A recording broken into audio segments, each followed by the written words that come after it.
Yeah, that's more like it. Let's go.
Yo,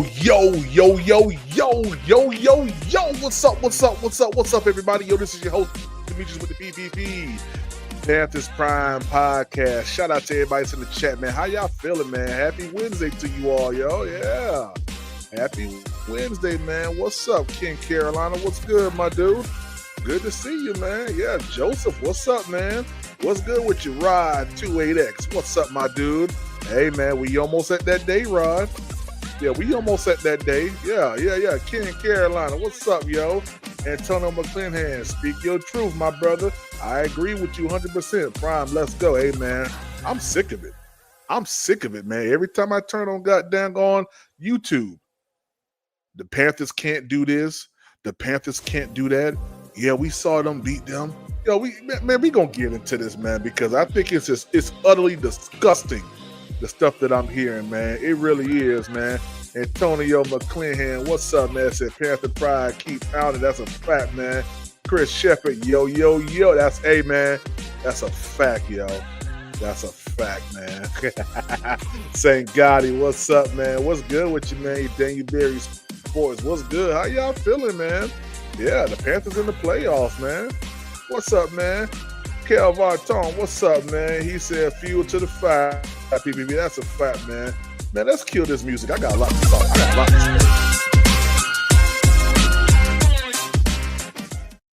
Yeah, I got a lot to say, man. Whole lot to say. Shout out to you guys, man. Hope y'all have had a great Wednesday. I've had a great Wednesday. The one thing that has pissed me off so much today is I actually went on YouTube and I binge watched a couple different, sports shows. Colin, I think his name Colin Coward, Swag Goo, First Take. All these people, right? All these people that call themselves smart analysts. All these people who call themselves a student of the game. All these people who have pretty reputable careers sit in front of y'all and lie right to y'all faces. And you know what y'all do? Y'all sit there and eat it right on up. Like it's a buffet. Yeah. Yeah. Y'all sit there and y'all eat it right on up like it's a buffet. Yeah. Yeah. 336. Disrespect. Yeah. Yeah, it's disrespect at this point. Ain't nothing else to label it as. It's disrespect. The Rams came inside Carolina, week 13, without our best cornerback, without our best free safety, and without, in my opinion, our best linebacker. And we still went toe-to-toe and beat the Los Angeles Rams. And at that point, we were a heavy double-digit underdog at home. And we beat them. Yeah. Yeah, we beat them. Y'all remember it? Because half of y'all was shocked that it happened. I told y'all it was going to happen. I said we was going to beat the Rams. Panthers have a chance, but Rams coming. Yeah.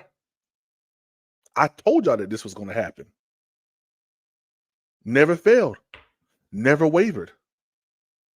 But now I'm hearing so many sports analysts saying that the Panthers don't have a chance. The Panthers, yeah, we know that they won. We know that they did their thing when we came in here week 13. These are things that they're saying.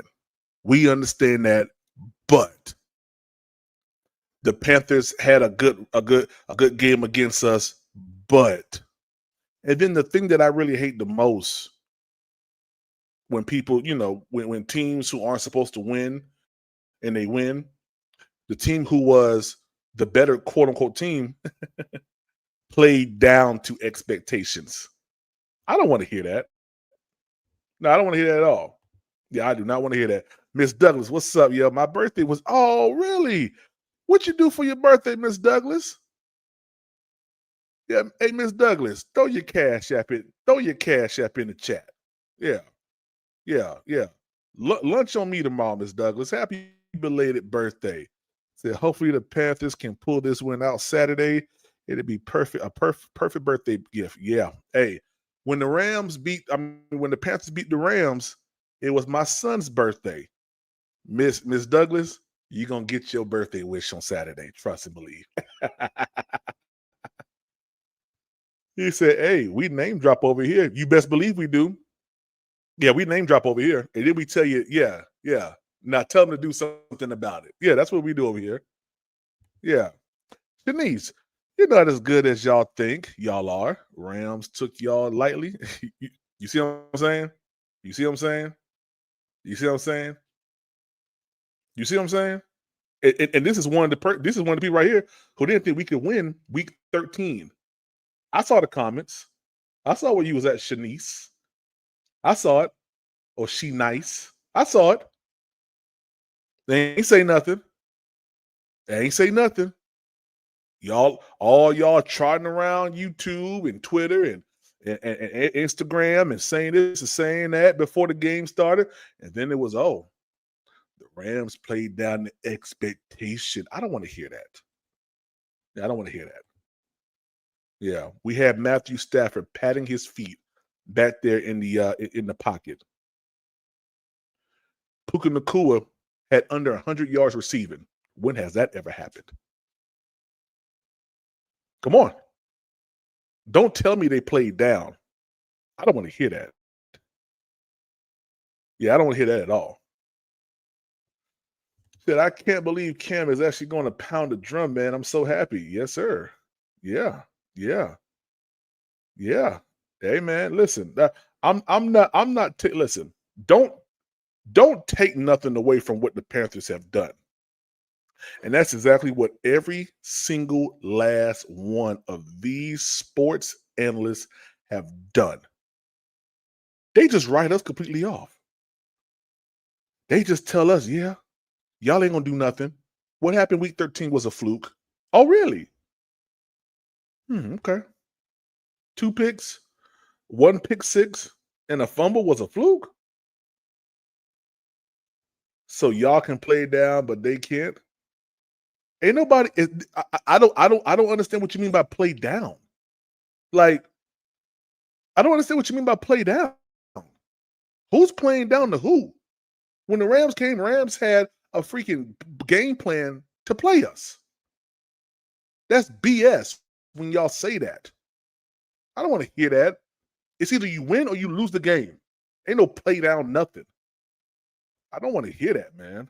I don't want to hear that. Watched the Panthers game last Saturday at Platform Sports Bar and went out to eat last night. Okay. That's what's up. That's what's up. Yeah. I don't want to hear that at all. I do not want to hear that at all. Because I'm going to tell you right now, this week here, every single last sports analyst, every single last person with the NFL media, every single last person that's associated with Vegas, they're going to be in for a rude awakening. Because I guarantee you, by 7:25, let me see, 4, 5, 6, 7, about 7:20 or 4:30, so 8 o'clock, by 8 o'clock on Saturday, the Carolina Panthers are going to be winners of that game, and we're moving over to the second round of the playoffs. You ain't got to believe me. Just wait. Just wait. That's all I'm going to say. Just wait. Just wait. Let's be honest, though, no team in the NFC South should be in the playoffs. Yeah, okay. All right. Hey, y'all can laugh and joke and key and all that stuff all you want to. You can do all that stuff all you want to. Hey, I'm going to laugh with you. Ha, ha, ha. Yeah, we'll see who get the last laugh on Saturday. Yeah, we're going to see who's going to get the last laugh on Saturday. Real quick, I want to pull this up real quick because this goes hand in hand, or hand in glove, or foot in sock, or foot in shoe to what I'm talking about. Yeah, it goes exactly what I'm talking about. Shout out to Trey Boston. Let's get into this real quick. Let me back it up real quick. Listen, it's called Connect Team, and it's insane. I don't do schedules or timesheets manually anymore, and it works. Yeah, let me back this up real quick. For you to Let me back this up real quick. We got some time. What's up, everyone? Welcome inside the Avenue. Kristen Balboni here with Panthers legend and our very own thief, Trey Boston. Trey, the Carolina Panthers are NFC South champions. Have you heard anything? You better goddamn believe we are. Talking about we don't deserve to be in the playoffs. You shut your goddamn mouth. Sweeter. Oh, I haven't heard anything sweet, Caroline. Yes. That's what that's what the Rams people gonna be saying when we beat them. Bryce Young threw another touchdown. Rico Dowdle went for 135. T-Mac just caught another touch. Jimmy Horn just beat. Jalen Coker on a goddamn corner route. Derrick Brown. Yeah. Yes, we find our way into the playoffs. This is, I'm going to say it's unbelievable, man. I know I believe, and I told y'all believe, but man, it's unbelievable that we were just able to get the job done and sneak our way into the playoffs. At the end of the day, if you're a division champ, guess what? You're a division champion. Let's go, boys. Congratulations. Yeah, and like you said, first division title since 2015. What does it do to that locker room to not just make the playoffs, but hey, we took care of business in whatever way we needed to take care of business. We took care of business in the NFC South. Yeah. You got dang right, Christian Balboni. You got dang right. Yeah, I mean, this is what the NFC South is about. It's about giving yourself a chance at the last game to put yourself in position. And hey, it's not just about that last game. It's about what you do in the season that also helped us in that last game. And we won't talk about it. But hey, I'm so excited to see that at the end of the day, it doesn't matter. You move on. You're in the playoffs as the champ. Hey, y'all know who this is right here? That's Mr. Laydown himself. Yeah, I called him that the other day on Twitter, and he liked it. Yeah, that's Cam Jackson. That's officially his name now, Chad. I'll show y'all the tweet. Yeah, that's Mr. Laydown himself. Hopefully, we get Mr. Get Down. Yeah, I know who that is. Old Desmond. Yeah, but we got Cam Jackson. That's Mr. Laydown himself. Yeah. When that running back comes in the middle of that either A or B gap, yeah, Mr. Laydown is right there. And then we go next year and get Mr. Get Down. Yeah, Mr. Get Down and Mr. Laydown himself. Yeah, just wait for it. Just wait. And now you get a home playoff game. Well, there was some help from Atlanta as we went down the stretch. Is there anything going back to Saturday's loss against the Bucs that you want to talk about on this broadcast? Nope. God dang right. Yeah. We don't even know what happened in that game. Hey, look at Trey Boston. Look at Trey Boston. Ah, dang. Shout out Trey Boston. So let's go. Hey, we're in the playoffs, man. I want to let y'all know we got a home playoff game. I am so excited for this fan base.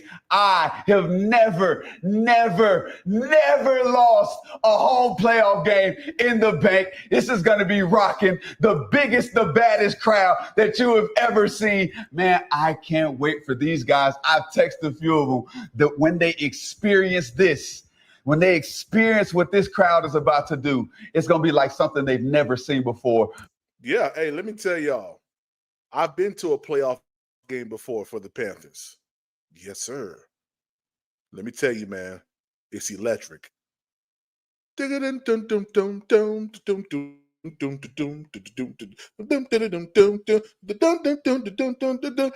can see it. It's electric. Woogie, woogie, woogie. Yeah, it's electric. Sorry, y'all. I had a Miami moment. Man, I'm telling you, I can throw these cars out the window. The bank is going to be jumping. Ooh. Well, talk to me about that. Talk to me. Trey's feet are going like this right now, by the way. Ooh, it's shocking. It's electric. Boogie, boogie, boogie. You didn't feel him. It's electric. Boogie, boogie, boogie.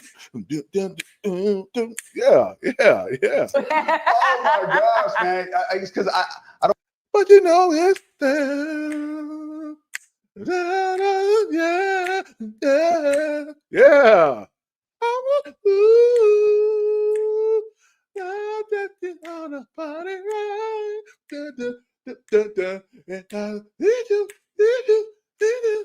I'll teach you the electric slide. I'm sorry, yeah, my bad. We don't really understand, man. 10 years since we've been back in this position. Home playoff games in Carolina. Like I said, I've never lost one. When you get this crowd in a playoff game, rocking everybody together, 2 states, man, I'm telling you right now, when big plays are made, even when entrances are made, that stadium is full from head to toe, rocking in that black and blue. And I know this week, we've been waiting. We've been talking about it. We in the playoffs, and we don't care how we got here. All we care is winning one ball game at a time. And this one is with a familiar opponent who we've got a W against. So, hey, this playoff game, I'm telling you, going to be special. I do just want to ask you about that. How big as a player is the difference between a home game in the playoffs and a road game in the playoffs? Oh, it's huge. It's huge. It's like when we got into the playoffs 2014, we were 7-8-1. And when we got into the playoffs, everybody had us feeling like, oh, you're going against the number 2 Cardinals. Oh, they're going to come into your house. They're going to smack you up. But that ain't how it goes down in the bank. Facts. You come down to Bank of America Stadium. This crowd. Let me tell you, the Rams better hope they make it past goddamn Wilkinson Boulevard. Yeah. You better hope you make it past Wilkinson. Yeah. Drive down Wilkinson past the Walmart, see what happened. You better get on. You better tell that driver take you straight to 85. Yeah, run down Wilkinson, see what happened. Bet we tip that bus over. This crowd, like, I can't wait for the clips of what Saturday 4:30 is going to look like when we look inside this stadium and we hear, "Yay, pound it, yay, pound it." I'll talk, man. People who experienced 2015 understand what it's like when a stadium is a little infrastructure is like, hey, okay, I see why we're getting them $1 billion because. Yeah, Bank of America. Infrastructure. Man, look at the bank, y'all. Gosh, man.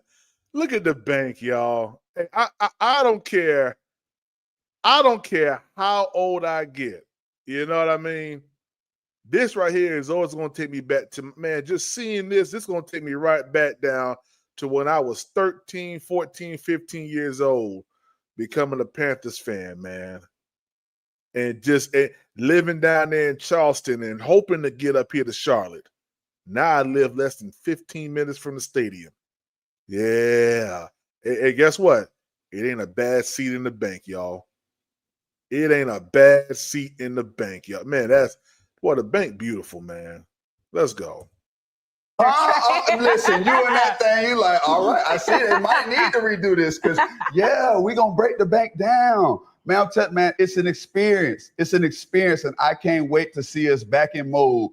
The fans deserve it. The way the fans have came out these last 3-4 games, really willed this team, really been there. I'm in Tampa with the fans. We're deep out there, drenched. Man, the fans deserve to have this. The city deserves to have this. South Carolina, North Carolina, go on and raise up, take your shirt off, twist it around the head just like a helicopter. Woo! I can't wait. I can't wait, man. Woo! Trey, can you wait for this game? No, I can't wait. I can't wait. All right. Woo! You talked about that 7-8-1 team having no shot, according to the media, according to anybody outside of things, to win a game. Very similar history repeating itself right now. Trey, listen to this stat. Come on. The Panthers are 10.5-point underdogs right now to the Rams. Okay. That is the. Here we go, chat.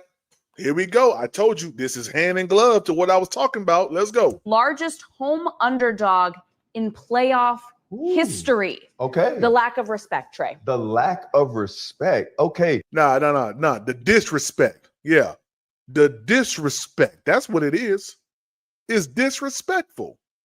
Yeah, I'm going to let Trey talk. Go ahead, Trey. But that sounds pretty familiar to me because I want to say this season we were absolutely a 10.5 underdog to them as well, right? Let them know what time it is. They said the same thing week 13, what we did. Knock the goddamn tissue off them.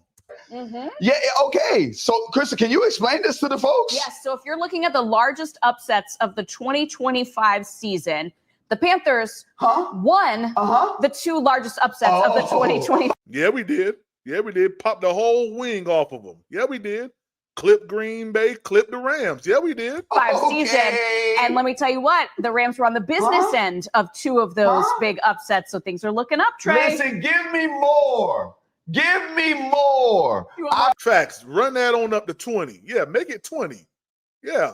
Knock a whole lemon pepper wet off them. No, roll it on up to 20. Let's go. I want more points. Give me 14 points. I don't care what Vegas got on me. Back against the wall, in the bank, at home.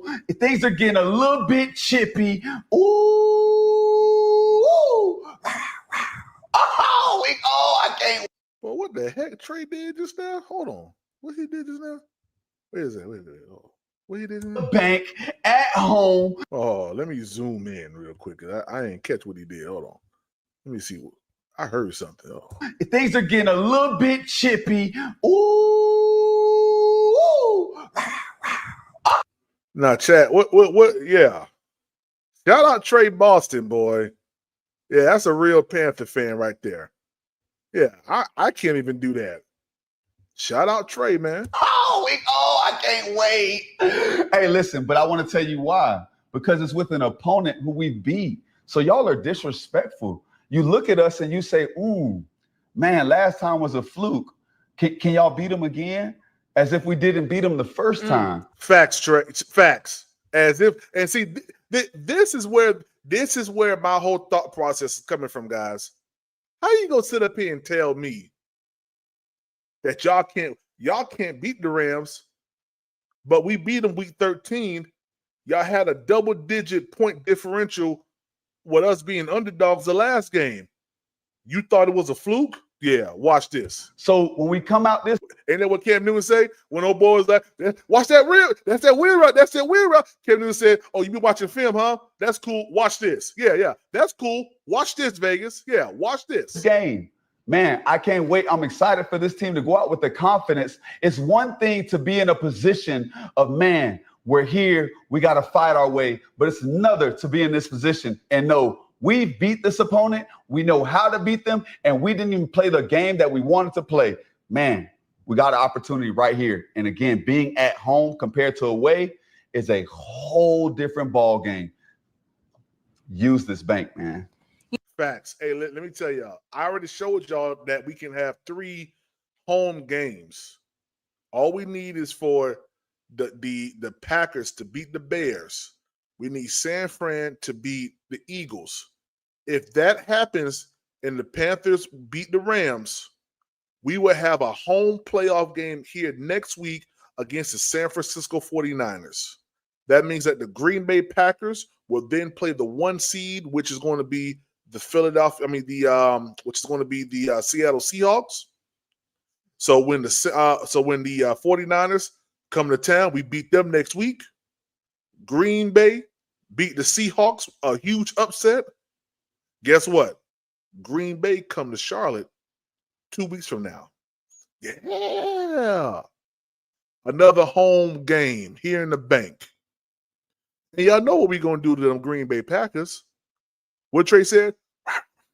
I think that's what he did. Yeah. It's going to be on and popping.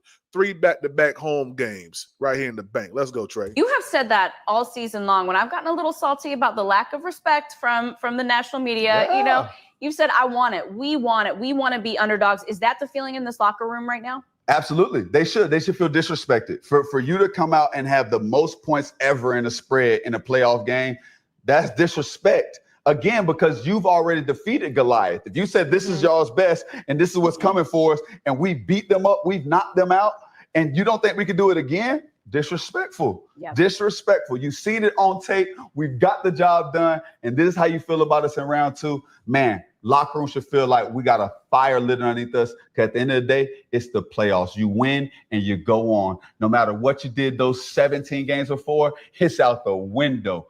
These games are all that matters.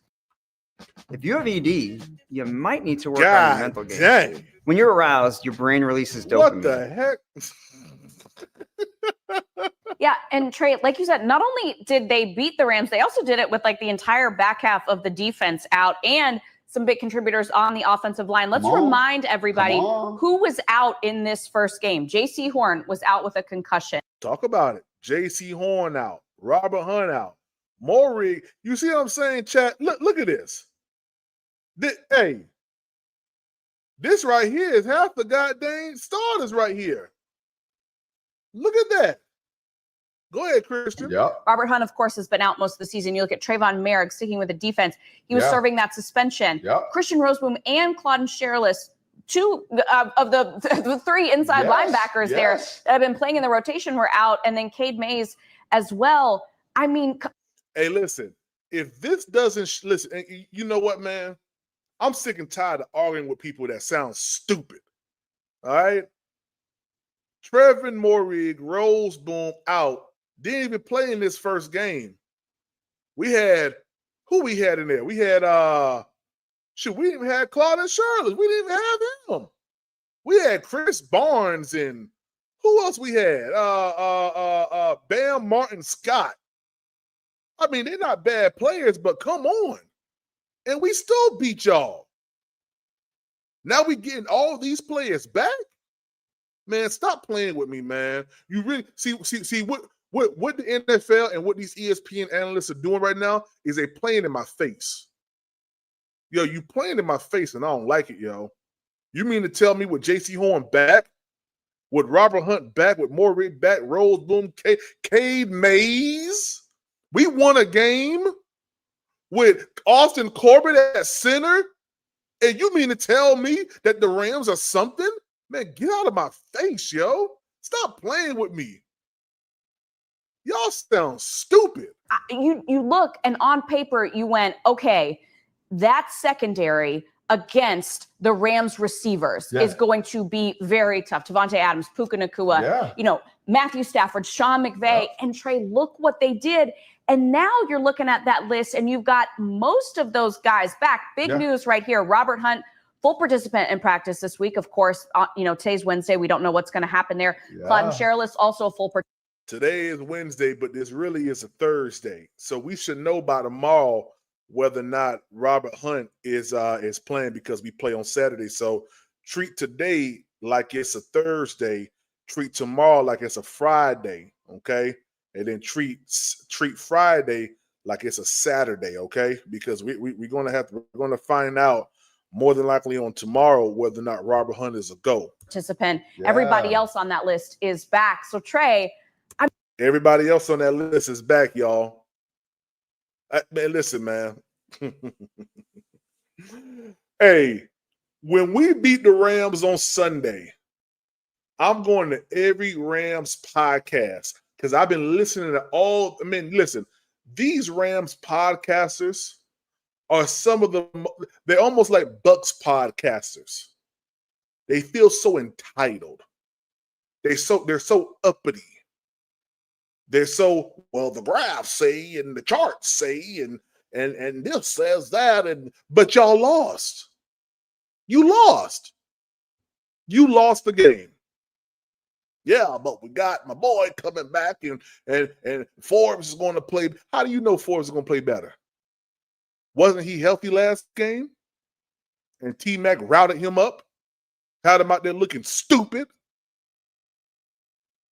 Keep playing. And we getting that boy David Moore back too. Let me tell y'all, man, the Carolina Panthers are going to embarrass the LA Rams on Saturday. We're going to embarrass them. We are going to embarrass these boys so much that they're going to be fighting on the sideline with one another. Watch what I say. The bank's going to be so lit on Saturday. It's going to be, you're not going to be able to hear. It's going to be 2015 vibes times 10.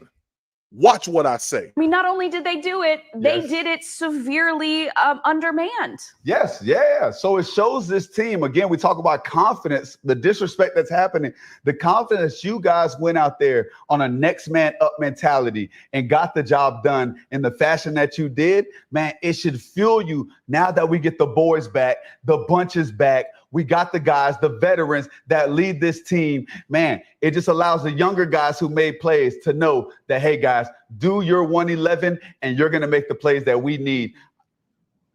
I want to say I'm excited, guys, but listen, I'm excited to see what this team can do when we got the guys back and we're feeling like, hey, we're getting them back at the right time. Yes, and everyone on that defense contributed in a big way. But Trey, we got to shout out our guy, Mike Jack, because what he did against Puka Nacua in that first game, I mean, we know how explosive Puka Nacua is. And I remember asking Dave Canales, I said, what can you do, to a guy that is that good? I mean, he's a physical blocker. Yeah. He's huge. Like, what do you do to be able to limit him? And he said, really, the only way that you can limit him and he can line up all over the place is film study. Yeah. And to know what could happen when he is lined up in a certain spot. And then we saw that Mike Jack, was it the pick six that he had on him where he jumped the route and it was all film study. You know what I mean? And so we know Mike Jack has, he's been on a. And that was Mike Jack. That wasn't even J.C. Horn. J.C. Horn, listen, let me tell y'all something. J.C. Horn in his first playoff game, he about to go stupid. Yeah. He about to go stupid, man. Rico Dowdle done dropped the goddamn. Y'all just go pull up Rico Dowdle's Instagram or his TikTok. Yeah. He done dropped some heat over there on his Instagram and his TikTok. Yeah. Just wait. I can't wait. I can't wait for Saturday. Different level lately. We saw him out there jawing. He feeds off of that. And I just think he's going to have another great game along with those big contributors that are back. Now, certainly, though, everybody is going to need to have a big game because when you look at the numbers, this is no surprise because the Panthers played the Rams already. When you look at the numbers on the Rams offense, they lead the league in a lot of categories. They lead the league in total yards, yards per play, and points scored. So, Trey, what's the solution here? What is the solution here? I think you do exactly what you did last game. You got to find ways to get after the quarterback. Last game against the Rams. Last game. Oh. Against the Rams, not last game, but last game against the Rams. I just want to. Okay. What did we do last week to contain them? Because I'm talking about this week. like we're talking about last game we did a good job of getting turnovers and finding ways to get after the quarterback. And I'm telling y'all again, we're gonna have to do it again. Mm-hmm. But I think that's what we have to do, man. Look at this. I talk about guys stepping up. Guys, look at Ransom. Watch Ransom now. Lathan Ransom coming in, getting. Yeah. Hello. Yeah. Rookie. Yeah. Man. Yeah. You know what? I shouldn't even be entertaining such peasantries. The Rams are peasants to us. We beat them already. The Rams are nothing to us. Yeah, the Rams are nothing to us. Puka Nacua, Devontae Adams, they nothing to us. All them boys trash. We beat them already. They're peasants. His first sack of his career, swagging up. That's the confidence. You got Nick Scorton, guys going in there celebrating. Matthew Stafford's a look. Hold on. This is a perfect example. Prime example, y'all. Prime example. And I said this yesterday on the wonderful Black Cat Panther podcast. When Matthew Stafford is uneasy and he's not ready to throw the ball, even though he wants to throw it and is not there, look at his feet. Here, I'm going to zoom out. I want y'all to see his feet here on this. I want y'all to look confidence. At his feet. You got Nick Scorton. Okay, watch his feet. Watch how his feet be padded. Watch it. Going in there celebrating. Matthew Stafford's a guy who we're going to have to find. Hey, we had Matthew Stafford doing this right here 50,000 times last time we played him. I told y'all. See, when I'm watching the game, y'all, I'm watching everything. Matthew Stafford, I kept telling, he's patting his feet back and forth, looking for something. Nothing was there. Scoring, guys going in there celebrating. Matthew Stafford's a guy who we're going to have to find ways to get. You got to get him moving. I'm telling y'all. Stop playing with me, man. I do this, yo. Y'all may sit around here and just talk football a little bit. Now, I study this joint, yo. I know what I'm talking about.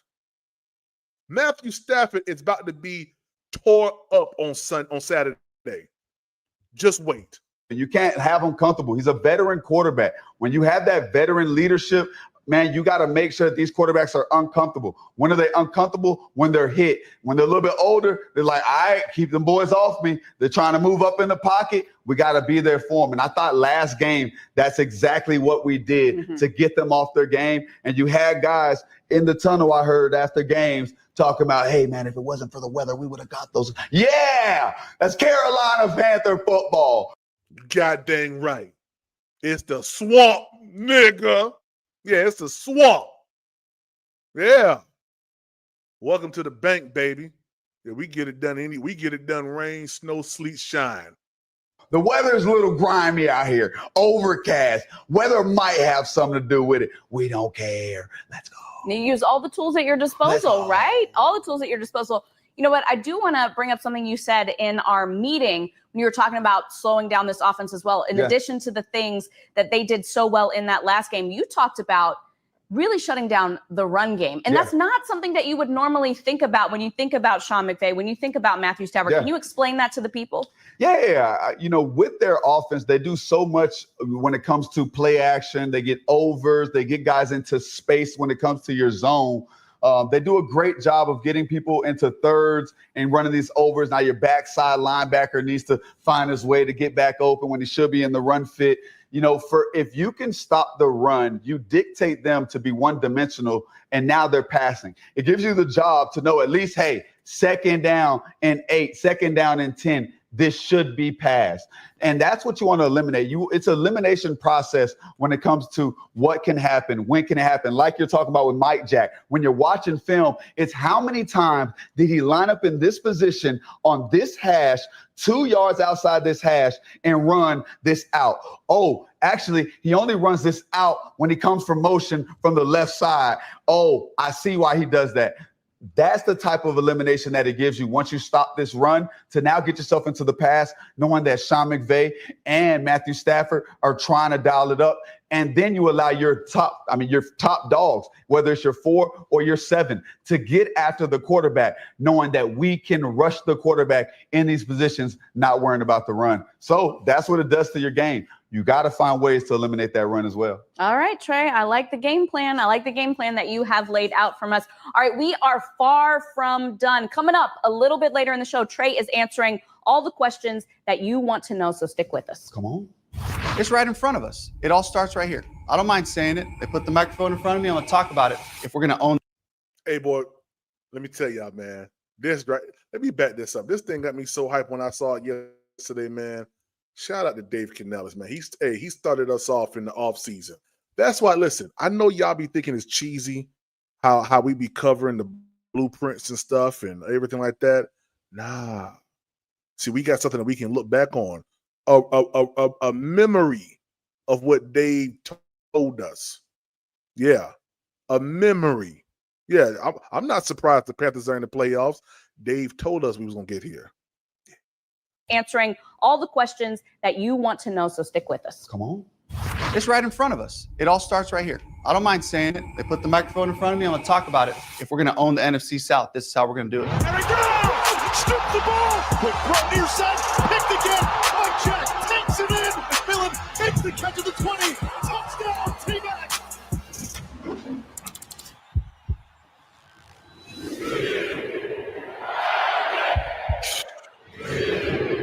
Well, that's beautiful. All right, time now. Hold on, man. I got to hear that again. But that got me hyped just now, man.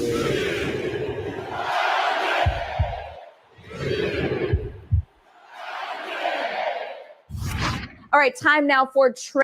Y'all, hold on, man. One more time. One more. What Excel said? One more time.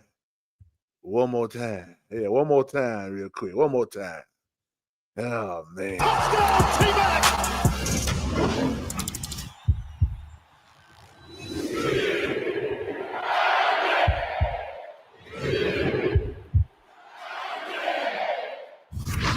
Sorry, chat, man. That keep pounding, boy. Hey, it do something to me, man.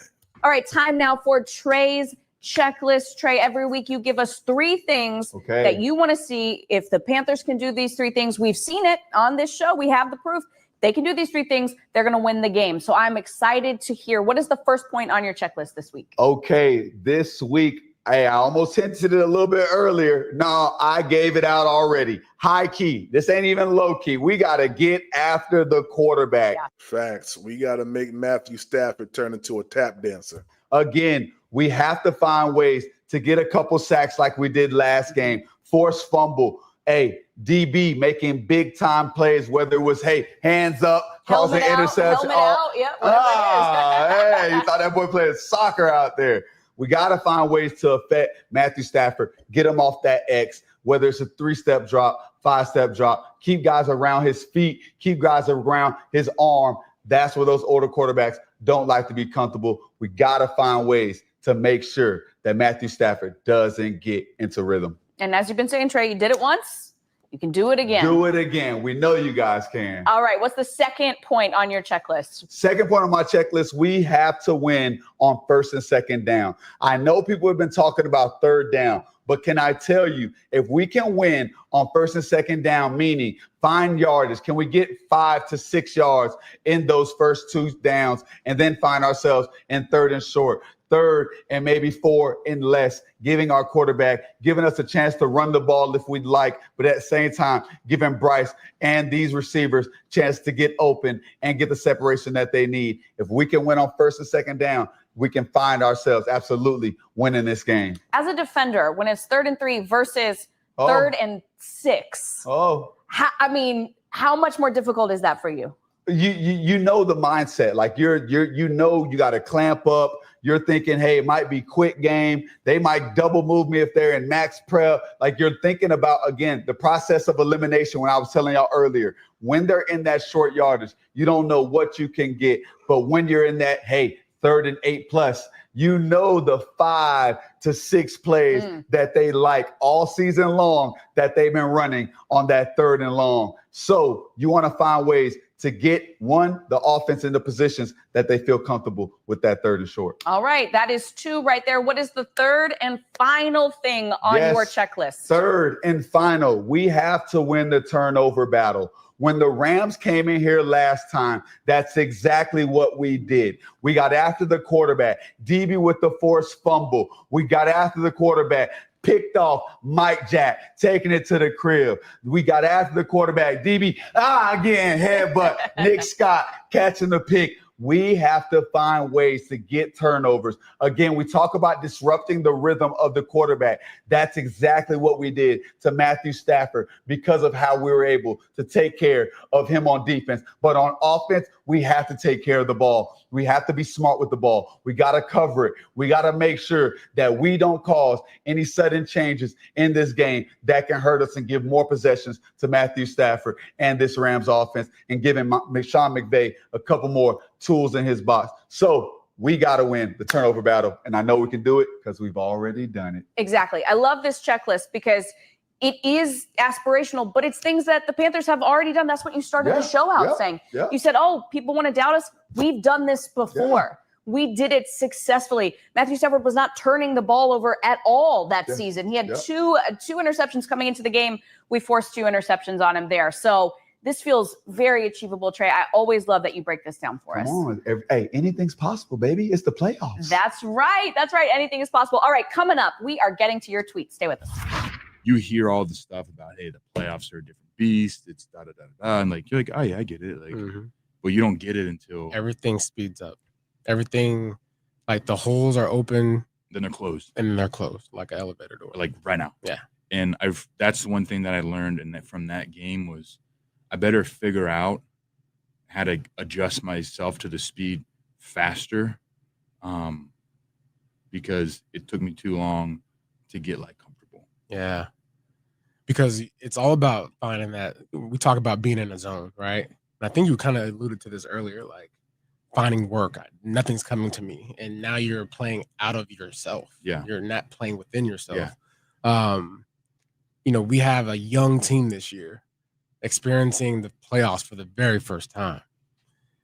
That's going to be huge for them to be able to hear, hey, be prepared.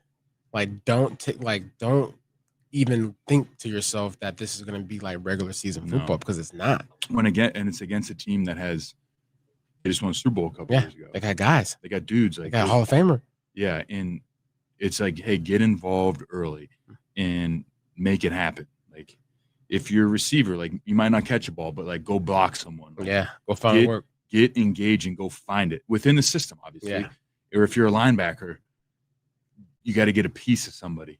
Do your job, but say you're stuffing a guard in a B gap, stick him. Yeah. Get into the game, feel it. Mm-hmm. Because if you just kind of wait for it, it's going to happen fast. So that would be my advice is try to find a way to get involved in the game early but you obviously do your job, but do your job and get involved. All right, time now for your questions. We're going to start off with @SportsGuyShows. Trey, as someone who got to play in the Super Bowl, preparation-wise, do players prepare the same for a playoff game as regular season? I would say you want to take the same foundation that you would have during the season, whether it's how you write your notes, your personnels, your details of how you go about your business. But what I want to say now is now you dive in even more. You're watching more film. You're sleeping on the film. You're telling the wife, hey, baby, I can't put the kids to sleep tonight because I'm watching the boys. I'm trying to see Stafford. Why does he pat the ball 2 times when he throws to his left or compared to his right? You know, those are the details. Oh, when this guard twinkles his finger 7 times, that means it's run. Like, those are the details that you're trying to figure out. So I will say you have the same foundation, but now is your time to dive in even more, knowing that each game, you only have one at a time, is the most important game. Facts. Just quickly, how satisfying is that as a defender when you find something on film like that? You don't understand what it's like, man. NFL is the elite of the elite. Yes. You're talking coaches and players. When you find a nugget like, hey, when this guy claps his hands before he puts his hands on his pads at running back, it's run. But when he lines up and he doesn't clap his hands and just lines up, it's pass. You're like, huh, coach? Then you go to watch it on film and you're like, oh my God, this old lineman, he pats his leg 2 times before he gets into the stance. That's Same so cool. thing. That I mean, is so listen, cool. we're lit. This is your time to find what we call the nuggets to win you a ball game. Yeah, Rams offense, keep doing that. Come on. Keep doing what you're Come doing. on. Yep. All right, next question from Camacho Man. Which side of the ball will be more pivotal for Panthers' success Saturday? Okay. The offensive line or the defensive line? Woo. Man, this is a great question. I think the offensive line. I haven't seen this yet, so I'm gonna say he said which side of the ball would be more pivotal for Panthers' success. I'm gonna say the offensive side. I hate to be that guy, but both are going to be very important. Fair. First, I'm going to start with one. We know that this defensive line has to get after the quarterback. I've already said it, man. You got to find a way to make Matthew Stafford uncomfortable. But I also believe this offensive line, if they can get the wheels kicking on them and get back to our run game that has been so pivotal to us during this season and allow Bryce to have some time, like you see here, to get these deep passes, these explosive passes that we've been asking for and looking for, I think the offensive line can help this team big time if they come out with a splash, getting the job done, knowing like we know they can. All right, well, just because you said that, I do want to hone in on the offense a little bit more because we haven't talked about that as much. All right, so say the offensive line is going. What do you want to see from Bryce, the receivers, the running backs? What's the key to win here? Yeah, I think the key to win is, we got to find a way to run the ball. It's our identity. We got to find a way to get the run game going. Like I told y'all last week, we got to find ways to get into that play action pass, few overs, getting guys into space. And we did it at the beginning of last game. We really did. And I was like, oh, hold on. Are they listening to you, boy? But for me, I want to make sure that we do start off with that run and get that going. I want to see explosive plays down the field. I know we all do, but what do those look like? That's finding your guys, your best guys like T-Mac. Is that a big post backside? Is that Xavier Diggs coming back on a dagger backside as the X? Like, we got to find different ways to get guys open for explosive plays, because we've done the stats here on the show, how well those explosive plays get us to scoring points. We need it. All right, let's look at the next one from Jack Fusia. How big, and we've talked about this, but we cannot talk about it enough. How big of an advantage is it to have a loud crowd at Bank of America Stadium in a playoff game? Woo! Y'all about to give me riled back up, man. You about to give me riled back up. Don't get him riled back up. About to give me riled back up, man. I'll tell you again, I'm undefeated inside of Bank of America Stadium in the playoffs. I've never seen a loss. Why? Because these fans come out rocking. Fact. These fans come out, I'm talking loud, roaring, keep pounding. Will be on another level Saturday. The difference that these fans are going to make, if these boys do their job, I'm telling you, it's something so special. I never lost. Bank of America Stadium about to show up and show out. I heard something one time, and it always sticks with. Yeah, shout out to my man right here. Yeah. He said, He said, as a Dolphin fan from Carolina, I'm glad we helped kickstart y'all season. Y'all didn't help us kickstart nothing. Yeah. We kickstart our own season. Yeah, we beat the Atlanta Falcons 30-0. Yeah, we ain't play y'all to like week 6, week 5, week 6. We been was rolling. Yeah, shout out to him thinking he. Yeah. Shout out to him thinking he got the credit. The Dolphins get the credit. No, we beat the goddamn Atlanta Falcons 30-0, sir, in the bank. Yeah, then we turn around and knock the goddamn conch fritters out of y'all. Yeah, conch fritters and grape soda everywhere in Bank of America Stadium. Yeah, what's wrong with him? With me, and it's that on certain games you need fans to show up ready to go to work. Ready to go to work. This is a game. You're gonna come. You're gonna enjoy it with your family. You're gonna buy the snacks, but be ready to go to work. Right? Our fans have been working. Yes. I'm talking for weeks. Delays of games. False starts. I've been with them. They working, and this game, I know they're showing up to work. Mm-hmm. I'm talking excited, as if they haven't done it in 10 years. Yeah. They're about to go off, man. So I will tell you the important. I'm telling y'all, man. I'm telling you. Panthers are going to do something, man. What is this fan base is going to show up and show out this weekend. I can't wait for our boys to experience what it's like to be rocking on 1st, 2nd, 3rd, and when it gets special on 4th down. I tell you what, Saturday's a work day for everybody in the city of Charlotte. We're going to see it. All right. Our last tweet is from Patrick R. Boy, Trey on that goose, ain't he? Or 0720. Okay. There's several questions here, Trey. Where are you going to be pregame? How about strolling through a tailgate? Are you shooting pictures like last time? Because Patrick has the whole fam rolling, and he needs a family portrait with 33. This is my boy Pat, man. My boy Jaden. Hey, listen. Pregame, I might be at a tailgate. Hey, should I do a tailgate? Because I went down to Tampa, Roaring Riot. I was tailgating with them. Is that even a question? Listen. Who should I do it at? I might bring the cameras out. I'm not taking photos, but even better, let's record it. Let's get some videos out there. Y'all let me know where we're at for the tailgate. And I'm there, man. I'm letting you know right now, whole family. Y'all know me. Everybody get a picture, man. You get a pic. Hey, all I ask for is give me a nice little steak, man. Medium rare. That's all I ask for. At the tailgate? Medium rare. Yeah, Trey Boston, a goddamn alien. Medium rare. Yeah, shout out to Eternal 252 for that super chat. He said, I told them we will win this division. Last 9, get the last laugh. Let's go get this win. Yeah, I ain't calling him the last 9. Yeah, I'm calling him BY Reap. Yeah, Ice Bryce. Yeah, that's what I'm calling him. Yeah, I ain't calling him the last 9. Yeah, I'm calling him BY9, BY Reap, Ice Bryce. Yeah. Shout out to Bryce though, man.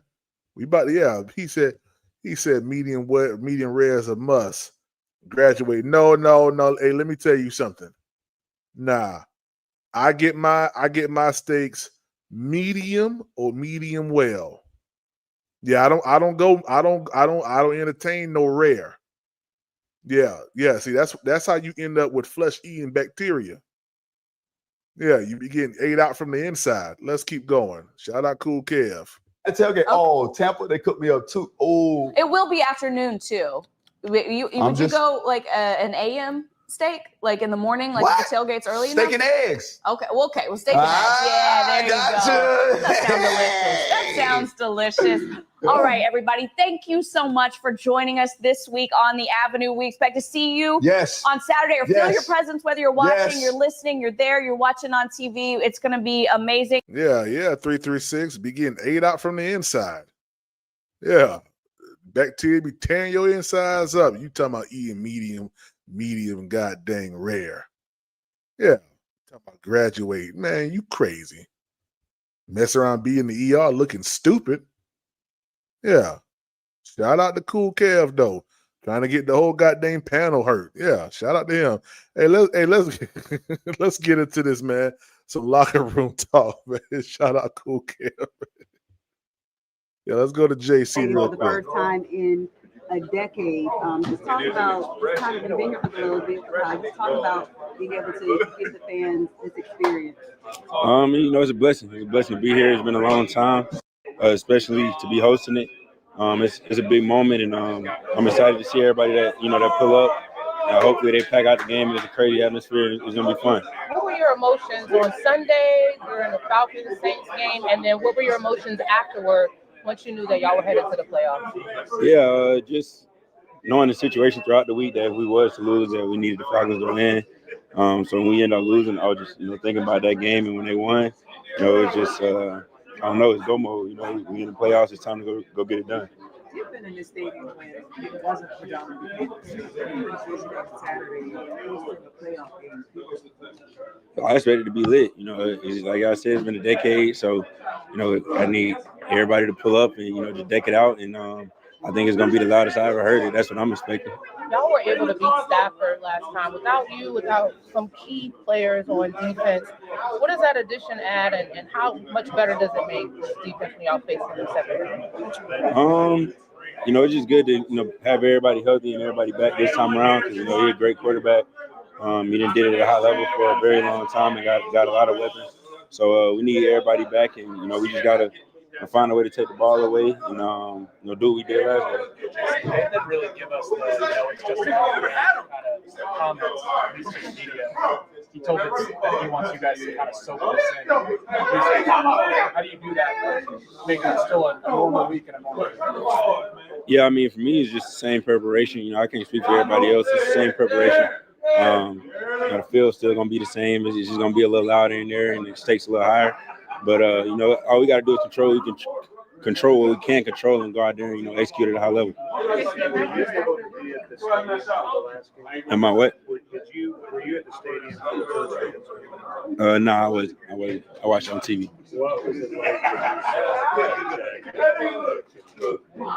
Yeah, I was excited. I stood up a little too fast. I was concussed at the time, but it was a big time play. Hopefully, one of us can replicate it, or somebody can replicate it Sunday or Saturday.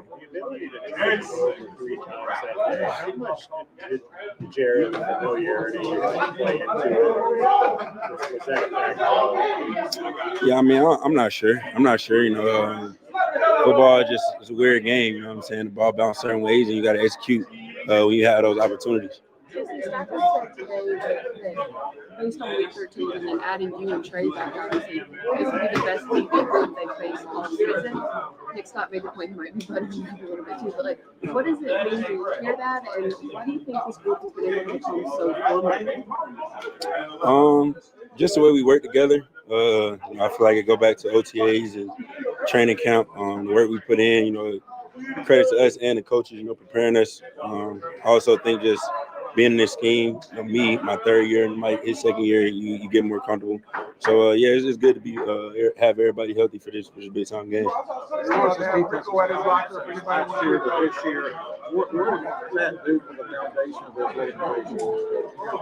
You said what?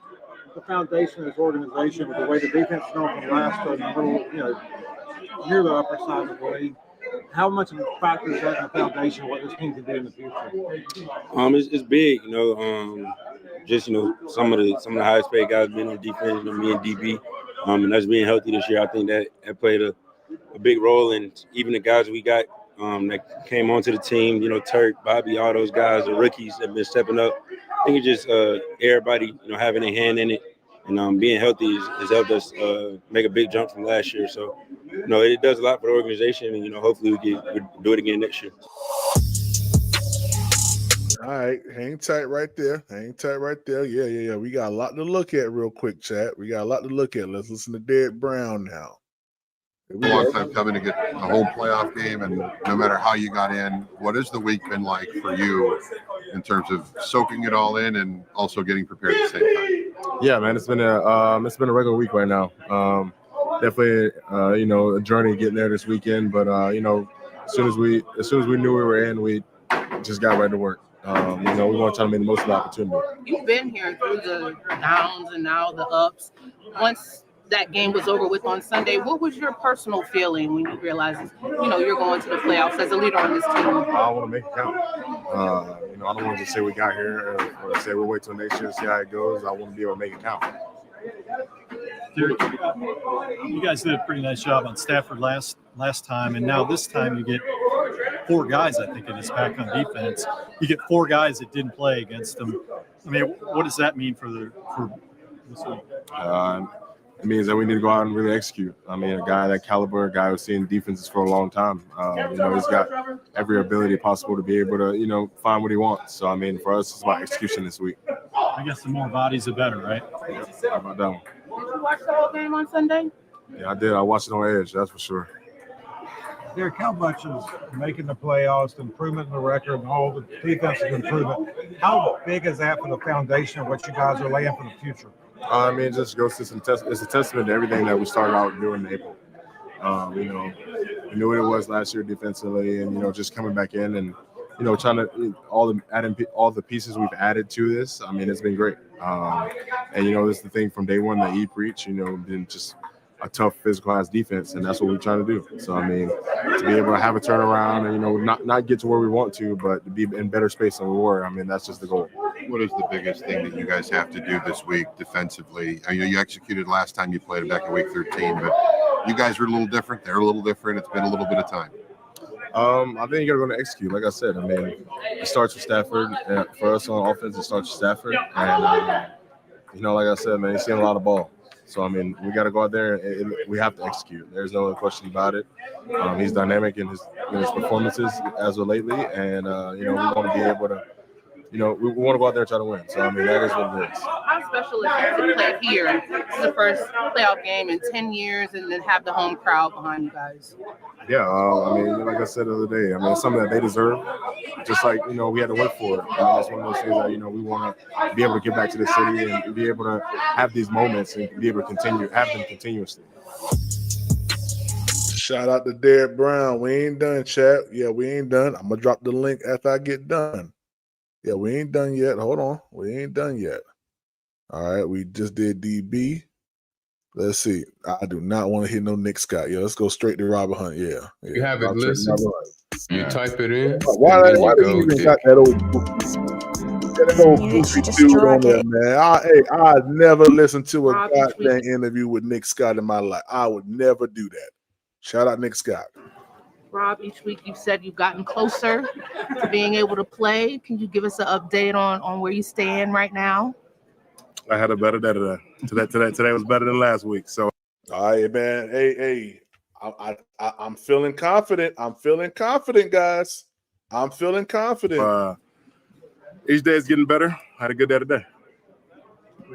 What is the hard part about inching closer and not having, or maybe you do have a definition of what's going to happen this week, but having to kind of keep that under wraps? Just keep working, and if I get the call to come out and try to help compete and do what I try to do, then I'll be ready for it. Well, I give it my best, you know what I mean. But if I get the chance to do it, I'll be ready, and it's kind of what it is. When we talked to you just a couple weeks ago, you said that when we talked to you, you said that once you would be getting back to practice, your body would respond well. Do you feel like it's been responding the way that you were anticipating it would at this point? Yeah. This week, it's been pretty good. Running around, moving around. Obviously, it's not the game, and we're not in camp, so it'll be a little different and tough from that standpoint. But moving around good, man. The body feels good. I'm kind of quick on my feet, so that's good. And I look good. I feel good. If I get the opportunity, I'll be ready. What has to happen between today and tomorrow for you to be for sure if you'll go on Saturday? What does that be? What it is? I'm gonna come out tomorrow. I'm gonna practice, and I'll do what I do. Let them look at me, see what they think. And, if they're ready for me, then, I compete. I feel good. Rob, what work are you getting with the first team? Say it again? How much work are you getting with the first team? We'll see how that go. I'm just working where they need me at, man. So I'm filling in wherever they need me. Rob, is the last test kind of getting push and really testing that elbow in terms of simulating a run block, simulating a pass block, and have they tried to do that? Yeah, we've been trying to do that.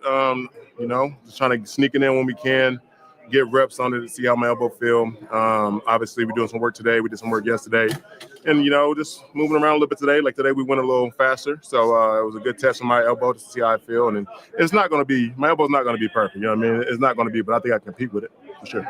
Rob, when you first had your injury Hey, let me tell you one thing. I'll take his elbow over goddamn Austin Corbett elbow all day long. Yeah, give me big. Yeah. Hold on. Let me show y'all his face. Yeah, let me show y'all his face real quick. I'll take his elbow over Austin Corbett elbow all day. All day. Give me his elbow. I don't want Austin Corbett out there looking stupid with a healthy elbow. Yeah. No. Give me Robert Hunt. The timeline was always going to be, maybe you come back if you guys make the playoffs. So now that it kind of broke your way, just how exciting is it to still have these practices and have the extra week to give you a shot to come back? What an honor to be playing, a week after the season is over. So shout out to the team, man, and everybody that's been involved, you guys, the fans, everybody, man. So I'm just excited to be a part of it. Now I can strap up a little bit, hopefully, and then line it up. I'm gonna be pumped to see what I can do Saturday. You talked about how emotional you were watching the games from home during the season. How were you watching that Saints-Falcons game this past Sunday? So originally, I was kind of watching it from a distance. I was like, all right, I'm not gonna really sit here and watch it because I don't feel like getting too emotionally involved. So I'm just gonna watch it from like the red zone. Whenever the red zone show it, I'll look then. And then the third quarter came around. I'm like, okay, now I got down. What's going on? So I started looking a little heavier. And then by the fourth quarter, I was full on watching it, drinking me a couple of Michelobs, and it went well. Did the Michelobs help? No, probably not. I probably needed like 6 more, but it was good. Did the Michelobs influence your Instagram comment? Not at all. Are you talking Mick Ultra or traditional? Mick Ultra, yeah. The slim joints. FN is definitely Falcons Nation, right? You know that. You know the FN is Falcon Nation. I don't even know what the other FN even mean. I heard people talking. Yeah, if y'all don't know what he talking about, Robert Hunt after the game, the Falcons social media team comment under the Panthers when the Panthers put it up that when they was NFC South champs. The Falcons social media team said, "We you're welcome." And then Robert Hunt up under them said, "Appreciate y'all, FNs." Yeah, FN. Yeah. Appreciate y'all, Falcon Nation. Yeah, that's what he meant. Yeah, appreciate you, Falcon Nation. Yeah. Shout out Robert Hunt. Saw my nephews comment on something. I was like, what does that mean? I thought it was Falcons Nation. Yeah, it's Falcons Nation. Yeah, we know what that means. Yeah, we know exactly what that means. Let's go. Yeah, we ain't done, chat. Yeah, y'all thought we was done. We ain't done. Yeah. I don't want to hear nothing from Austin Cole. Let's go to Rico Dowdle. Hey, Rico, last time y'all had a great game on the ground. How do you carry over that same success last time you played this team over to this game? Just going to look, like you're saying, studying the film and trying to correct the mistakes and fix those, and then, like you said, continue to build on what we was able to do from that previous game. But, they're going to come in ready for it. They've been good in the run the whole year, and we was able to get going on them. So we expect them to come and try and stop it, but just got to go out there and execute. That's all it's about. You look at a frustrating week like last week, only 10 yards. I know that's something that certainly stings. Just how motivated are you to show what you can truly do, especially on a big stage after a rough finish of the year? Yeah, great defense we played against last week. Held me under, I think, 29 a game before 10 last week. So, rough outings, it happens. It's the NFL, But like you said, we're on to a new week and got to go prove myself this week. We're in the playoffs, a big game. So looking forward to it for sure. Definitely motivation to be better than I was last week. Did you watch the Saints and Falcons game, or were you just checking the score? Yeah, I watched it. Yeah, watched the whole game. And when it was over, what was it like just to kind of have new life? Relief, especially for me, because I know I kind of felt like the game before or the Bucs game, a couple of those plays I could have made and supposed to make, and I had those plays, and we ended up losing that game. So definitely was a sigh of relief when they got that win to know that we still had our chance to get in the playoffs. Knowing that this week is obviously every single team is going 1-0 or hopefully going to go 1-0. It's almost like the season 2.0 happening. Does that change your all's mindset going in, knowing no one has an advantage over you guys? No. The mindset is you're going out there to win every football game. Like I said, it's throughout the whole season. It's just about going 1-0 each game, taking each week by week. Now it's just win or go home. So mindset is just, like I said, it speaks for itself. Win or go home. So we need to play our best football and execute at a high level and let the rest take care of itself. How good did you and Chuba feel against the Rams defense last time? It wasn't the most sexy game, but you guys both had 15 or more carries, really ground and pound from you guys. How do you feel as a running back? Hey, Chad, I ain't gonna lie. It's pissing me off because I hear that ping pong table in the background. I'm having flashbacks. I see the name Reich. I'm having flashbacks. Yeah, I'm having flashbacks. We kind of stated that going into the game. We knew it was going to be a physical game. They pride themselves in stopping the run, and they got a good front seven. So, yeah. But, like I said, we just got to get it going and continue to build off what we was able to do the last time. And then for me back in Western North Carolina, I don't know what the stats are, but I'm sure there's not too many guys in the league who are representing from one high school. You guys, yourself and Ben Johnson, just anything for the Rockets community at PCR. Yeah, we had I think I seen on TikTok like a couple, like last year or something. It's a lot of us. You got Caleb Presley, Ben Johnson, me, Luke Combs, Chase Rice.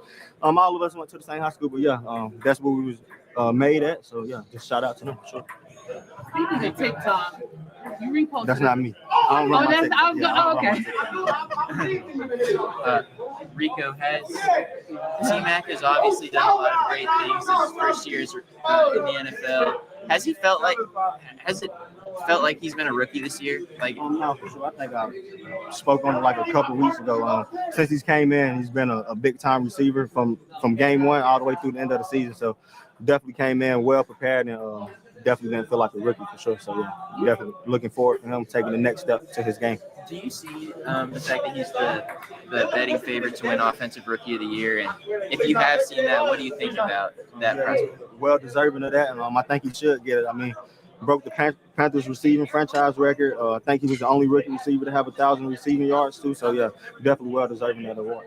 You said that you took a lot of the brunt for the loss in Tampa Bay. Does that give you a little extra motivation heading into this Rams game for you to kind of get your flow back on the ground? Kind of, sort of, but I mean, I'm motivated to win the playoffs. It's playoff football. I'm just here to try to do my best to win, but definitely want to go out there and not have those mistakes again and try and put my best foot forward to help give the team the best chance to win. What do you guys need to do to get that running game back clicking like it was?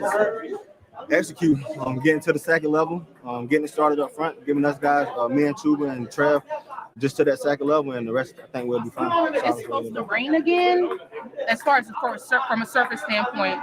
Excuse me for not knowing, but is the turf less slippery than what the grass was in Tampa?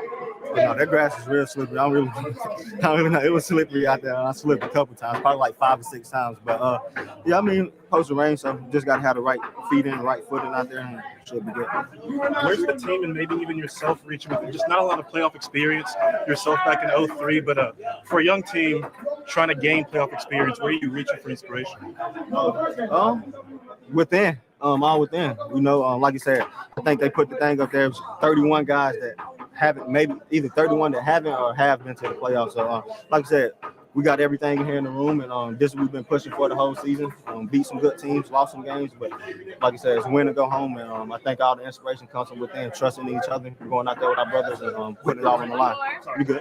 With the rain, I'm just curious, with the cleats, the length of your spikes, how long would they be on a turf field here compared to what you dealt with on Saturday? Yeah, so I'm probably start off with my regular cleats, how I did last week. I ended up switching them after that first slip, but like I said, it's compared to grass. You have them 7 studs, and I think they said 3/8 and then 5 or something. I don't really know what it means, but I know it was 2 different options you could choose from. All right. Let me see who else we got here. Worth listening to. Ashawn, now good. Lathan Ransom, Nick Scorton. Yeah. Let me listen. Hold on. You know what? Nah, I ain't gonna cheat y'all. So when at the end of the game, the Bucks game. Hey y'all, hey chat. This is who Dougie said I look like. Yeah, I don't see a resemblance at all. Yeah, let me show y'all me real quick. Hold on. Let me show y'all me real quick. Wait a second. Yeah, that's me. Now hold on. Now y'all tell Dougie he a bold-faced lie. Look at me now. Yeah. Look at me. That's me. Now look at Ashawn. That's me. That's Ashawn. That's me. That's Ashawn. Yeah. Y'all tell Dougie he don't know what he's talking about. Hold on. This is me. Yeah, look. That's me. That's Ashawn. That's me. That's Ashawn. Yeah. Tell Dougie he ain't got no shoulders. Dougie ain't got no shoulder blades. He ain't nothing but throat and goddamn chest titty meat. Let's go, god dang it. Yeah, shout out Dougie. You knew that you guys would get another chance Yes. on that field. So how did you, once it was final, what were the emotions and how are you approaching this week? Emotions was we get to fight and we got to do it 0-0. So we got to get back to it. That's how it was from my mindset. That's how I approach it and tell everybody else. So it's a 0-0 mindset and it's time to get out there. Your guys has been in these moments before, just how do you help, a lot of these younger guys that maybe haven't been in this spot, to be able to kind of not let the moment get too big? At the end of the day, we just playing football. So I just tell them it's football. And like everyone knows the magnitude of this, but you can't worry about those variables or that stuff. You got to play the game that we play right now. And we play in the regular season, we play in preseason, and all since we play in college and since we're kids. So for me and how I see it and how I've always approached it, my mindset and how I can give to others is just treat it as it's the same game. Like this is not as if it's the playoffs in your mindset to get it too hype, but just treating it as it's a regular season game. So you guys, this is your second time seeing them. You guys did a pretty good job with Stafford, especially making them comfortable, turning the ball over. I've seen people saying that they kind of thought that win was a fluke. How do you take that in as a defender who That's what you feel. It's a fluke, man. It's a fluke day. But we got the dub in the regular season. That's cool. But now it's back to 0-0. So I'm not worried about any of the regular season stuff that we did. It's 0-0. So this is a start, and this is the week we get. So we got to earn that week and earn to get another week after this. What kind of stuff can y'all duplicate from that game to kind of make Stafford uncomfortable like y'all were able to? Stop the run, create takeaways, just being disruptive, getting our hand up in the passing lanes, just being effective, getting them off those spots, not making those throws be timely, making them all-time throws, and just making sure they don't have that rhythm. Y'all didn't have JC, y'all didn't have Trey when y'all played. How much does their addition make this defense even better this game? Having JC and having Trey is great. We've seen all season what they've done for this team, what they've done for the DBs and everybody. Like it's great because you have a corner that's the best in the league and you have a safety that's best in the league. So it's basically a lockdown on two positions and knowing exactly what they're doing, that trust and that belief and everything that we need from each other. Hey, Sean, just like this is Bryce's first opportunity in the playoffs. You're a bad guy like him. You played a lot of big games in college. You played a Super Bowl. How comparable really is it going from those kind of environments to going to the postseason environment in the NFL? Similar, but it's not the same because it's the NFL. So that's the only thing that makes it different is that guys are more locked in on their job and not just following a piece of paper in college. It's more so like I got to know exactly what to do and know what everyone else is doing around it. So I feel like it's the knowledge of the game is more so different than the skill set. Do you think playing in kind of those states late in the year back in Bama kind of prepares you when you got to the league? For sure, 100%. Like that's what Saban harps on and coming to the league. That's what I felt coming in playing my regular season. Man, Ashawn Robinson about 45 years old. Let's go. Yeah. You about to put me to goddamn sleep. Let's go. Nick scoring. God dang. Yeah, what he talking about? What are your emotions going into your first playoff game? Fired up. I'm excited. I want to say I'm just. Now hold on, Nick.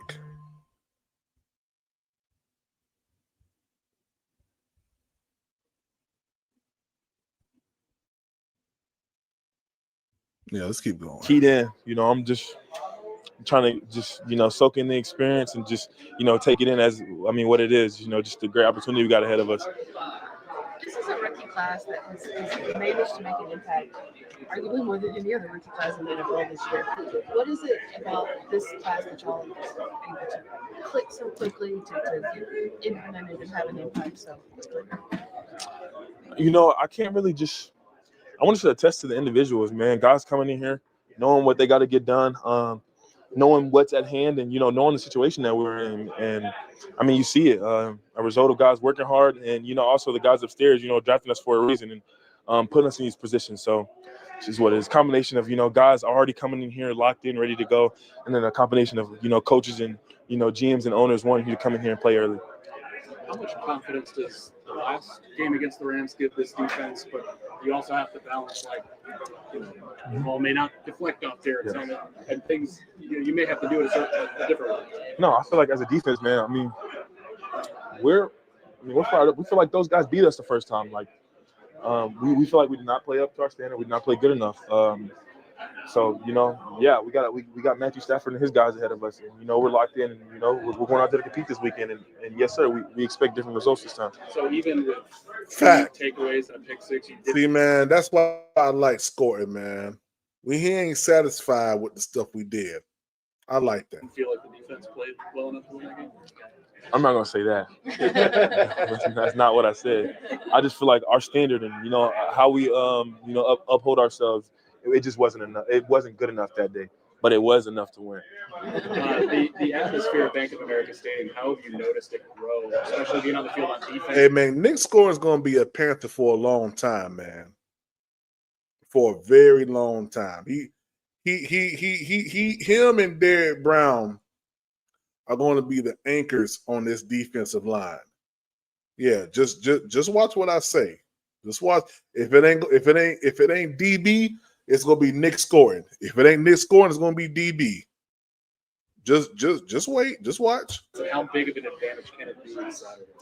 I'm gonna be honest, man. Just from the first couple of games to now, man, it's starting to feel like college. I played in the SEC, man, and I'm excited to see the community, man, the fans, everybody just wrap around us and give us that love and support, man, because it means a lot, bro. When you can make somebody jump out size and it's 3rd and 15 on 3rd down, man, that means the world to a defense. So, man, we need them. We need them a lot this week, especially for a quarterback like Matthew Stafford. That made a difference at the end of the last Rams game too. For right? sure. Yes, ma'am, it did. Yes, ma'am. Nick, the whole rookie class, y'all been talking since you got here about wanting to be part of the culture change and getting this team back to winning back to the playoffs. Has it really dawned on you yet that you guys have been able to do that while making an impact in your rookie season?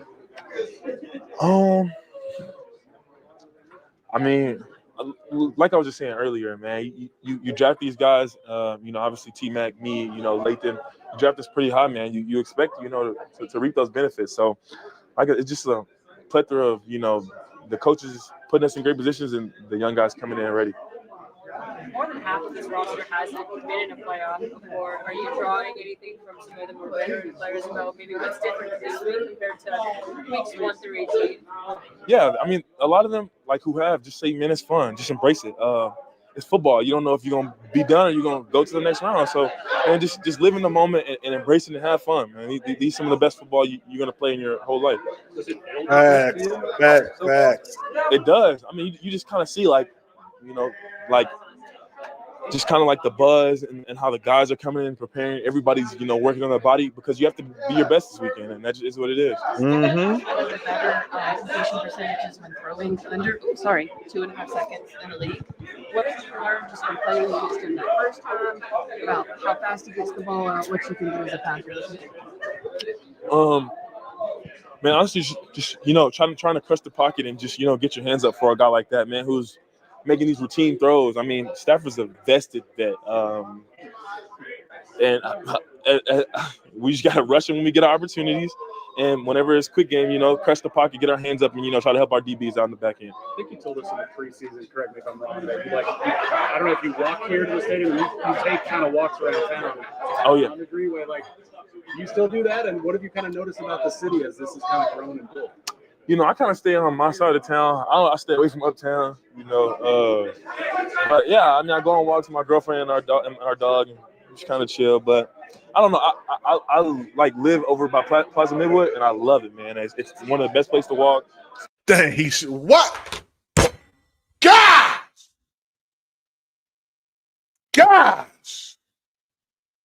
Why did you say that?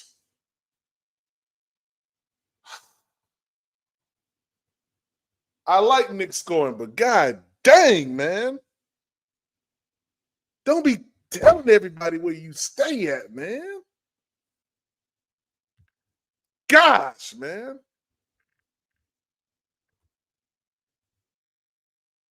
Dang. I like Plaza Midwood. It's a nice area. Nice, beautiful white houses. A lot of grass. Dang. School is on, just super nice. I love Charlotte. You notice more like good Panthers vibes, like more people out there with stuff, flags and For stuff? sure. There's a bar by my house. I always see Panthers fans. After every home game, just rolling my window down and seeing everybody. Hey, chat. Did y'all just get that person out the chat? Did y'all just get that person out the chat? Yeah, we don't do that over here. Appreciate that. Yeah. Thank you, 3-3. Thank you guys. Yeah, we don't do that over here. Don't you ever come in this chat and say anything about anybody's daughter in my chat.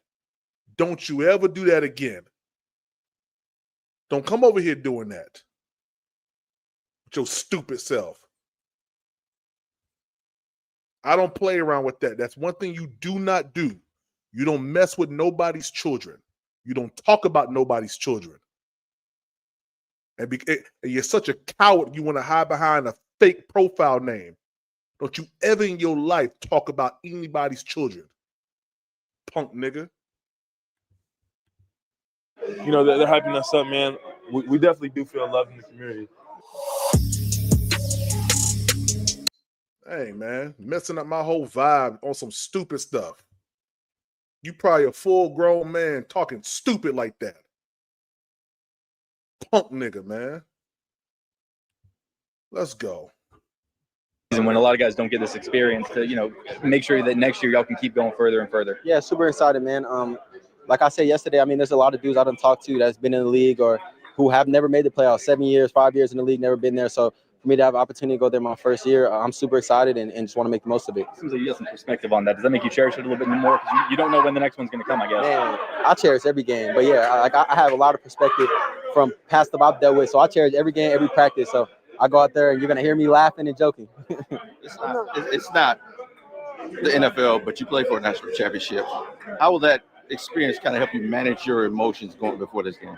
Yeah, I think, I've been blessed to at Ohio State playing a lot of big games, a lot of big time matchups to where we're the main team on TV. So I think just like Mike said, you got to deal with the ebbs and flows of the game. There's going to be highs, there's going to be lows, and your emotions got to stay key and stay calm the whole time. And that's what I'm going to try to do.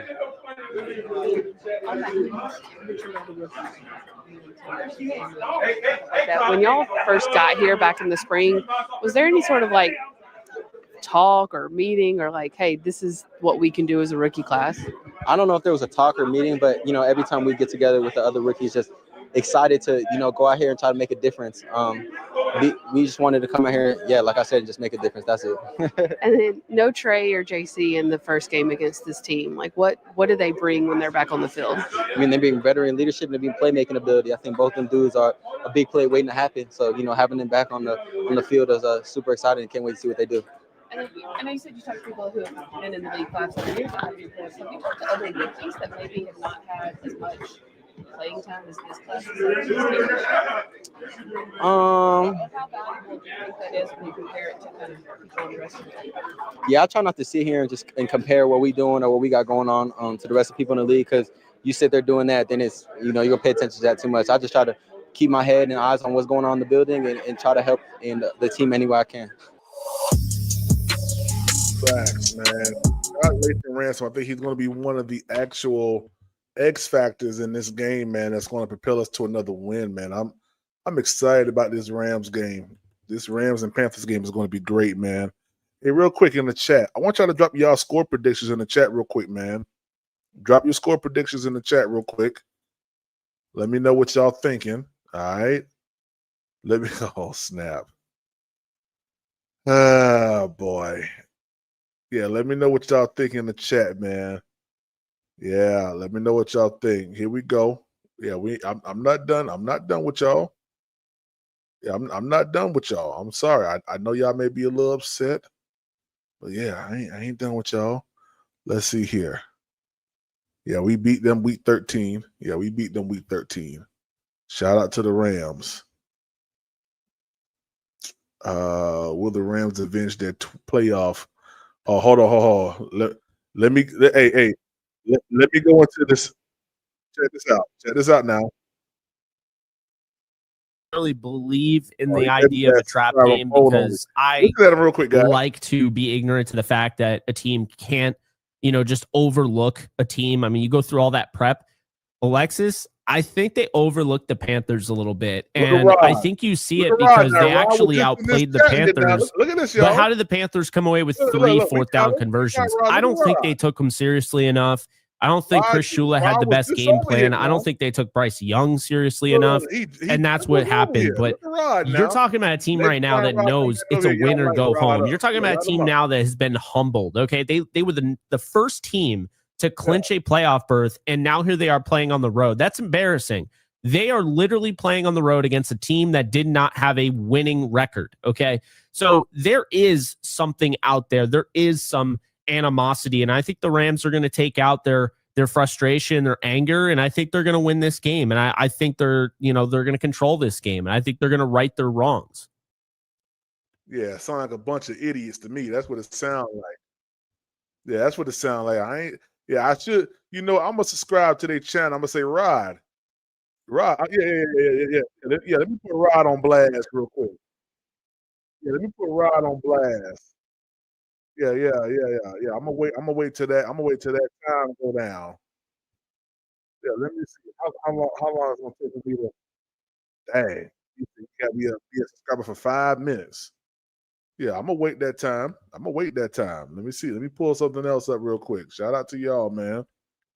Yeah, we in here. We are in here, y'all. Yeah, shout out to the goddamn sorry behind Rams. That's what their name is. Let's see. I want to go to the Los Angeles Rams. Yeah, I want to go to the Los Angeles Rams real quick. Here we go. Let's see. Here we are right here. Yeah, I'm gonna double back on that. I'm gonna double back on them boys. Here we go. Devontae Adams, Matthew Stafford. Here we go. Let's go. How deep were your concerns just about what this season might be for you? Yeah, it was. I mean, there were some lean moments, touch and go there for a little bit. Had a lot of conversations with Reggie and his group, with Sean and them, and just trying to figure out what's best. A lot of treatments and things that I did to try and help myself, get to this point. Didn't know if I would get there, but it was just, I went out there and it was kind of wait and see. Let's see what happens, and luckily it turned out pretty good. Within all of that, how does it feel to be here preparing for another playoff? Yeah, I mean, to be honest, like I said, I think after the game, I just don't take any of these opportunities for granted. Whether it's playing in, getting to play in this weekend where, only half the league's, still playing football and enjoying those moments, or it's week one. I really do appreciate and love playing this game week in and week out. And I don't take them for granted because I've had years where I either haven't been able to play in the playoffs or I haven't been able to play in certain games because of injury. So it feels great to be at this point. Listen, it's called Connect Team, and it's insane. I don't do Yeah. schedules Shout or out to the timesheets ads. manually Y'all, anymore, all and it these works. ads. Let's go. It's on us to just continue to be the team that we've been, prepare the way we know how to prepare, go out there and play, and then see where that takes us. Matthew, with the Panthers, how much time do you spend studying the film from when you guys played them earlier this season versus the film of what they've been doing? It's all part of it, it's all part of it. Obviously, how they played us. We're a little bit of a different team now than we were back then. They're healthier now than they were when we played them. So, there's. You better goddamn believe it. You better believe we are mapping. We coming after you. You pale-faced goddamn duck. Some things that are going to change that are different from what happened when we played them. Obviously, still a really talented team. Speaking, specifically against what I'll be facing and our offense will be facing, their defense playing really good football right now. The last few weeks, they've shut down some offenses that have done a really nice job. So we'll have our work cut out for us. They got good play. Yeah, we did something y'all couldn't do. Yeah. We had the Seattle Seahawks 3 points in at halftime. Yeah, stop playing with us. Players at all three levels and are really well coached. So a ton of respect for them and what they can do. Are there any areas specifically, I know personnel and things like that can change, obviously, but any areas specifically from that game that you guys want to obviously improve on? Yeah, I mean, I'd like not to throw it to their team. And I think that was the story. Yeah, you can't help it. Mike Jett and JC Horn's going to pick you off 3 times, boy. I told you, DB, Derrick Brown, Big Grizzly, and goddamn Nick Scoring is going to be in your back pocket the whole entire game. Story of the game when you think about it. I mean, we moved the ball well in some areas, scored a couple, in the red zone, did some nice things, ran it well, and just had the turnovers. And really, you look at their defense, that's what they've been able to do to a lot of teams. Whether it's getting a tip at the line of scrimmage and somebody making a play on it, or somebody in the back end making a play, or stripping the ball. So they're an opportunistic group with a bunch of playmakers. How does getting JC Horn back on that defense change, the way that they've operated from what you've seen on tape? Yeah, I mean, I feel like they call similar things, but it's just adding an all-pro type player. I think both their corners are as good as you'll see in the league.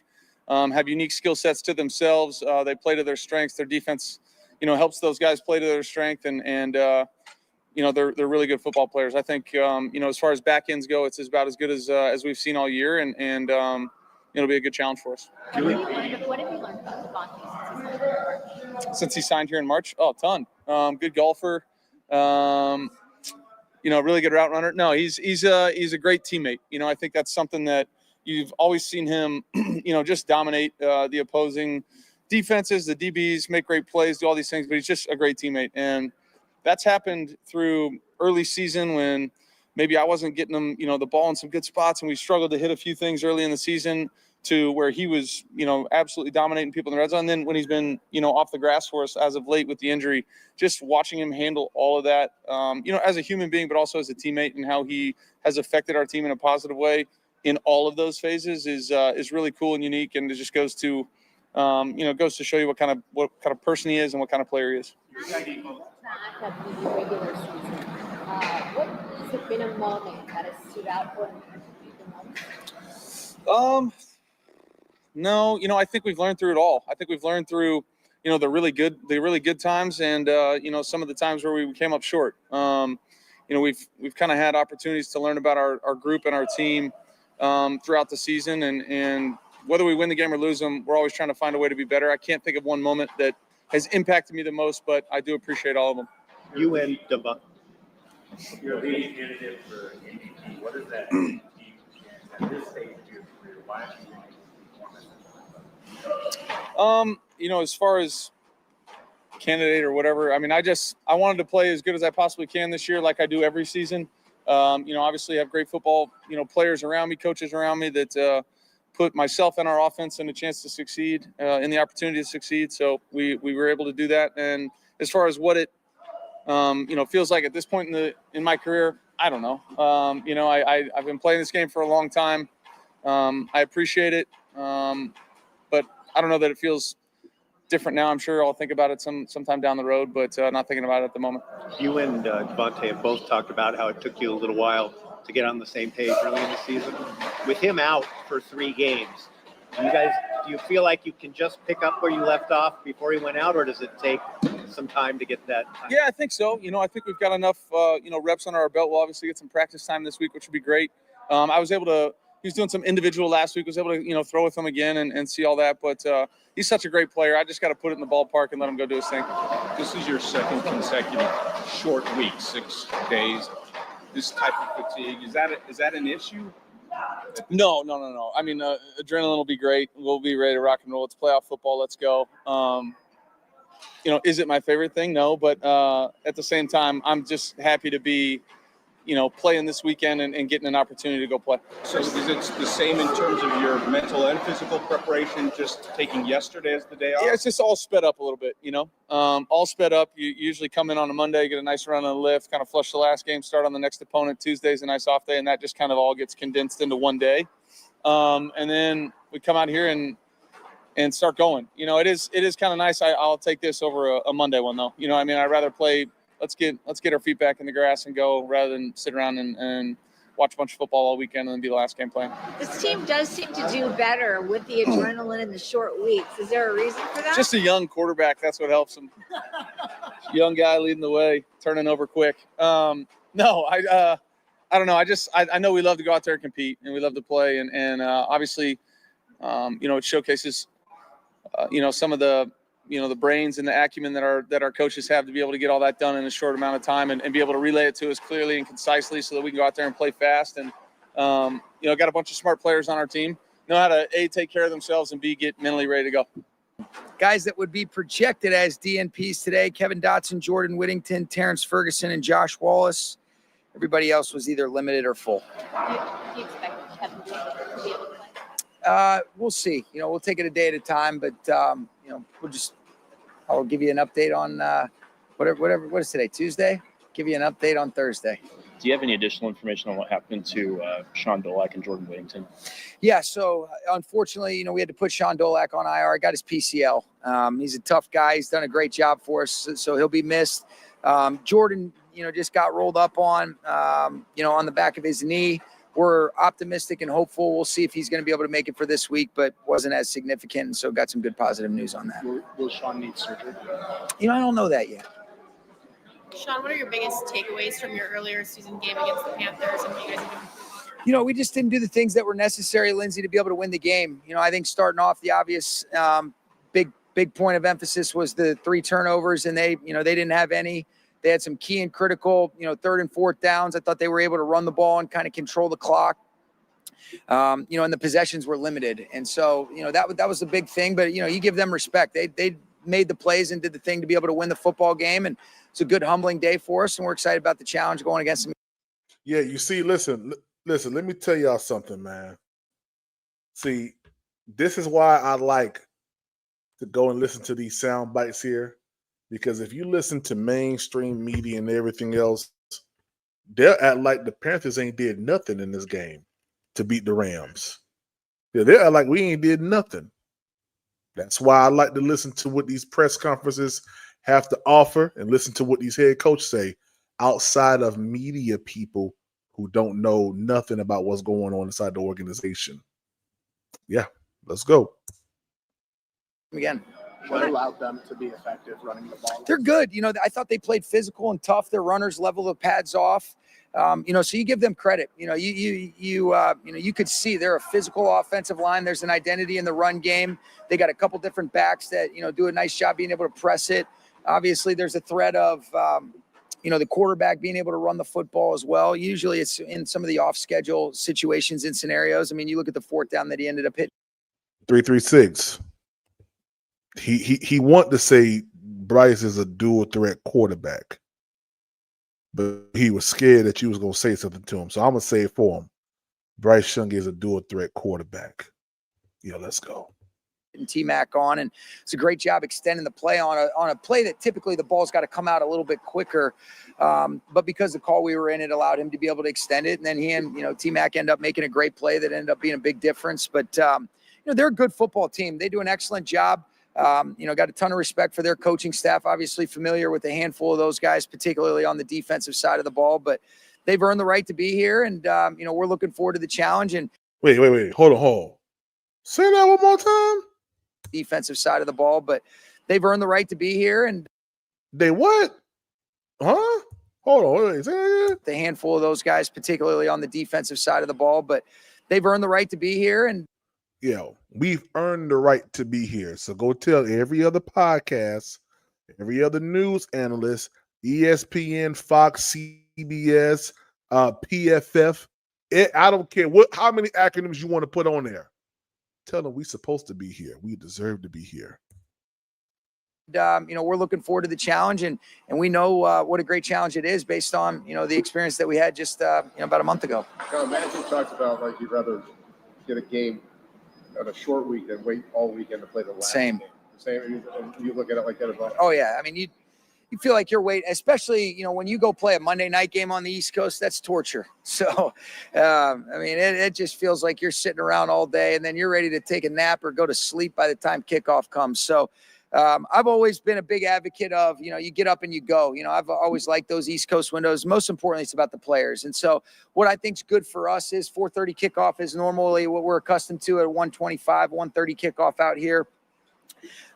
We did a short week last week, and I think our guys are in a good little rhythm. You come in and typically, it's a little bit accelerated for the coaches, and they've got to be able to turn over, but they did a great job handling kind of just an above the neck approach today. And we've had some experiences handling these things, and the guys always do a great job. But I'm in alignment with Matthew on that. Sean had two very good starts his last 2 years very good, but this year he's now candidate for offensive player of the year. Where have you seen the most? If you roll up in a $200,000 Porsche 911 Turbo but can't take your shirt off without feeling embarrassed, Man, shut up.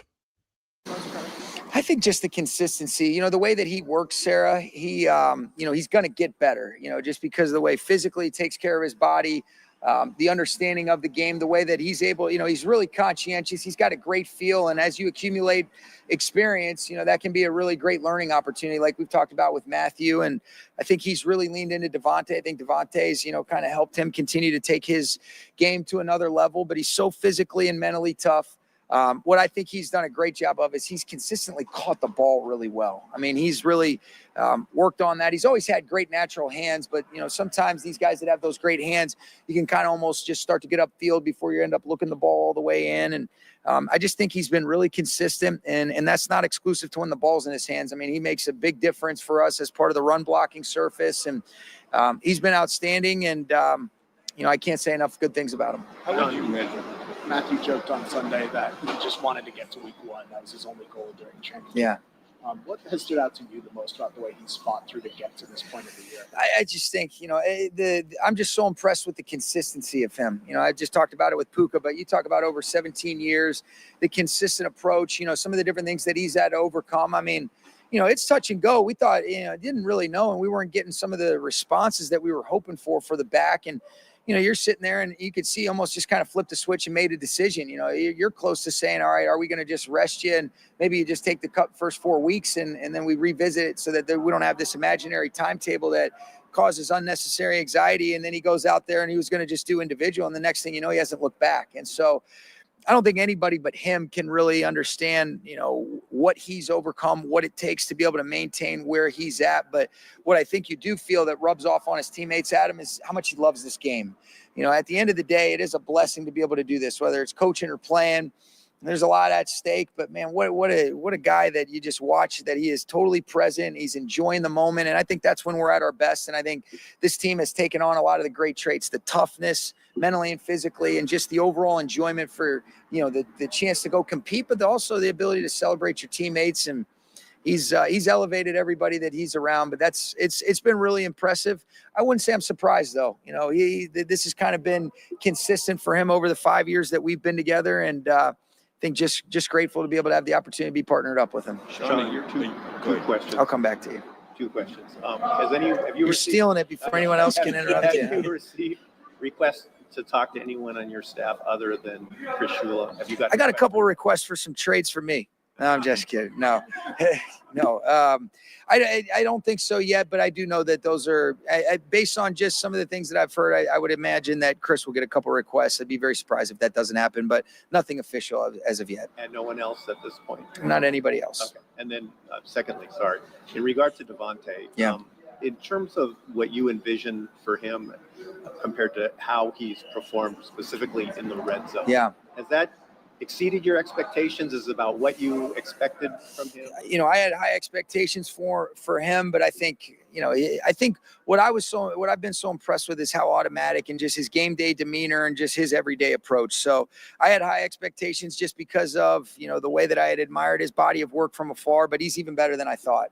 More importantly, he's even better as a person. I've really loved to be able to get to know him, but the attention that he elicits, and then, like we've talked about, the stats don't always show. I mean, how many PIs he's drawn, how many, illegal contacts where, you're moving the chains and they might not go on the stats, but he's got, a few hundred yards for sure and PIs that he's drawn. And then obviously what he's been able to do. I mean, to lead the league in touchdowns and miss the last handful of games, what a tremendous tribute to him, and to do it with 3 different teams. I don't think that's ever been done in, in the history of this game. And so when you start doing things like that, that tells you, he's in rarefied air, and that's who he is. Sean, a year ago tomorrow was those crazy fires. Yeah.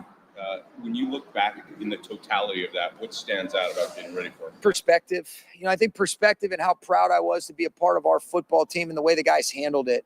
It was a lot bigger than football. And I think our guys, I was so proud to just be a small part of just watching the way they represented for the city. And you could see, there's a lot of cool things that sports do, especially when there's big, real problems going on, and how that can kind of unite a city, or at least provide a temporary relief from some of the things that were going on that were very real, and people still feel the ramifications and the effects of that. But I just thought it was such a cool reflection of our group, the caliber of the men that play on our football team, and just their overall competitive character and what they're about. And it was a special opportunity to be able to try to provide a temporary relief for a city that was grieving. And, I don't ever want to say that was cool. It was cool the way our guys handled it. But yeah, we were talking about that the other day, actually. Do you feel a pulse on this team, knowing that every team is different as you step into? Yeah, I feel a great pulse on this team. I love the maturity. I think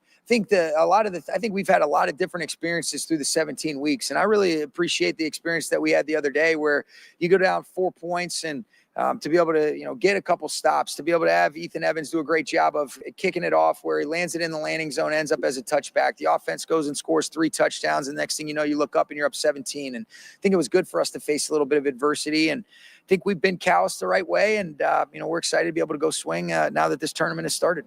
Coach, when you talk about perspective and you're heading into the first season, do you take a look back at sort of what stood out to you the most throughout the regular season, or is it all like a blur? Yeah, no, you absolutely look back, and you want to use it as, you don't want to live in the past, but you want to use it as learning opportunities of, good experiences, and how do we replicate that? And then when some of these scenarios that we want to handle differently, all right, how can we use the learning that we had to try to be able to apply it? And so these guys have done a great job of that. I think we've had a bunch of different experiences in the 17 games.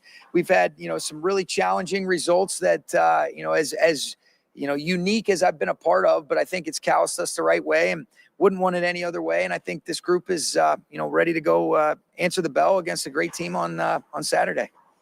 Welcome back, Monte. Hey. How are you feeling? What's it like to be out there practicing again with the team?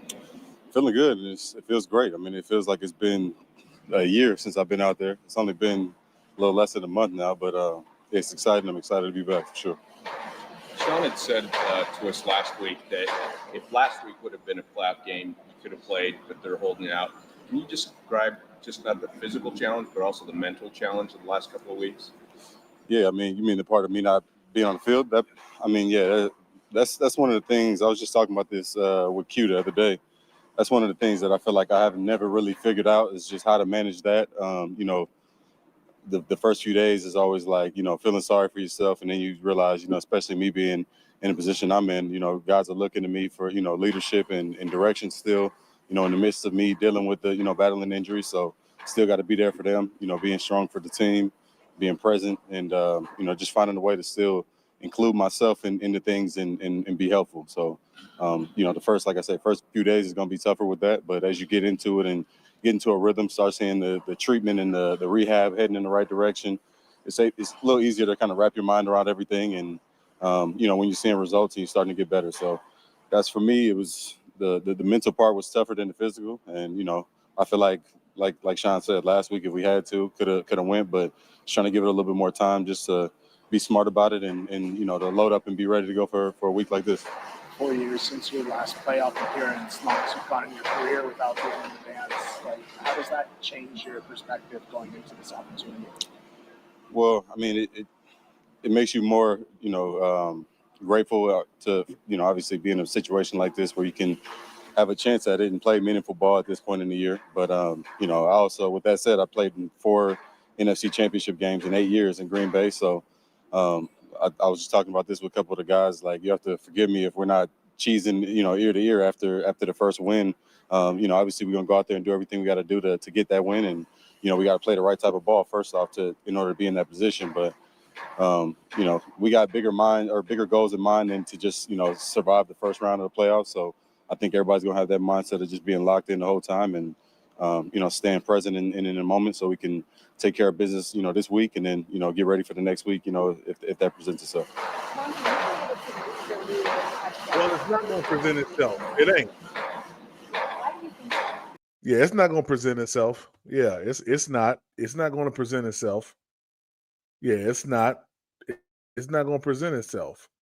The Panthers going to shut that down. Yeah. We playing great. Hey, we playing San Fran next week, y'all. I just want to let y'all know that next week we are playing San Francisco. All right. Yeah. Yeah.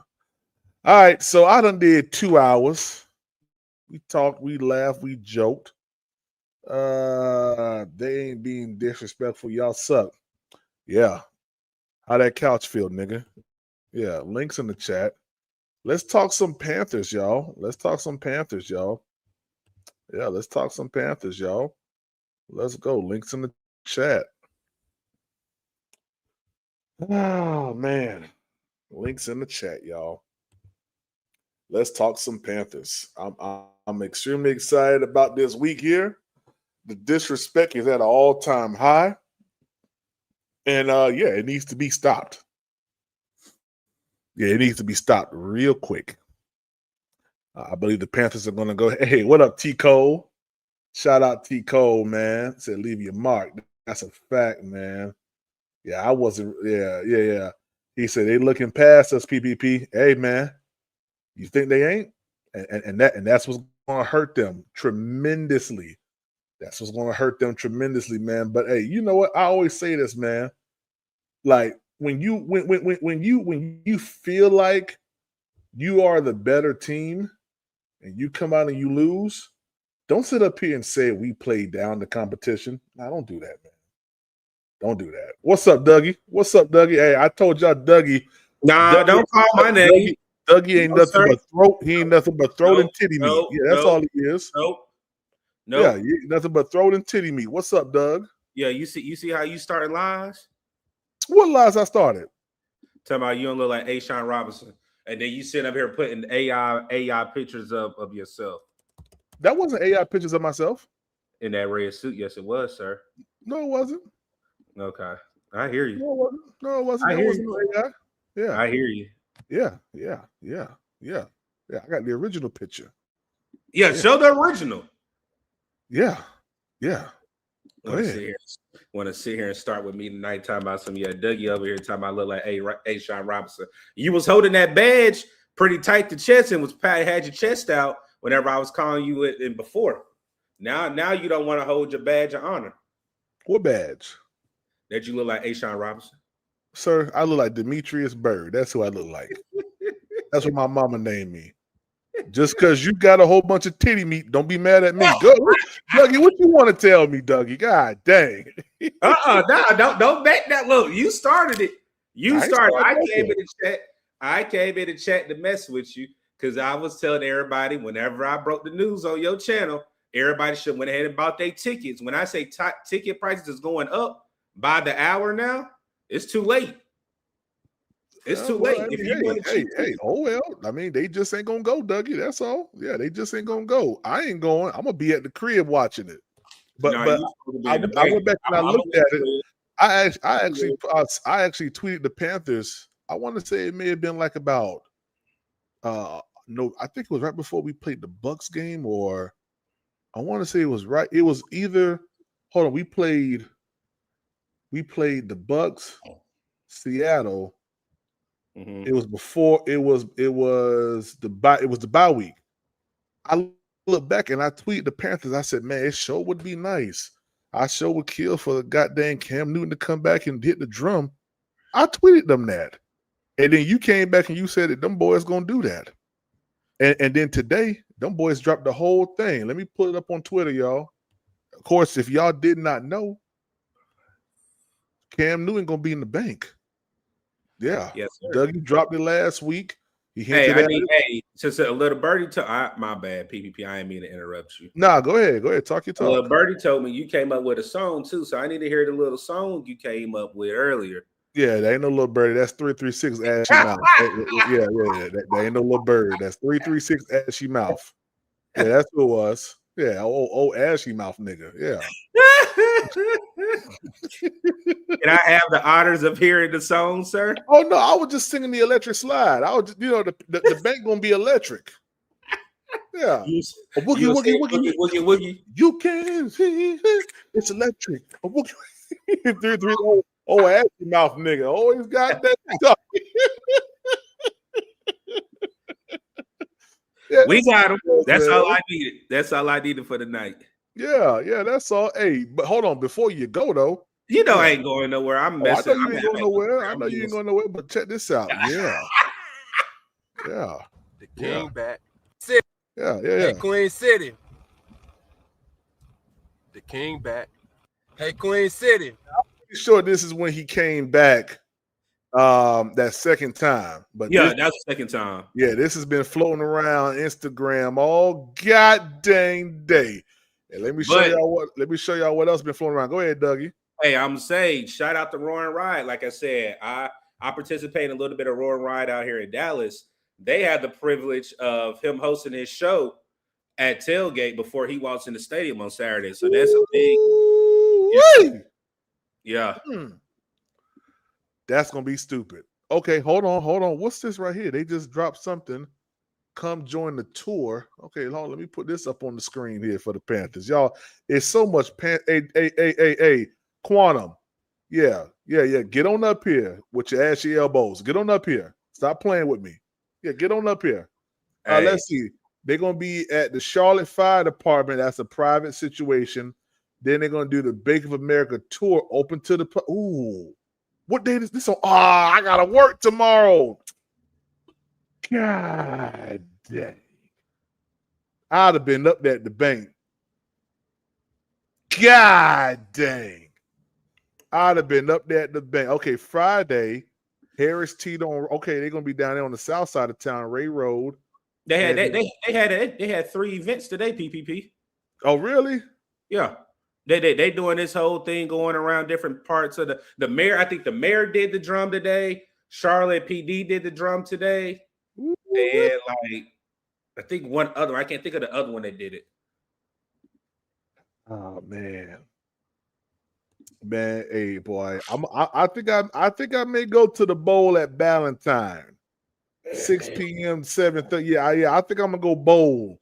I'm gonna beat Dave Canellis. I'm gonna make sure I don't wear no socks that day. Whole scoliosis back out. Hey, hold on now. Let me tell you something. I'm the best goddamn bowler you ever encountered. Yeah, I'm the best bowler. Yeah, I roll turkeys all goddamn day. Yeah, Quantum, you come on here, Quantum. Yeah, you be on Black Cat Panther podcast, sitting up there looking like a lump on a log. Yeah, come over here now. Leave Megamind alone. That's Quantum name. Leave Megamind alone. That's my boy, man. All right, cool. So that's the tour. Hold on. Let me look at T-Mac. Yeah, there you go. It's gonna be so much content. You can't cover everything because with the excitement of Cam Newton right now. There you go, right there. That's the announcement right here. Is it? I remember those. Let me turn it up. I remember in 2003 we had our playoff game here. I remember those towels waving around. That's my dream for this organization. Bank of America Stadium was a special place today. Black towels waving, all black uniforms. I know I said I'm back, but in essence, we back.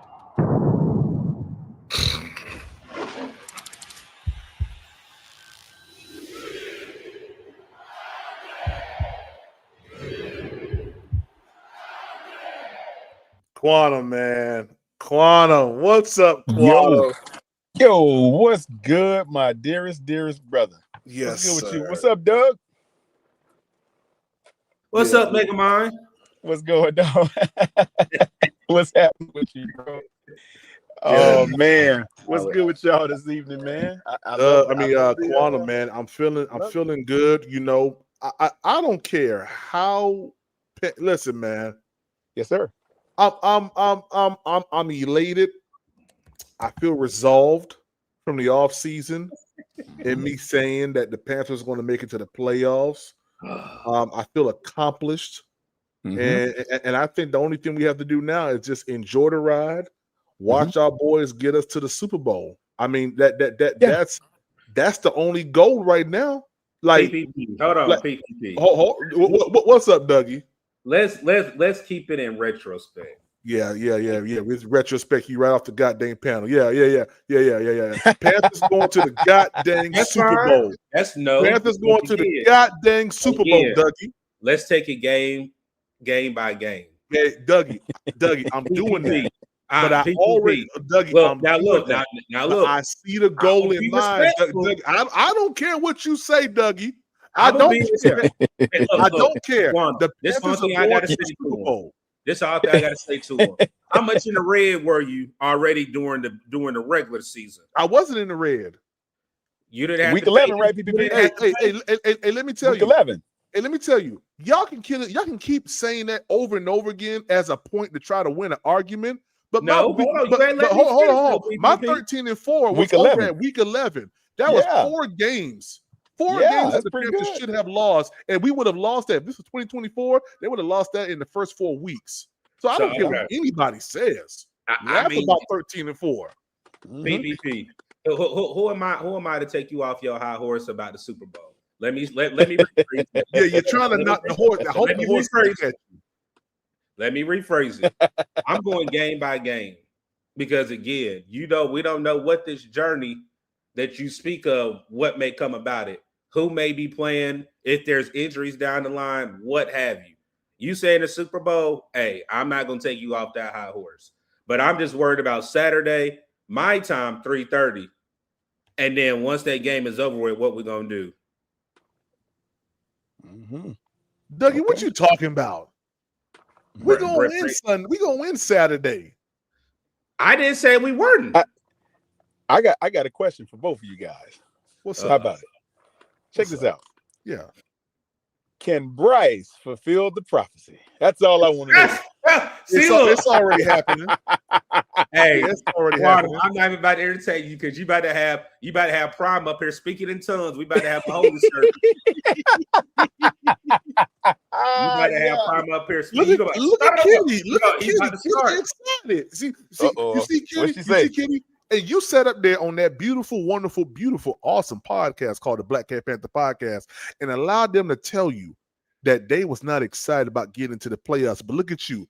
You're going to be wearing your Cam gear. Now, if the Panthers did not get to the playoffs, you can wear your Cam gear. Yeah. She's a Newton fan. That's right. Yeah, I don't care. Go ahead and make sure it's clean and ready to pull it out the closet and get it right. Get it right. Yeah. Dust it off. I know you have it on in a minute now. Yeah, dust it off. Yeah. Y'all gonna make Kitty hit that link. Y'all keep messing with her.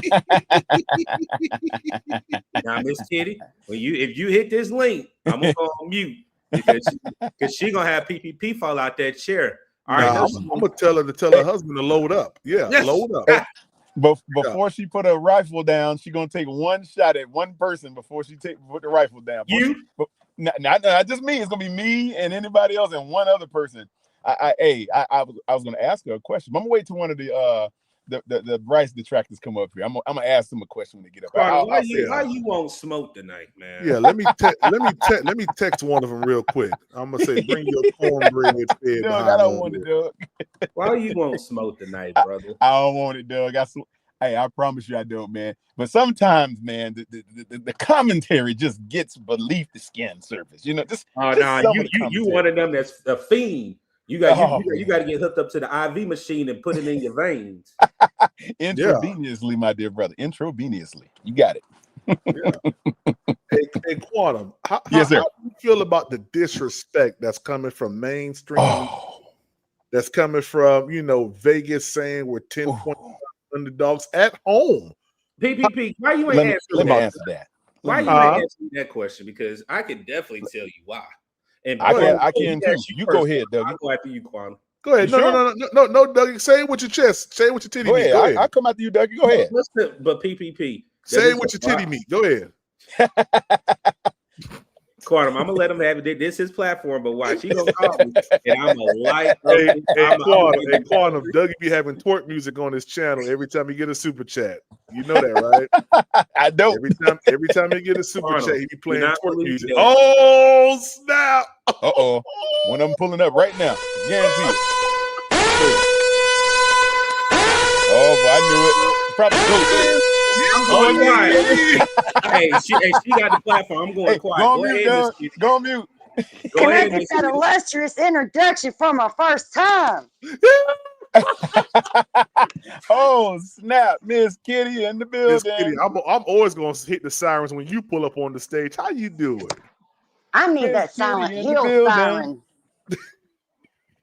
You know, if the movie Silent Hill in the game, the air raid siren, that's what I need. Hey, people, while you talking about that twerk music, that's what you need for Miss Kitty coming up here for you tonight. This week only. Lord. Hey, if Cam in there, she gonna bust it out. Oh, you already know what she said on Black Ant. She said she want to do something to the man. I said, that's why I told the security. I already got a picture posted all across the stadium. She can't walk. You better quit. You better quit. You're gonna have to reach back into your native land of Uncle Luke songs to get me when you pull Cam out. Miss Kitty gonna be all on it. Yeah, Bloody need to quit talking bad about my baby daddy in the damn chat now. I see him in the chat talking crazy about him. I saw him. Oh boy. Hey, so Kitty, I want to ask you a question. Why are the Panthers being flat out disrespected? Uh-oh. Well, I do believe it has to do with our quarterback. I knew it. Now, don't get me wrong, Prom. I think he is a great kid. Don't get me wrong. Yeah. He is a perfect kid. He's just not an NFL quarterback. Oh man. Can I add Now, a that's little my bit of, opinion. You have your own opinion. That's my opinion. Hey, Miss Kitty, what I'm always gonna do is I'm always gonna respect the ladies, and I ain't gonna fight. I ain't gonna come at you. I'm just gonna say yes, ma'am. Yes, ma'am. I got you. Now I do But got my, Miss Kitty? you know, my autographed Cam jersey next to my TV. As always, it never moves. And I did wash my Cam jersey today that I wear, that's custom made. So I am ready to wear the Panthers gear for the first time this season. Oh wow! But you know what, Miss Kitty, you know what caused that, right? Atlanta. Bryce Young winning 8 games. That's right. No, that would be Atlanta letting us sweep them and then beating the Saints. Oh, they let us sweep them? Well, we swept them. I mean, they didn't put up much of a fight. Yeah. But let me tell you. Okay, I got you, Dougie. But let me tell you, Miss Kitty, the only reason why you get to wear that Cam is because the Panthers, with their 89 record, are in the playoffs.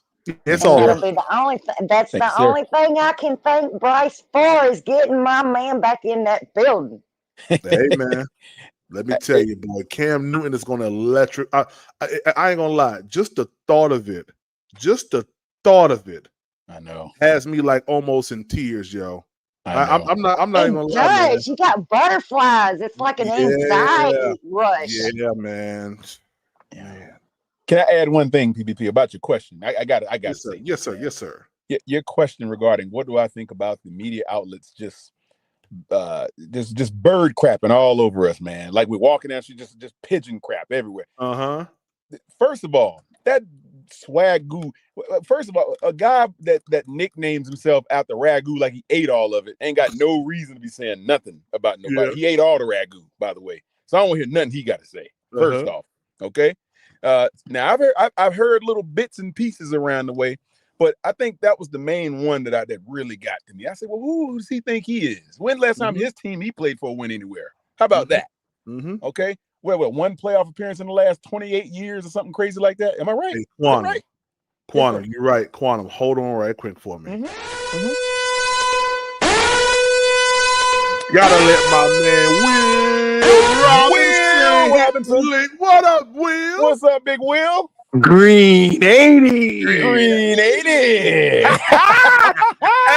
Hey, step into the booth. Ace Boogie's back, baby. Step into the booth. Ace Boogie's back. Hey, you can't smack a smile off my face, boy.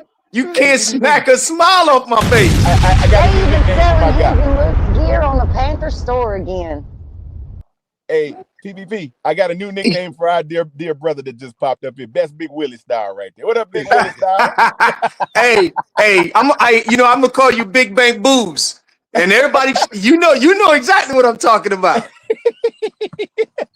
I'm meeting with some of your executives next week, man. But at any rate, word is bond. Huh? Word is bond. Seriously?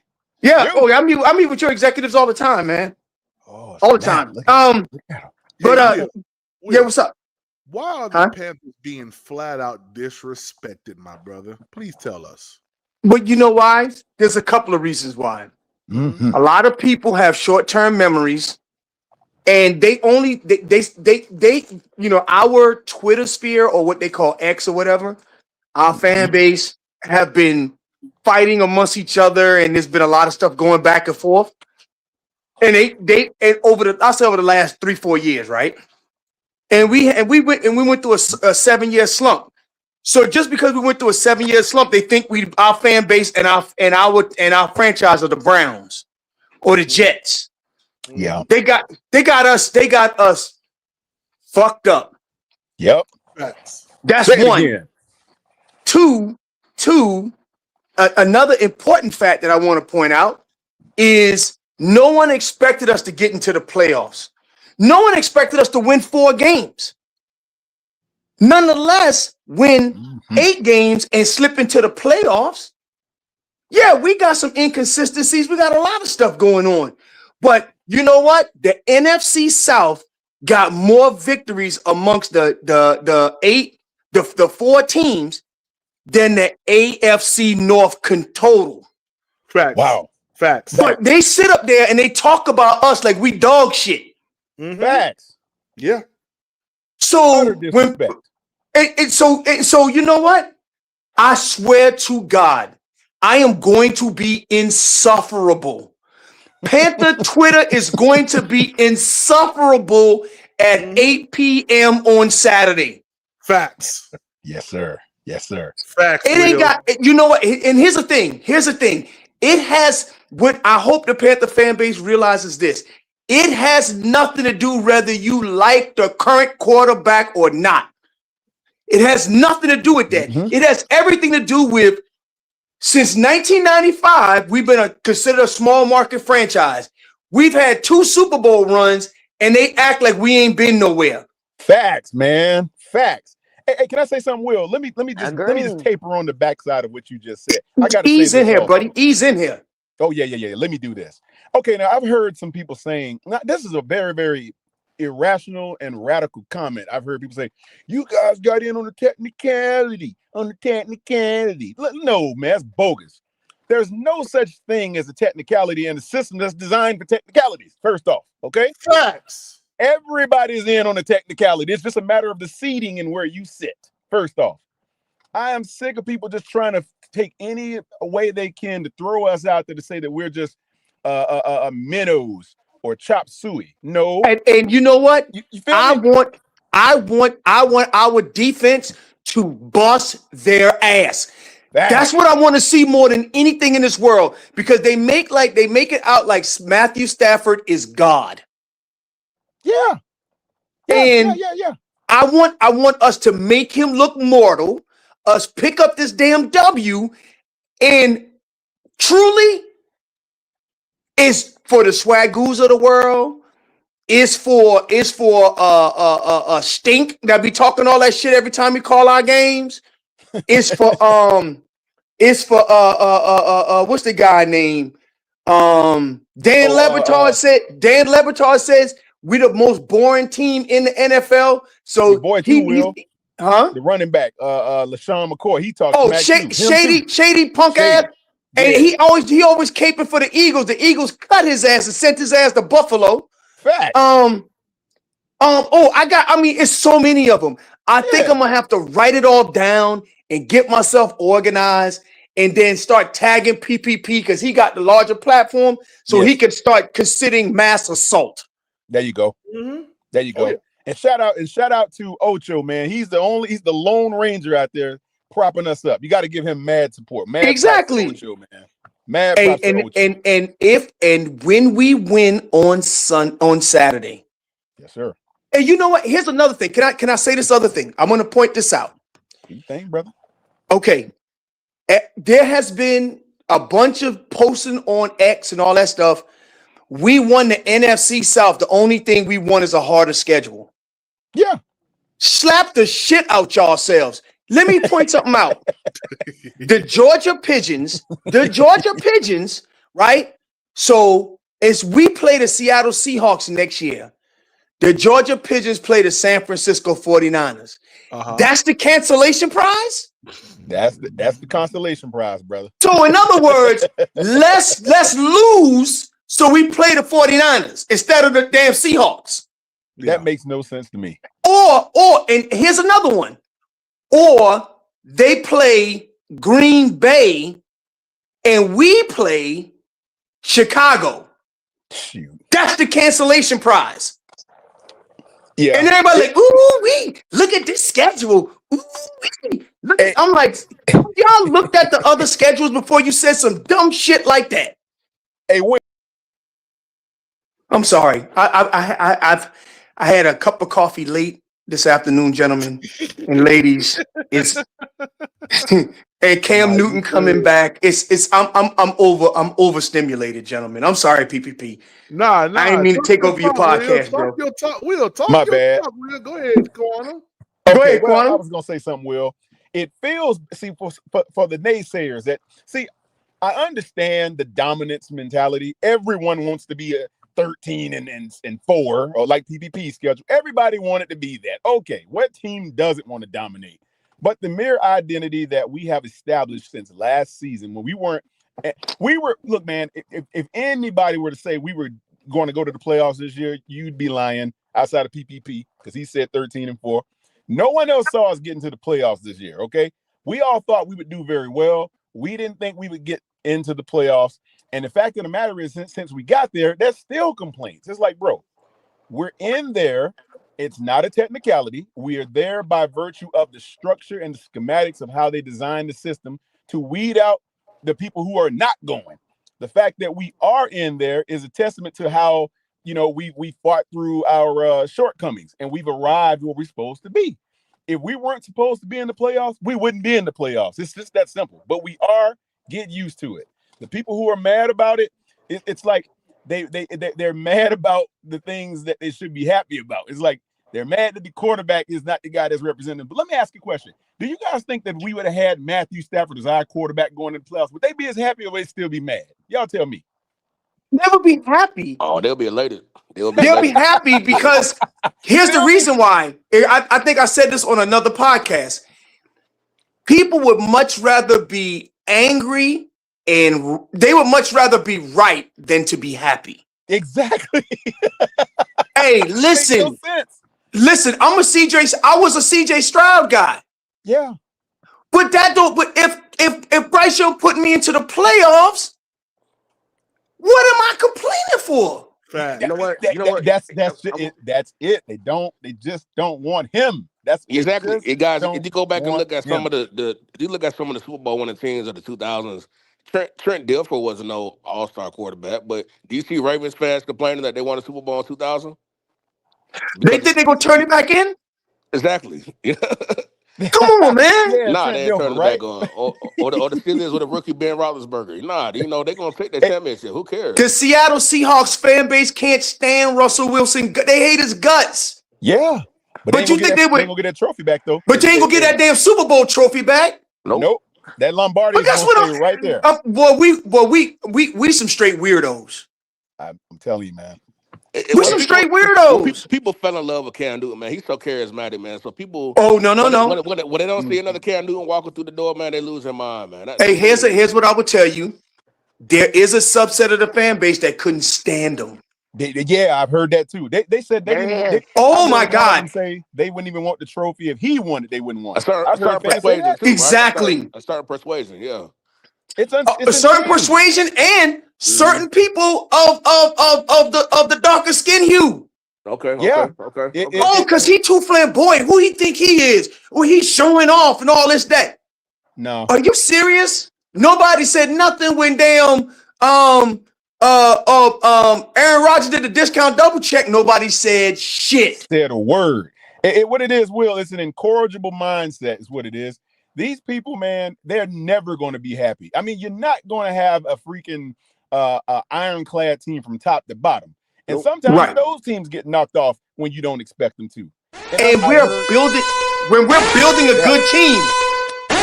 Yeah, I've heard. Yeah, what up, my dude, Trail? What up, Trail? Oh, they go Trail. What it do? What up, Trail? What it do? Hey What's Trail, good? you know What it hey do, my Trail, brother? you haven't been able to do your Bryce Shamar Bartholomew in a while, Oh, man. no. I can technically still do it He because we loves lost the Bryce. last 2 games, but I gave the nigga a break. I He gave the loves nigga a Bryce. break. He got a Trail's my spirit BY9. Trail animal. got a BY9. He Baltimore. got one. I gave that nigga a break. That's what happened. You feel what I'm saying? Hey y'all, let me Oh, tell y'all okay.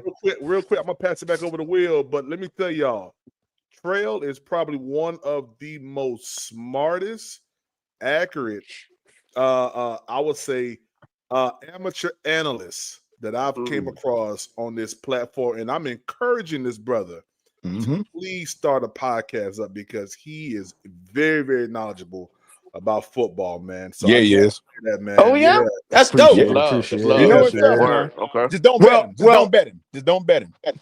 Hey, Don't bet. so Just so don't I'm bet glad me. I'm glad you're on. I'm glad you're on because this piece that I wanted to add, right?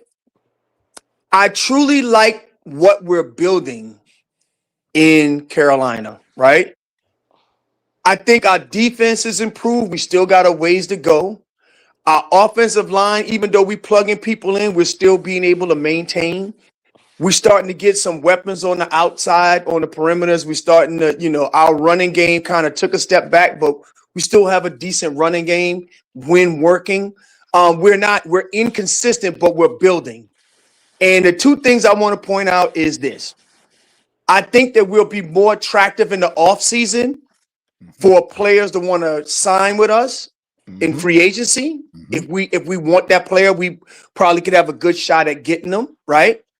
And then two, I like what our scouting department did. This new scouting department, their first rookie class that they had was the Scorton rookie class and the Ted McMillan rookie class and all of that. Mm-hmm. That was their first. This scouting department, Yes, this yes. college scouting department, just their first draft. I'm hoping they can replicate that level of success in this upcoming draft. If they can, I think we on our way. I Mm-hmm. really think we Yeah. on our way. Oh, I And love me some Nick Scorton. That's my Hey, player right there. That's he's my a lot guy right better than there. what Princely has been showing us, Kitty. He really is. He Y'all is. saw he was y'all saw drafted. that He was drafted in the second round, but he had a Yeah, he first was round drafted grade on had him. a first round grade on him. Y'all see that Atlanta's trying to poach our Brent Tillis. Y'all Man, saw I that? see that, They man. hired somebody as their GM. Oh, they did? Okay. Yeah, they're trying to get Brent They Tillis. stay away from Tillis. You stay away from Tillis. They got Yeah, their hands all in the cookie I'll jar. pull up to the bank and block Tillis into the bank myself. Yeah, Hey, wait, you ain't going nowhere. yeah, you ain't going Hey, nowhere. Oh, yeah. and so I just really like what we're building. And I think if we continue to build this way, we'll have sustained success as a franchise. That's no doubt. Facts, Yeah. 100%. Yeah. 100%. 100%. If we Trail, talk can, to us, Trail. go ahead, Trill.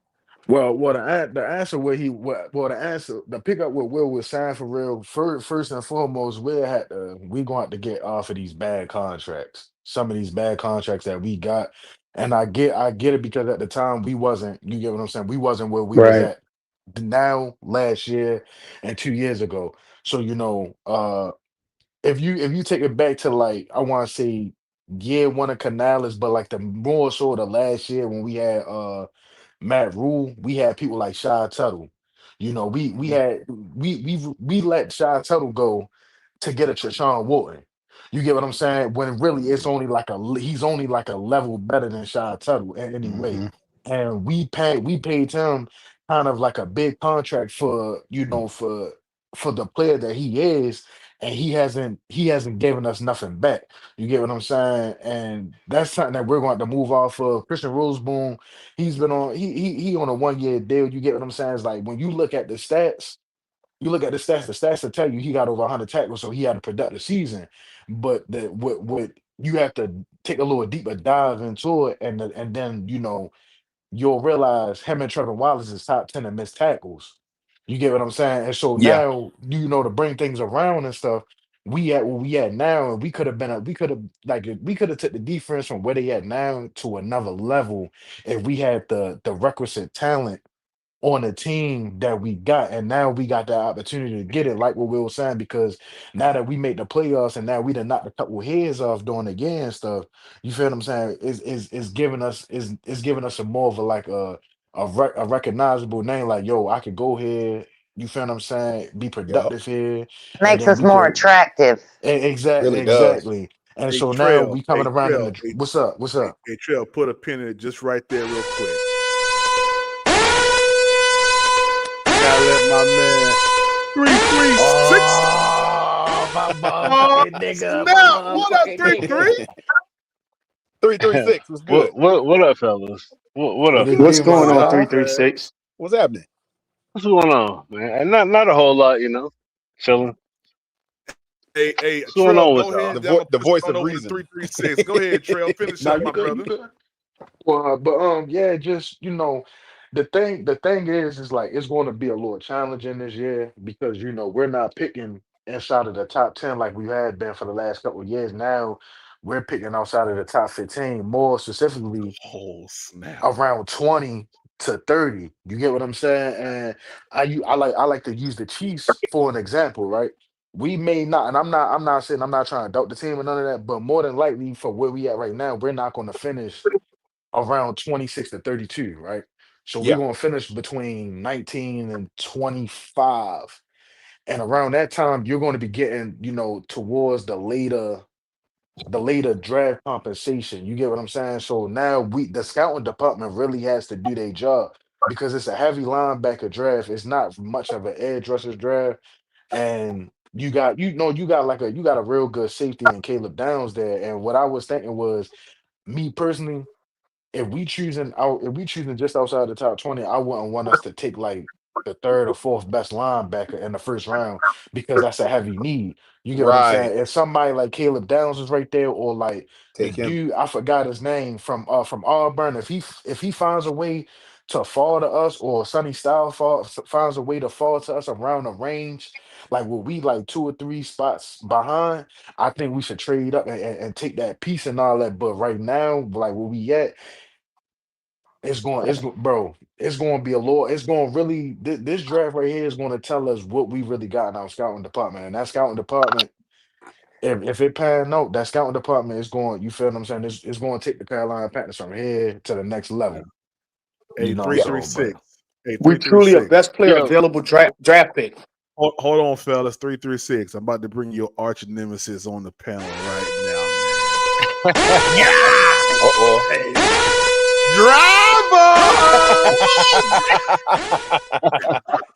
What's up, driver? man. What up, driver? What up, driver? My bad, man. I think my Oh, y'all got to be microphone ready when I give y'all that old siren now. God dang. You got to come Hey on man, in. Hey, so I'm here, we're babe. truly I'm here. Don't worry, man. Hey man, I'm here, man. I'm listening, I'm learning. That's all, man. I'm trying to listen and learn. Yes, sir. Okay, oh man. Let me just let this old punk nigga up. Yeah. What's up, J Live? Yeah, you don't get no siren, nigga. What up, J Live? What's up, baby? Hold on, I'm trying Hey, to cut this chat. Hey, PvP, I background noise don't out. think Give me a y'all second. ready it's for wide J open. Go Live ahead. today. Whoever want to talk, go ahead. J Live on that nonsense. AJ Live, we don't want to hear shit about the Saints today, man. We don't want to hear I'm shit gonna about the back Go Saints. out ahead. so you fellas can talk Go ahead. and you can let Okay. somebody else in. Okay. But I just want to say I'm excited. Hopefully, we got a good luck charm in the bank this weekend. And good night to you fellas and Buttercup.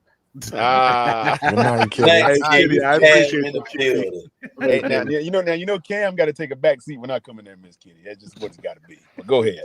Go ahead. Go ahead, y'all. Panel's open, man. Go ahead, fellas. So let me tell y'all something, man. I want everybody on this panel to be excited, man. We haven't seen a postseason game in a decade. I know we want to be dominant, okay? But a decade is a long time. My kids were in high school last freaking time we seen the playoff game, okay? We need to learn to be excited about the fact that we're there, not because of how we got there, just because we have an opportunity to make some noise. That's what I'm excited about. Not the fact, oh, we got in there. No, forget all that. This How is y'all supposed to win with that Yeah, I attitude? agree, Quantum. You know what I'm saying? I agree, Quantum. We'll talk about that later.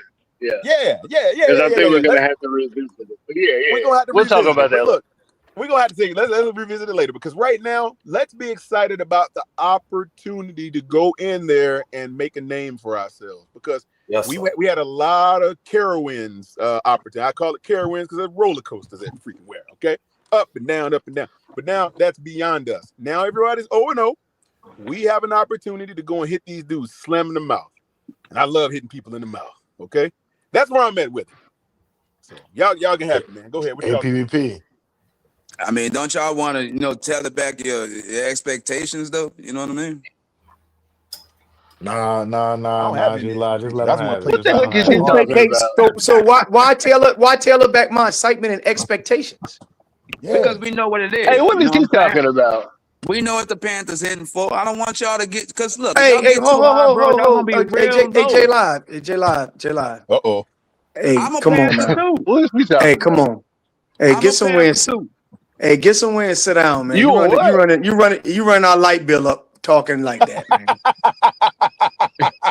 I was here, good content. I was locked in. I was here. We don't sound like talking about Hey, Will, everything run the light bill up, don't it? I had a tune in. Everything run the light bill up.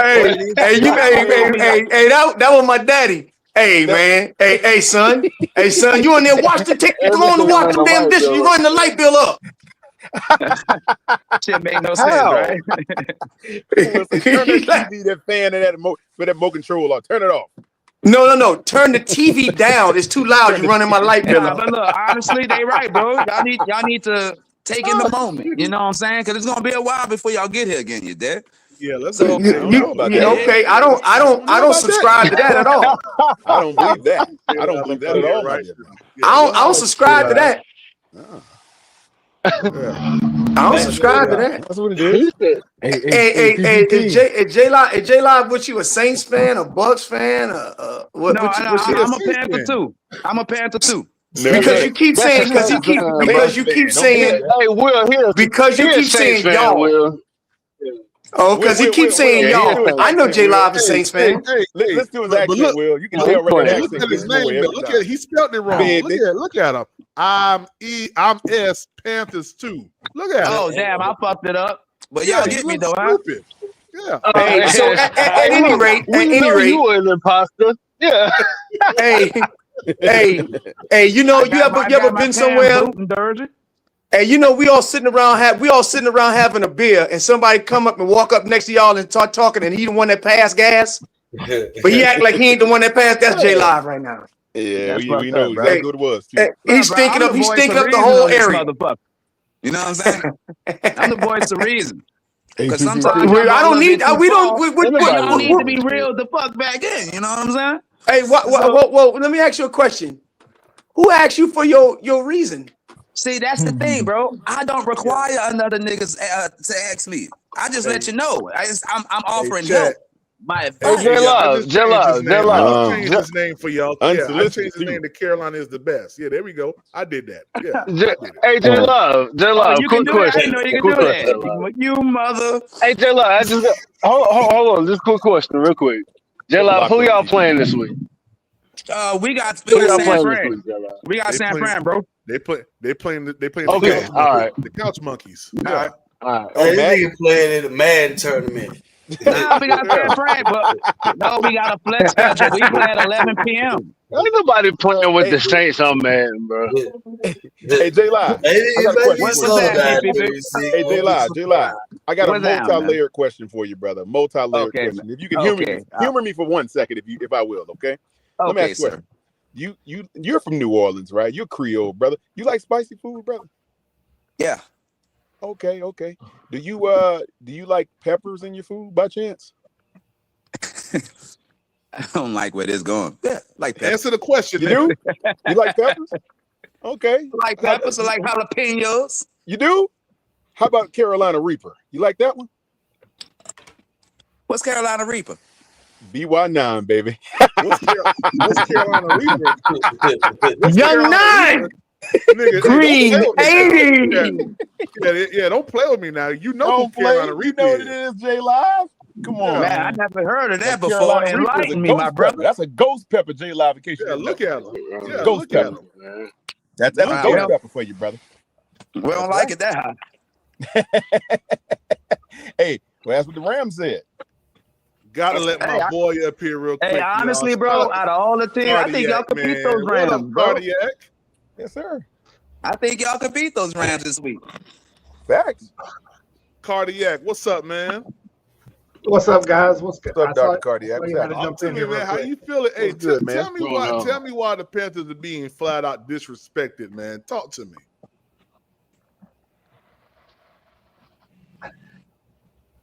I know.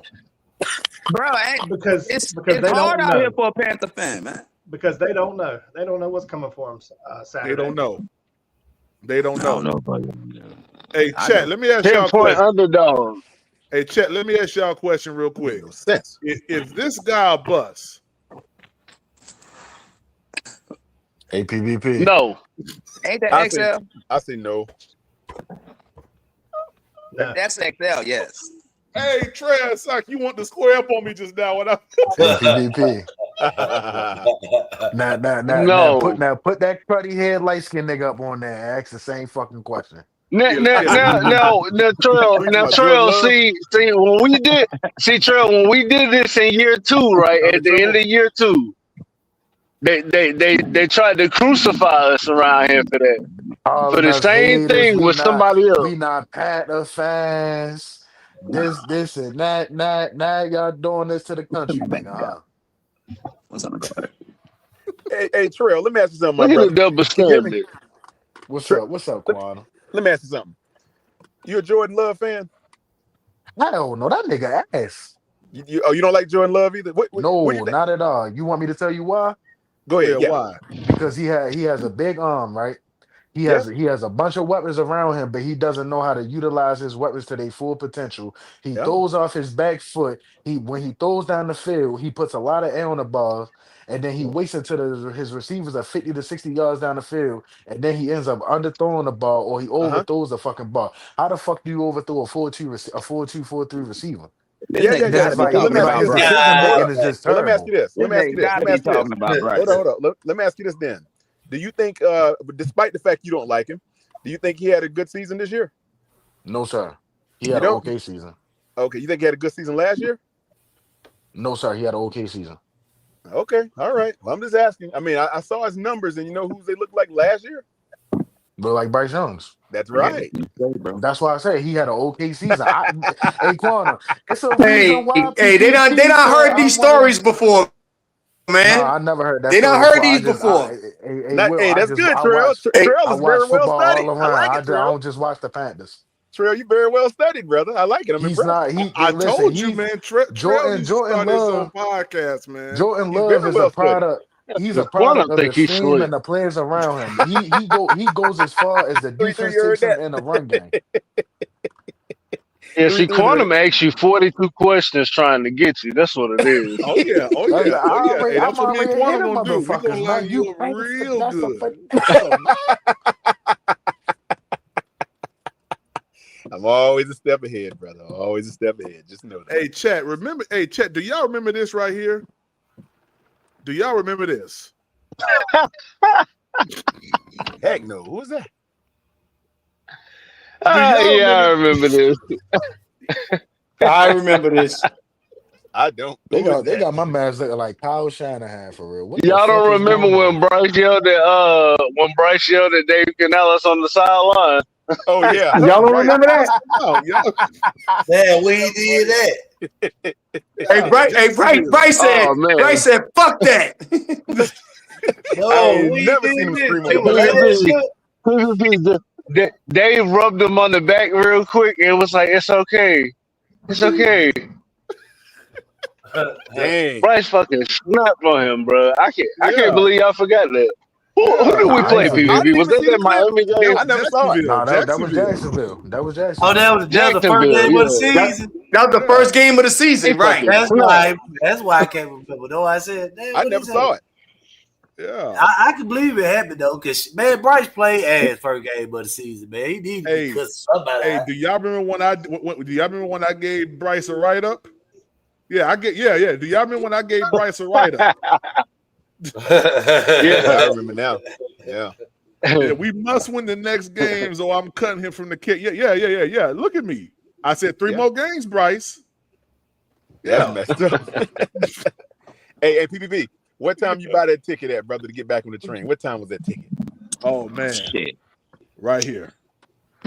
When we beat Michael Penix 30-0. Yeah, that's when I got. What was the stamp on that ticket? 4:48 was it, PPP? At 4:48 p.m. No, PPP do Atlanta, bro. Disrespectful. Hey, PPP, I'm gonna tell you, that was when we beat Atlanta. I could not get home fast enough to go get me a goddamn haircut. I live in Augusta. I could not get home fast enough, bruh. And my barber was like, "You just got a haircut." I'm like, "Nah. I need to come in and get a cut, dog." Yeah, I'm up in here. All them Atlanta Falcon fans, they were lined up 30-0. And I went and collected my money from all of them. 30-0. Hey, check this out. This was Bryce Young before the Jacksonville game, y'all. Look at him. Pay me $1 a week. Well, y'all need to stop. That was Bryce Young before the game. Before Jacksonville. Look at the record. Look at the record. Hey, show that nigga when he played the tank. I'll pull this one show up. That nigga when he played. Look at this. Hey, this was my record prediction. I'm bold with it. Oh yeah. Hey, sir, I have this. I screenshotted it. No worries. Yeah, I got all of these. I got all of these. Hey, PPP tried to drop out Bryce bandwagon. Get what I would do? I was right on the shoulder his ass. Nigga, I know I was looking at his ass sideways. Nigga, I know you ain't doing me like this. Hey, he tried to jump off that wagon driver. Yeah, I was on the show. You know, I was on the show. I had to get Bryce a write-up for that, boy. You ain't wrong for that. You expect excellence from your team, bro. Yeah. And look at this right here now, guys. Look at this. Yeah. I had to call her. Yeah. Tell him we back. Yeah, tell him we back. Yeah, we beat the tell him we back. Now, PPP, let me ask you a question, brother. Yeah. If I may. Yes, sir. Now, I'm never going to get off of this, and I hope that my lovely brethren on this panel do not as well. I don't know about J Live, but everybody. Yeah. Let me ask you something about that. Let's discuss the officiating last week. See, that's one of the games we got to rob. That's a nine right Here there. we go. 3-3-6. 3-3-6. Hey, 3-3-6. It's officiating. Hey, here we go. You know what? Nobody wants to talk about the. You know what? You can talk about the play on the field and the play wasn't good enough. I'm not on that. I'm not on that Dave Canales shit. The referees screwed us out of that game in New Orleans. Oh my God. You want to, bro? If you was to play us again, we'll win. We match up well against y'all. Tyler Shuck. Hey, hold on. You want me to tell you? Tyler Shuck overperformed for a few. Hold on. Tyler Shuck overperformed for a few games. Don't make it seem like you got Drew Brees back there, some shit like that. They got some film on him for the beginning of next year. That's exactly He's going to regress to the Hey, you're going to regress to the means that we already know that. You are the New Orleans Saints. You are not special. Boy, they go early in the season. Oh yeah. Hey, some people got refs in their pocket. I don't know who, but somebody paying the refs. I'm sorry. It ain't the Saints. No, but this we need to get with our owner. He ain't paying his Illuminati tax or something. He ain't paying something, Will. Will. He ain't giving them luxury box suites. He ain't doing something. Something's off. Jay Grizzly. Yo.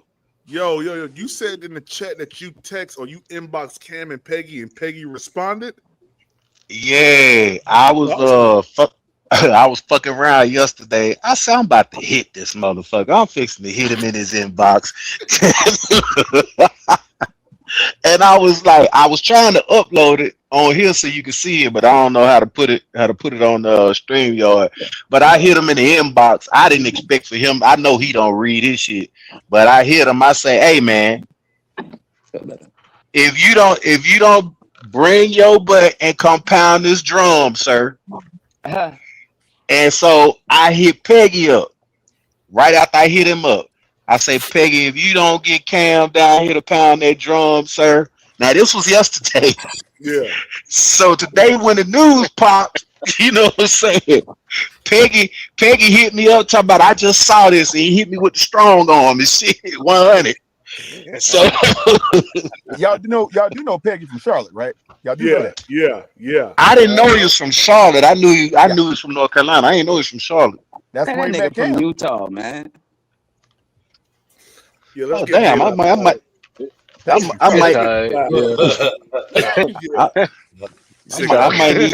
Might need to see who Peggy people is. Shit. Yeah. Right here in the city, Shout out man. Right J here in the Live. city. I mean, y'all could just ask me. You know what I'm saying? Nigga, hey J Live, I'm about to kick J Live. You got one more time to say something stupid now. One more time. You mess with me one more time. I already know I'm on a short lease. And I don't care about none of it. PPP. I'm a real nigga, Hey, PPP. He used to get kicked I'm out. a street nigga, boy. Yeah. I don't care about none of it. Man, But it was funny.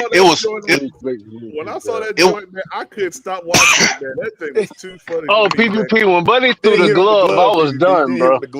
Yeah, when he threw the glove, I was finished. That glove was funny. Yeah, I was finished. Man, let me see if I can find Hey, that. old boy was spooked too. Yeah, he was spooked.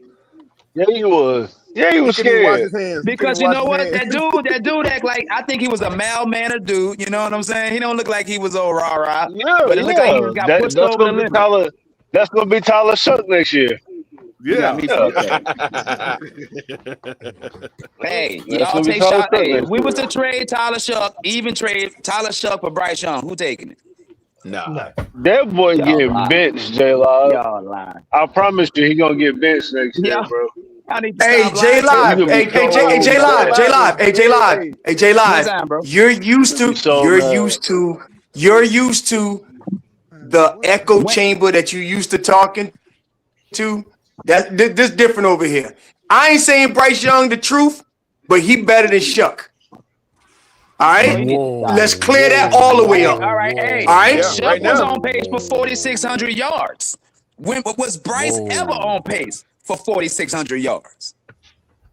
I'm through with this. Hey, dude. you think that he would have threw for 40? Boy, get somewhere and sit down.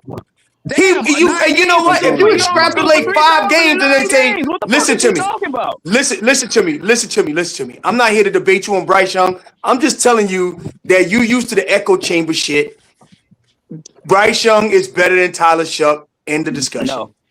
I'm sorry, sir. You know, J Live is very pleasurable when he's not talking about the Saints. Y'all know he's Well, very J-Live, pleasurable, brother. let me ask you a Hey, question. here it is right here, y'all. Here it is. So did football. Did Tyler Shuck beat Atlanta? Did they get swept with him at quarterback? Why?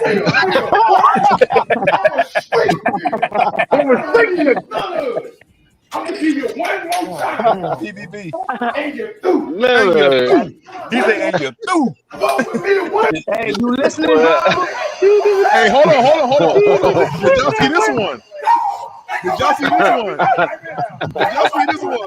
Nah, what's this one?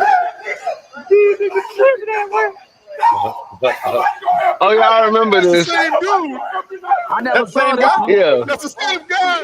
Oh, he got another job. That dude is splitting on people. But I can always appreciate the good rage out. Yeah.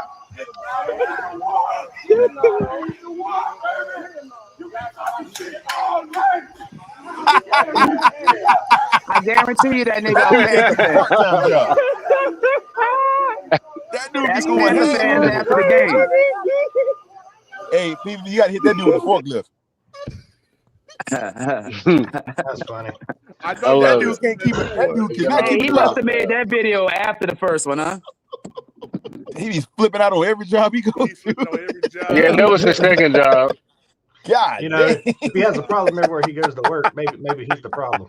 Hey, looks like he made a It's a come up from that possibility. restaurant, though. Man came up. Hey, they gonna get a load of that video every time he applies somewhere. They're gonna be like, no. No. He would not get the interview. Hey, PvP, I might have missed it because I jumped in late. Who all's going to the game Saturday? I'll be there. Not me. Yeah, I'm not gonna go, man. It's gonna be raining out there, maybe some thunderstorms. I'm gonna be right here. Will to be there. Will to be there for sure. I'll keep pounding along with the You thunder. damn right. I'm in the bank, baby. I'm in the bank. I'm in the bank, baby. Let me tell you, Cardiac, we're gonna be in a nice little suite, where they serve Sir. Hey, hold on, gentlemen. I wish I was going to be in a suite. I would not argue against it. I'm in nobody's suite. I wish I was. I want to be out in the noise. I don't Yeah, know. Will in the box. Yeah, don't let Will out. Yeah, Will in the box. He on the 50-yard line on the field. 3-point stand. Jesus Christ! Hey! I got enough money for 2 Modelo's and 2 hot dogs for me and my wife. There you go, man. Yeah, there you go. Hey, at least one more game in you, Will. Man, pray for this nigga. Yeah, I know that those, I think it was like 160, 170, I think. It ain't Where in the 500s? Yeah. On the I know my neighbors that's right next to me. They sold theirs for $750 each. Damn. God damn. Hey, now is that the highest you can go there? The 500s? Yeah. The 500 level. Right. Hey, Yeah. On the Graham Street side too, where the sun hits you right in the face and you melt. Oh, goddamn. Nigga be in that bitch sweating, huh? Oh, on the Graham Street side, you will. That's everybody we don't like. We send them to the Graham Street side. We don't like. If you want to be hot, if you ever want to be hot in Charlotte, Graham Street. Go to a September 1st kickoff or the first week in September kickoff game and sit behind the visiting team bench. Yeah. You will cook yourself. Hey, Sit with your back facing uptown and see what happens. Yeah. Hey, that's the Graham Street. Look. Anybody that come to Charlotte and want to go to a game with me, if I don't like you, I banish you to the Graham Street side of the 500 section. 535. Yes, that's where I be. Right there. That's where you go. And you notice and see, and here's what I would tell you. At every game that we show on our when they broadcast our game, they be like, "Oh man, there's a lot of Seahawk fans in there because they showing the Graham Street side." No, there are no PSLs over there. So all of those are at-large tickets by the Panthers. Yeah. So visiting teams, that's where they go. Whoa. Yep. To sit behind the bench. Yep. Hey, let me tell you, Will. Hey, that visitor locker room ain't hitting on nothing. Hey, Will, let me tell you. So I was sitting in that section, that same section that he just called out, 535, during the Lions versus Panthers game in 2022, because I was hoping that the little bit of sun that we did get, when it was 20 degrees outside, was gonna keep me warm. What the jersey came out in the tank top. It only works PvP in November. Hey, J Live, give us your last words, J Live. Yeah. Well, all I want to say is, yeah, we appreciate you. Shout out to J Live. We'll catch you tomorrow. All right, man. Hey, I appreciate that, PPP. Yeah, you a straight up dude. Yeah, we tolerated. Something wrong with that kid. Hey, PPP. J Live, we love you. We'll see you tomorrow, J Live. Yeah. You know your boy He's used to it though. What you say? You know your boy playing Saturday. Robert Hunt. No, sir. I'm not talking about him. Hold on. My boy. XL? Mr. T Sizzle himself, Tashawn Wharton. Yeah, let's get Trail up out of here for ruining my day. God dang, Hey, PvP, you got to remember though, Wharton was a backup plan, bro. They was trying to get Milton. They was trying to get Milton, but he went to New England. And Wharton was next in line, I guess. So he got the same bag. What similar? Hey, J Live still in the back check. J Live, I said you gone for the day, J Live. Why you still here? I'm not here, nigga. I like to get kicked out. If you expected me to leave, nigga, that ain't gonna happen. Hey, you ask J Live, he's waiting on the court. You gotta kick me up out this bitch, you heard? The Saints fans, boy, they some roaches, y'all. Saints fans are roaches, man. Hey, the most hated fan base in the NFC South. Yeah. That's why the Atlanta Falcons swept y'all. Why don't you put that on? Why don't you use your own team as an example? That's why the Atlanta Falcons swept y'all. Yeah. The Atlanta Falcons. Hey, if y'all had to play the Saints next week, boy, y'all be like, fuck, man. You crazy. Go home. You crazy. Just don't give us no black refs and we win. Yeah. How about that? Hey, y'all got the same referee cue from last week. This dude, you know what? J Live done sucked us into a Saints conversation and we in the playoffs. Let's talk about his crab ass. I know, right? Anyway, look, all right, I'm about to go, man. Hey, 336. Good about Tyler Shuck before I go, my nigga. Hey, 336. Anybody got anything good to say about Tyler Shuck? Hey, 336. I know you. Yeah, let's go. Hey, 336. I know you coming to do some recording of the fans. I better make the goddamn cut reel, dog. Don't leave me on the cutting room floor, 336. Don't leave me on the cutting room floor, man. I'm putting pressure on you, man. Yeah. Well, I'm putting pressure on you, 336. Right, huh? That dude had me crying, boy. The whole time. Y'all are tripping, man. That fool is crazy. I'm just saying, if you ain't never seen 336 videos, hey, 336 videos or some refined videos. I need to be able to clip myself up. Come on, dog. Yo, put me in, coach. Yo, did y'all hear? I'm sorry, this is nothing about Panthers. Trey Young got traded to the Wizards, yo. Who? Trey Young. Yeah, Trey Young got traded to the Wizards. Oh, wow. Thank God. Yes. He's out of our division. Yes. A lot of people going to be happy about that. Yeah, hey, at least we ain't got to play him no more. I'm getting tired of seeing that little boy. Yeah, I'm thinking, thank God he's gone. There's going to be a lot of people happy about that one. Yes. Thank you, Jesus. Charlotte no more when he come here. I'm tired of seeing that dude. You ain't never lied. God, I'm glad he's gone. Well, I thought y'all was gonna say something else, man. No, I'm sorry, man. Hey, look at Ian Rappaport. Look at Ian Rappaport reacting to this Panthers video. Did y'all see this yet, man? No, what video? Yeah, let me play it real quick, Will. That brother. I remember in 2003 we had our playoff game here. I remember those towels. That's my dream. This organization. Bank of America Stadium was a special place today. Black towels waving, all black uniforms. I know I said I'm back, but in essence, we back. Damn. Yeah, buddy. Snap. Oh, y'all seen that Cam's gonna be the key pounding drummer, right? Did y'all just hear that? Who posted that? Was Cam's voice. Yeah. The team posted this. Oh, they put Cam on there for a reason. They know what we don't know. Waving, all black uniforms. Oh no, it's already been confirmed. Cam's already confirmed it on social media. Yeah. Oh, he did? Yeah. Hey, Cam doing his 4th and 1 podcast from the Roy and Riots. Yeah. He's doing oh my goodness. He's doing the 4th and 1 broadcast live from the Roy and Riots. Hey, Will. Hey, what's up, sir? Yes, sir. This is the perfect opportunity for Bryce to officially take the torch from Cam. I think this would be amazing. What you think?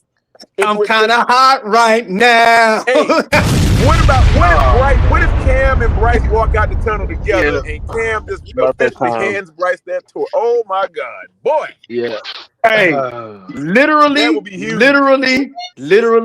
our raggedy ass jumbotron might start blinking. You know what I'm saying? It should. It should turn off. That's what it ought to do. It ought to turn off. Thing, don't you? You see him up there, right? Yeah.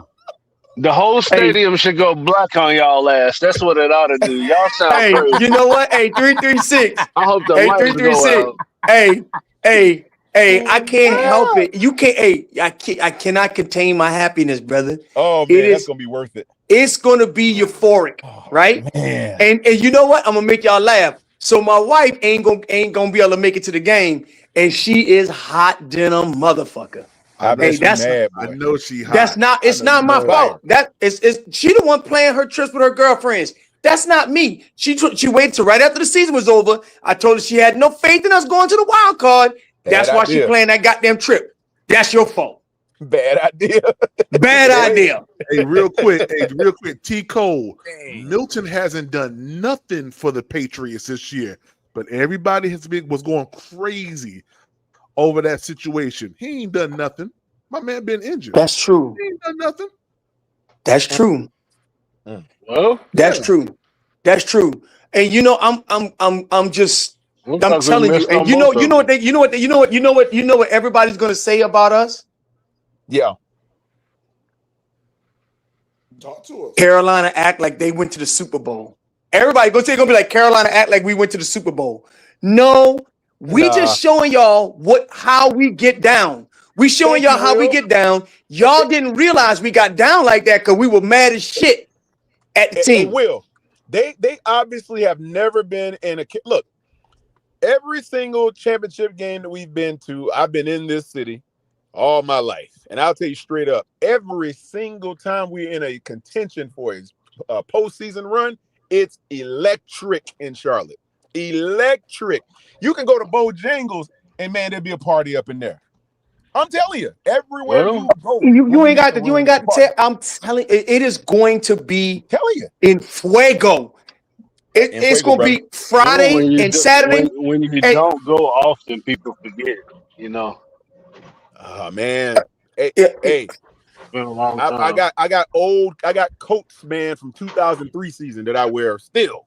And people say, man, where you get that coat? I said, man, I got this back in the first Super Bowl. Y'all know it's really, some Panthers fans that ain't never seen a playoff game, right? I'm telling you, we do. We do have fans that never seen one. That's Yeah, they might be 15 years old. They might, let's say if they were 5 years old when we went to the Super Bowl, they 15 now. They ain't never seen a playoff game. Yeah. But you know what? Can I say this? Same shit with the Falcons. So that's that. So it ain't. But nobody walks around and says the Falcons is a trash franchise. And you know what, Will? We've been around for 30 years. We've been to 4 NFC championship games, 2 Super Bowls, and a handful of playoff games, and I've seen them all. And that's the thing that people don't realize. In our short tenure in the league, we've outdone Jacksonville, and they came in right along beside us. We've outdone the 60 years of Atlanta Falcon football. That we sure have. We're just a smaller market team, so we don't get the national coverage. That's exactly right. To be honest with you, and we're really not a small market, to be honest with you. That's just a misconception. But people like to say that, but that's not really the case. Yeah, it's really that's true. It's not a small market. Charlotte's got 3-point-something million people. I don't know what a small market. Hey, because you know what? I'm not saying this. David Pepper has definitely grown this team. Yeah, and we own it. They only consider that like they say Carolina that way because they haven't won. But exactly, yeah, you gotta win. That's the driver. Or get a high profile coach like Bill Belichick or Tomlin or one of the coaches. Never mind. Charlotte if you get a high profile coach, them folks will be on ESPN. Or a high profile quarterback, but let's say that for another day. We've already had one of those. They still called us a small market team. We had the MVP of the league. And we had won 14 games. Will, you was right there. You had everything right in front of you. All you had to do was win that Super Bowl game. And you had everything right. Hey, you know what I'm saying is we was 14-0. We were 14-0, and they called us a fugazi 14-0. They really did. The worst so they called us the worst 14-0 team that ever existed. Right. So I don't want to. They get. And so going back to expanding the team, right? You can go to Fayetteville, North Carolina. You're going to see people from Fayetteville, Panther fans, right? Yep. You can go to Myrtle Beach. People originally from Myrtle Beach are Panther fans because you only go watch Panther football on Sunday unless you got the NFL Sunday ticket. Charleston, South Carolina, dang on Rock Hill, everywhere. So when they say that, when they be talking about these teams, like for example, my father is from New York City. When Carolina got a team, my dad was living in Beaufort, his whole adult life. He was like, I'm canceling the New York Giants. I'm a Panther fan. And from 1995 on, he was a Panther fan, died a Panther fan. And so there's guys that, our fan base is big and vast. It's just that we don't get the notoriety that other fan base and markets get. Yeah, that's a fact. What was Kansas City before Mahomes? Hey, real Nothing. quick, guys. I want to play this real quick from Cardiac, real quick. It's finally come to an end. For fans, it's been a long time coming, but the loyalty and love for the team, well, it has never wavered. Coming up next in sports, we'll meet Dr. Cardiac, one of the many fans that keeps the heart of Panther Nation pounding. That story straight ahead. Dr. Cardiac! Dr. Cardiac! Panther fans are gearing up for playoff football for the first time since 2017. Some fans go above and beyond to show their love for the Panthers. Tonight, we're meeting Dr. Cardiac, a longtime Panther fan who says his persona helped him get through the toughest seasons. Peyton Manning has more. 8 long years without playoff football. For Panther fans, the wait has tested patience and belief. But for one superfan, the hope never faded. Meet Wesley Hall, a Panthers fan since the very beginning. From the franchise's inception to its toughest seasons, he's been there through it all.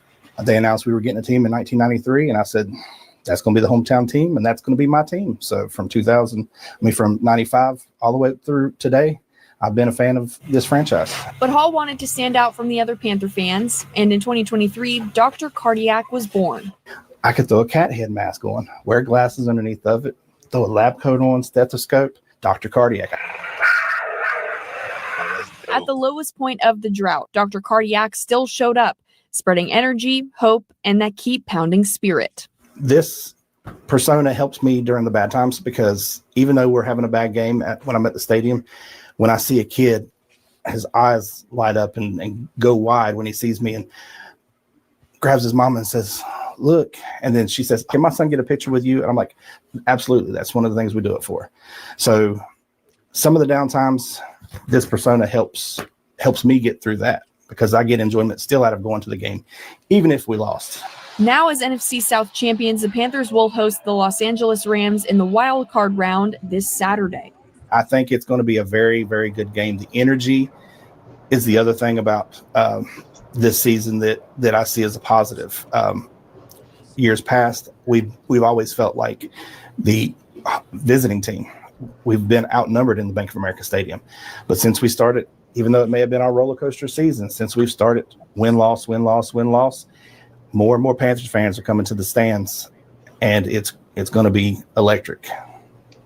I can't wait. Once you get into the playoffs, all bets are off. Everybody's zero. What once felt like endless heartbreak has turned into belief. And for Dr. Cardiac, this moment is exactly what he's been waiting for. The diagnosis is simple. Panthers are going all the way. In High Point, Peyton Manning, Fox 8 News. You know, the word fan comes from fanatic. There we go. There's the definition personified right there. Again, a lot to be excited about it. Hey, that's dope, man. That's appreciate it. Hey, Dr. Cardiac, that process blue look good in the background on you, my man. It does. I Hey, like that is incredible. It's incredible. Hey, Yeah, appreciate it. Thanks for being a fan, man. I'm proud to be a fan with a guy like you, man. Me too. My only question to you, Dr. Cardiac, was that a CJ Henderson jersey? Yes or no? The one I'm wearing, the 23? No. Yeah.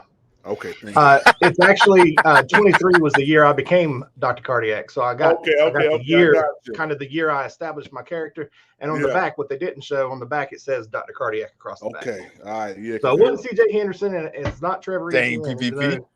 Even though it's the same number. I got nervous. I thought I had to kick off the stage, man. How you gonna disrespect that man like that? CJ Henderson. Man, Hey, y'all can say what y'all want. CJ Henderson helped us out last week. No, he did. He the one that got scored on. Yep. Hey, Yeah, isn't it weird? Hey, PPP. Funny.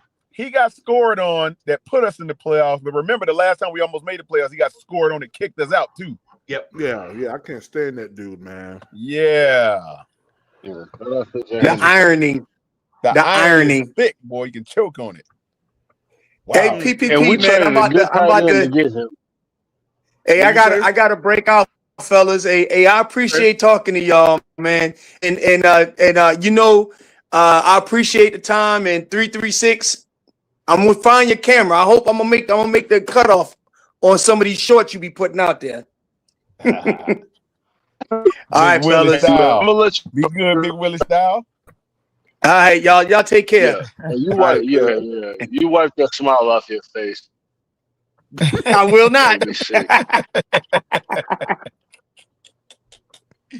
Oh man. Driver, what's up, driver? We don't like we're going to the playoffs. We are. Boy, I can't stand 336. Oh yeah, man. I'm here, man. I'm here. 336 is happy. Don't let him fool y'all. He's happy. Man. Oh yeah, man. You know Yeah, me, man. I'm not gonna say happy. Yeah, I'm not happy. Hey, you're elated. How about that? I was looking at Dr. Cardiac. Yeah, I just think they got a good opportunity to do something good here. Thank you, brother. Thank you. Good to hear 336. Very level. Yeah, they got a real good opportunity. I love it. Hey, PP, anybody going to the pep rally tomorrow?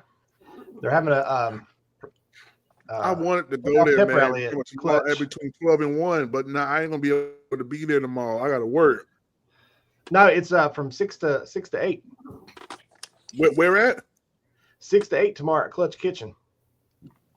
Where's Clutch Kitchen at? It's that, so if you're walking down where the players used to park between the power substation and the north gate, you keep going down that sidewalk past where the practice field is, keep going straight, and there's a restaurant up there on the left, a little bar and grill.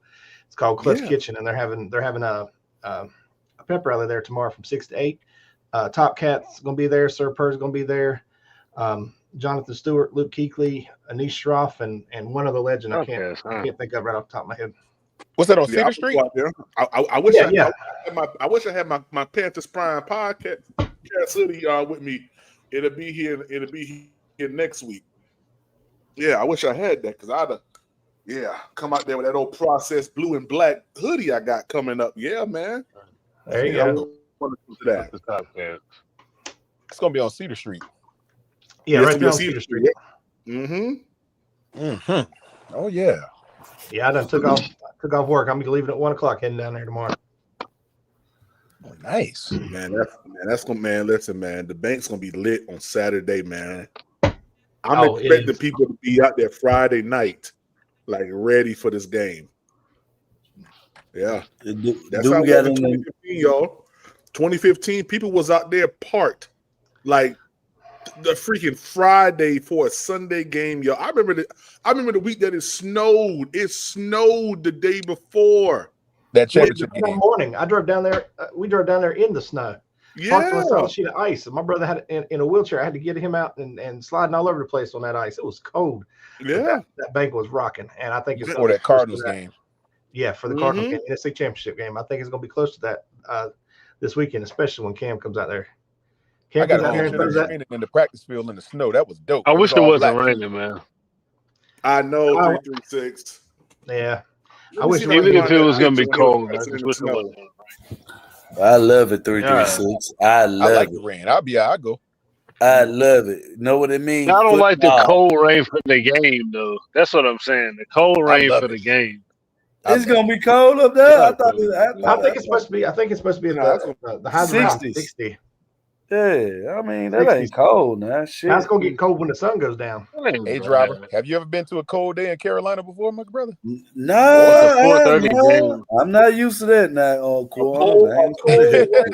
Hey, driver, it get cold. Oh, dude, the same stadium but cleaner. Yeah. PPP was at the worst game. That Detroit game, and you was at the worst one. I was, bro. I was at the worst game, bro. Yeah. It was frozen out there that day for real. Bro, it was 20 degrees, man. I took me and my babies out there, man. Little Micah's nose was all toe up, man. It was so cold out there. And like I said, I thought I was sitting on the hot side, man. Even with the sun, I think the highest it got was 22 degrees that day. It was cold out there, man. Give y'all a cheat code. If you ever have to go to the stadium franchise record that day. Hey, if I give y'all a cheat code, if y'all ever have to go to the stadium when it's cold, you go to REI and get the whole ensemble for your head. You be good. Trust me. Yeah, I've done it multiple times. Yeah, see, look, y'all. This how we knew this year was special. That's it. Look at that picture I was talking about. Like Green Bay out here. It snowed so much the day before that game. I was like, what the heck? Yeah. And that's the thing, PPP. I've been telling my kids about shit like this, but they ain't seen this. When it really snows around here. Yeah, when it really snows But around here. it's never really snowed. Yeah, it's never really snowed since my kids have been born. Yo, do you guys remember 2010 when it snowed? Well, this was like 2010 going into 2011, where it snowed on Christmas Day, and then in the month of January and February, it must have snowed like about 6 times. Because I just moved from Orangeburg up to Charlotte, and I was really in Rock Hill, and every time we would leave Charleston and come back up because we were still transitioning, it would be a fresh new blanket of snow on the ground. I'm like, man, are we in the mountains? Hey, I was like, what the heck? Hey, that ain't got nothing on the ice storm of 2002. That was ridiculous. That stuff looked like Alice in Wonderland outside for about a week. We lost power and everything forever. It was it was icicles as long as your arm hanging off the power lines and the trees and everywhere, bro. It was frozen over. Shoot, out in the country, we had roads frozen over for 2 weeks. The only way we got to the storm back was on 4-wheelers. Oh yeah! Oh, wow! Yeah, yeah. man. Dr. Cardiac know about it. I remember it was those. Insane. Yeah, I thought I was used to that shit. Yeah, not that ice storm of 2002. That thing was insane. Nah, driver. Let me tell you, driver. I'm used to like. The coldest I've ever been in was negative 24 degrees. I was in Wyoming, but like where I live at Charlotte, the coldest it's ever been was 6 degrees since I've been here, and it snowed. The most snow I've seen here in Charlotte was probably almost about a foot of snow. I think it snowed 3 days in a row here.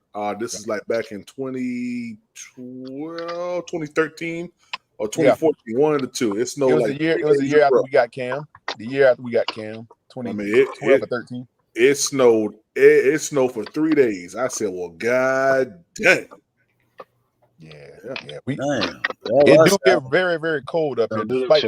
So y'all don't really get snow as much, but y'all just get cold. That what y'all saying. Oh, okay. Oh, it's always cold in Charlotte, brother. Every year it's cold. It's cold like the time. See, I was thinking that y'all get snow like every year, like it's just something that y'all not every year. For. Once every couple years. No. That's true. That's true. Every single year, Charlotte does receive snow. It only was last year that we have not received at least a trace of snow. So going back 31 years, we've received snow every single year. Oh, okay then. Yeah. PPP was filming. Yeah, driver, it ain't snowed since Bryce got here. Yeah. You remember that PPP? Damn, so hold on. So y'all ain't get snow. Man, we got like 8 inches of snow last year, man. And it only snowed twice in Mobile. Since I've been alive. I'm gonna tell you why it snowed down there. I'm gonna tell you why it snowed down there in Mobile, and it didn't snow anywhere north of that. See, what happens is when you get really, really strong high pressure to dive down, that means it suppresses the storm track. See, in order for there to be snow here in Charlotte, what you want to have is first you want to have the cold front come through first to establish the cold air. It'd be good if we got snowpack like in the Midwest. You need to have high pressure over in the Northeast, dropping down more cold air into this area. All right. But then you want to have a storm track that runs right along the Gulf, or maybe a little bit south of the Gulf, and that goes up along the coast of the East. And normally what that's called is like a nor'easter. All right. You want that low pressure to roll up the East Coast, right along the coastline. And what it's going to do, it's going to throw moisture back into that cold air. And if that cold air is deep enough, meaning like through all layers of the atmosphere, all the way down, and you can look at this is about to get real geeky here. Look at the soundings to see what the temperature is from 30,000 feet up in the air all the way down to the ground. As long as there's no warm nose, it's going to fall as snow. The only thing is in Charlotte is sometimes that rain snow line, it'll move up a little, like we'll get like a little warm nose where it may be like about 8,000, maybe even somewhere around about 5,000 feet above us. It'd be like a little warm part of the air that snow will fall through. It'll turn to, of course, it'll either partially melt or it'll turn to rain, but then it'll refreeze. That's how you get sleet. All right, that's how you get PPP. What's that stuff last year you called out that was coming down? What you call that? What last year that was coming down? Yeah, we was looking at it together. Remember you called it? Oh, it's grapple. Yeah. Yeah, grapple. Mm-hmm. We did get a lot of that too. Almost like Dippin' Dots, little balls be bouncing around, but it's soft. It ain't like hell. It's grapple. Yep. PPP, you getting into your meteorology bag? Didn't you say you studied it? I did, man. I wanted to become a meteorologist, man. I did. Man of many talents. Yeah, yes, man. Sir. I wanted to become a meteorologist, man. And yeah, that's my favorite time to look at weather is like right now. Like I've been looking at the weather, the GFS model. There's some hints that there can be some snow somewhere in the south. Somewhere within the next 2 to 3 weeks. It's a lot of signals showing that. Let me just show y'all real quick. God dang, we here. Let me just show y'all. Hey, Dr. Cardiac. What's up? Y'all took them too. Name a city in the state to PPP and watch what he does. Name a city in the state from anywhere. Watch what he does when you do it. Well, no, he can't name a state. Because you gotta just name a city, and I guarantee you, yeah. Pick a city, Dr. Cardiac. Ocala. Yeah, that's Florida. That's off of Ocala's off of exit. He's from down there. 75. You get to Ocala. Don't pick Florida. He knows everywhere. All right, I got one for you. I got one for you. I'll be surprised if you can name this state. Leetart Falls. Leetart Falls. Leetart Falls. Like TART? Yep. Like yeah, I'm not too sure about that one. Hold on. And I'm not looking at nothing, guys. I'm not looking at nothing.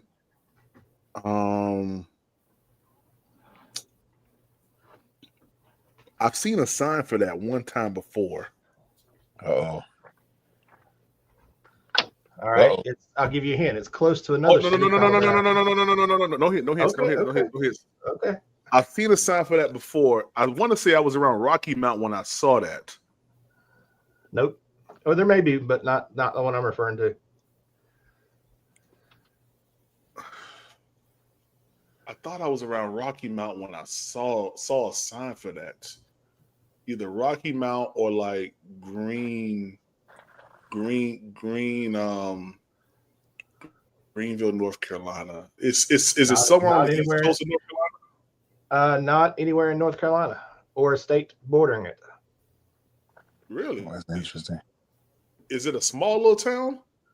Yeah, that's why I'd be surprised if you I mean, little towns. I'll give you the next town, the next biggest town. I'll give you the capital of that county. Pomeroy. Huh? Pomeroy. Pomeroy. That's in like Wyoming somewhere, Mississippi. It's got to be. Never heard of that. No, I ain't never been there before. See, you calling us Pomeroy. Yeah, you calling us stuff. Oh yeah, I ain't gonna know that. Yeah, like let me ask you this question: You ever been to Cottesville? No. Yeah, see, little town like that. I ain't gonna know nothing about that. Right. But I'll go to the next biggest town around there, Gallipolis. What? Hold on, Gallipolis.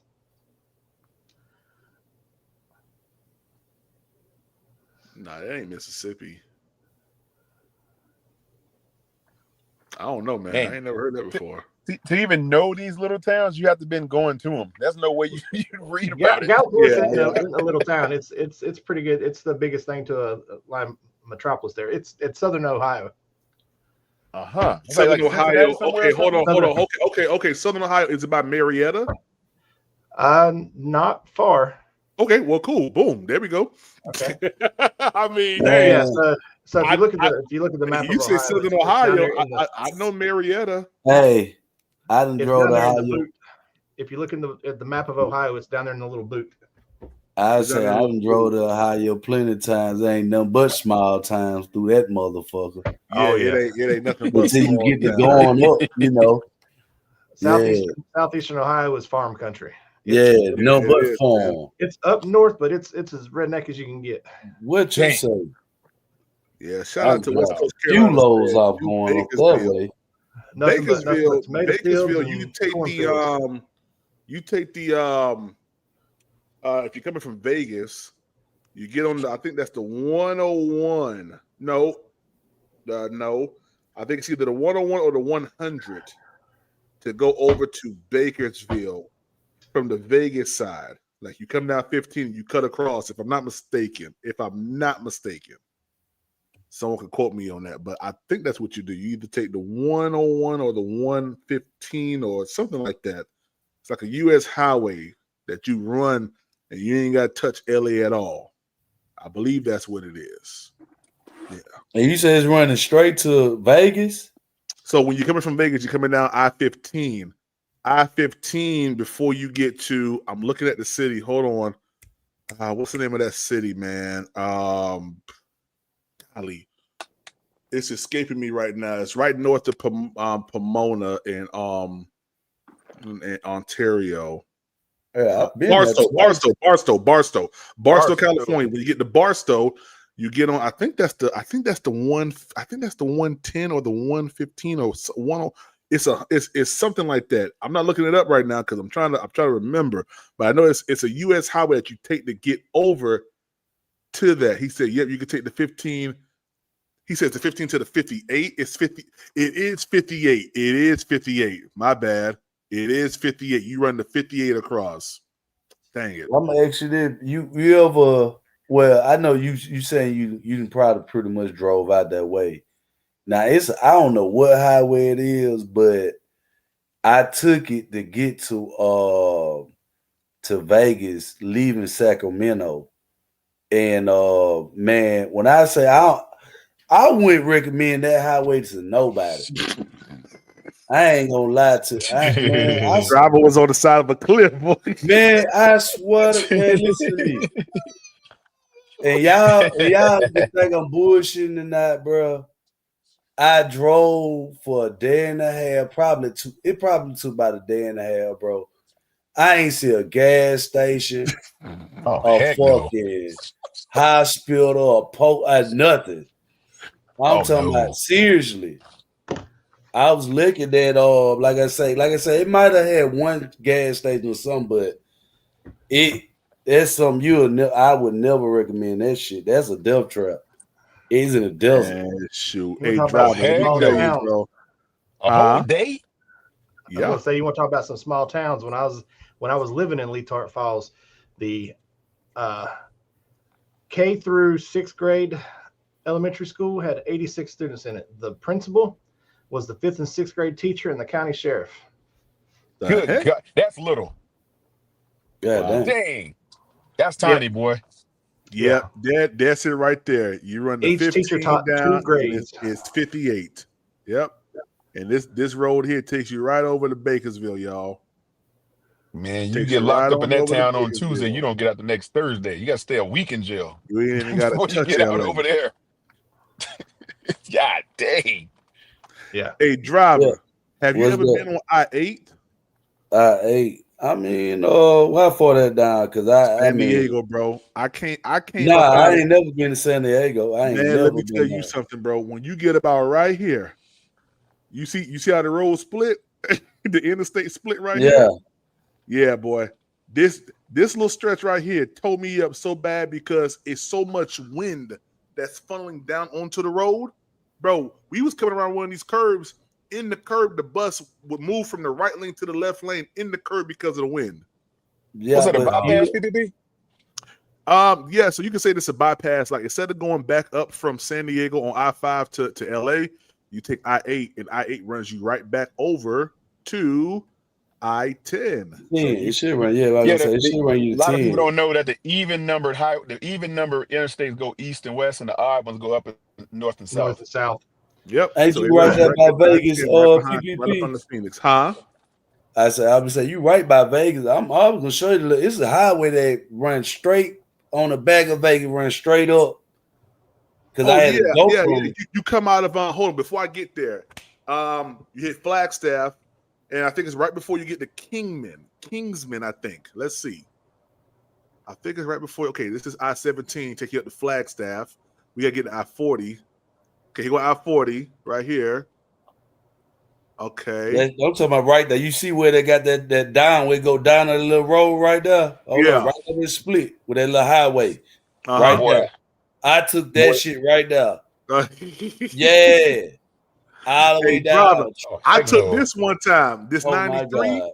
This 93 runs you right to the backside of Henderson, Boulder City, Henderson, and into Vegas. I've taken this before. Yeah, I've been over here. This is one part right here of the Grand. I think this is the Grand Canyon, if I'm not mistaken. Like one of the little lookouts. Hoover Dam. That's what it is. Hoover Dam. Oh, that's a Hoover Dam. Yep. Yeah. See, I ain't never take that way. Mm-hmm. He must have. God. Hey, no, let me tell you, Quantum, this was the trip that we were supposed to go from Charlotte to Las Vegas. Now the first tour date was in Vegas. Yeah. Man. Yes, sir. How long is the drive out there, brother? What's that, about 30 hours? Yeah, somewhere around about that. Yeah, about 2.5 days. Somewhere around there. Man, I lose my mind. I can't be in the car that long. Man, once you get to Oklahoma City, you good. You never took Wyoming all the way to Utah? Yeah. Oh yeah, I've been up there on I-80. Never even been to Wyoming. I would say that's where they'll flip your ass over too. That winning. Let me tell you, bro. I caught where's Rock Springs at? Here it is, Rock Springs, Wyoming. When I pulled over here, guys, to a little gas station here in Rock Springs, Wyoming, the air, it was so cold. Yeah, the sun was shining, but the air was crystallizing in front of me. Dang. I'm gonna tell you that's how cold it was. I'm gonna tell you something even more worse. I'm coming through Wyoming now. It's 70, probably 80 degrees outside. Nigga, I stopped. I had to use the bathroom. So I stopping by 1 to 2 in the morning. I jumped out the truck. Man, it's like 22 degrees outside. It went from 80 to 20, like 17, 22. It's cold as hell out there. I'm talking about the coldest I ever felt in my life. Yeah. Hey, EVP, let me answer 336. 336. Yeah, go ahead, answer. The interstate highway system was actually developed and designed by Dwight D. Eisenhower. There you go. Yeah, shout out to 336, trying to have a moment there. Yeah. He told me to tell you how the highways were designed and who developed them. I told you. That's what the interstate system. Yeah, West, shout out to east, Quantum north with to old south. mama phone.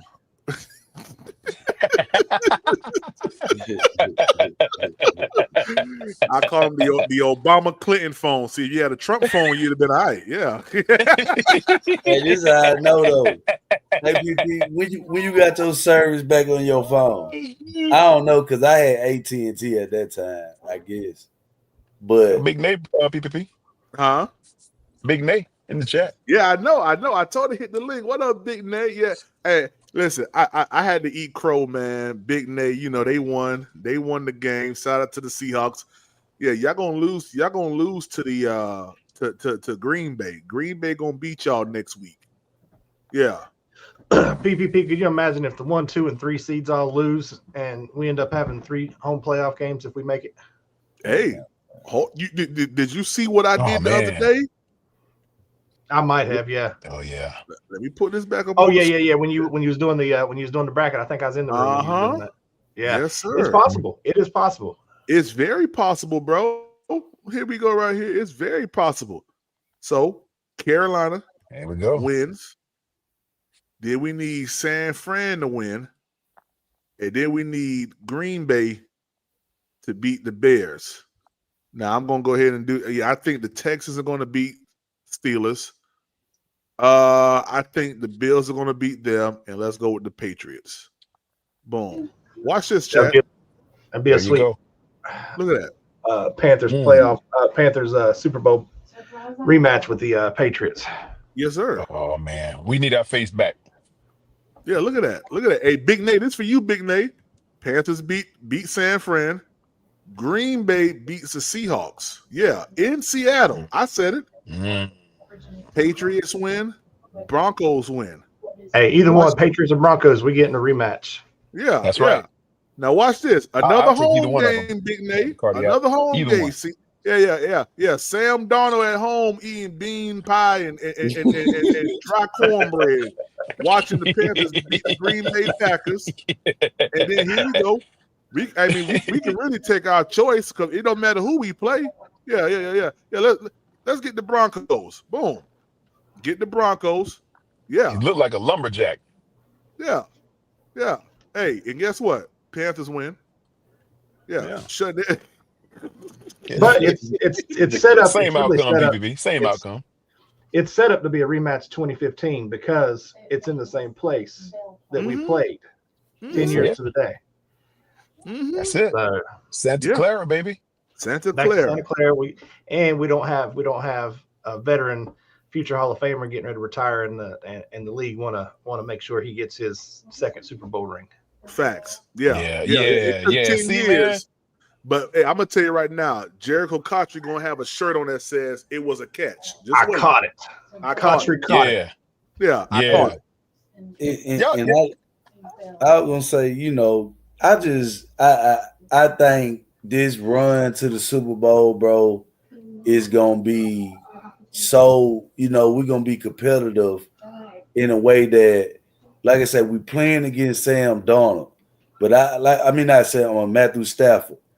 Once we beat him, I don't think no other quarterback on that side is better than Bryce, though. Me personally. I ain't worried about any of them. That's what I'm saying. That's why I look at it. You know what I'm saying? See, but they overlooking one thing, driver. See, it's easy to point at the fact that he threw for 56 yards. Okay, all right, 56. Sam Darnold ain't threw for nothing but 103. His sorry self. BBV. That's what I'm saying. But they overlooking one thing though.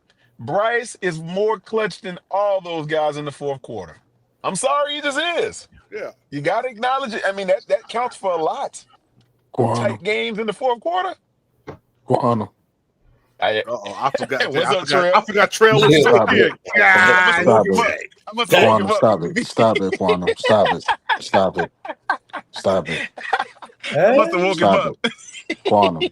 Stop it. Trail disagrees. Okay. You don't agree with that, Trail? So who's more clutch than Bryce in the fourth quarter? Matt Stafford. What's his numbers look like in the fourth quarter? Quantum, listen, right? I'm just asking. Matt Stafford has been in the league for about 17 years, bro. That's correct. Bryce Young has more has more game-winning drives because we're always fucking losing. I get it. The nigga has 15 fucking wins and 12 to 13 game-winning drives. What does that tell you, Quantum? Stop. Well,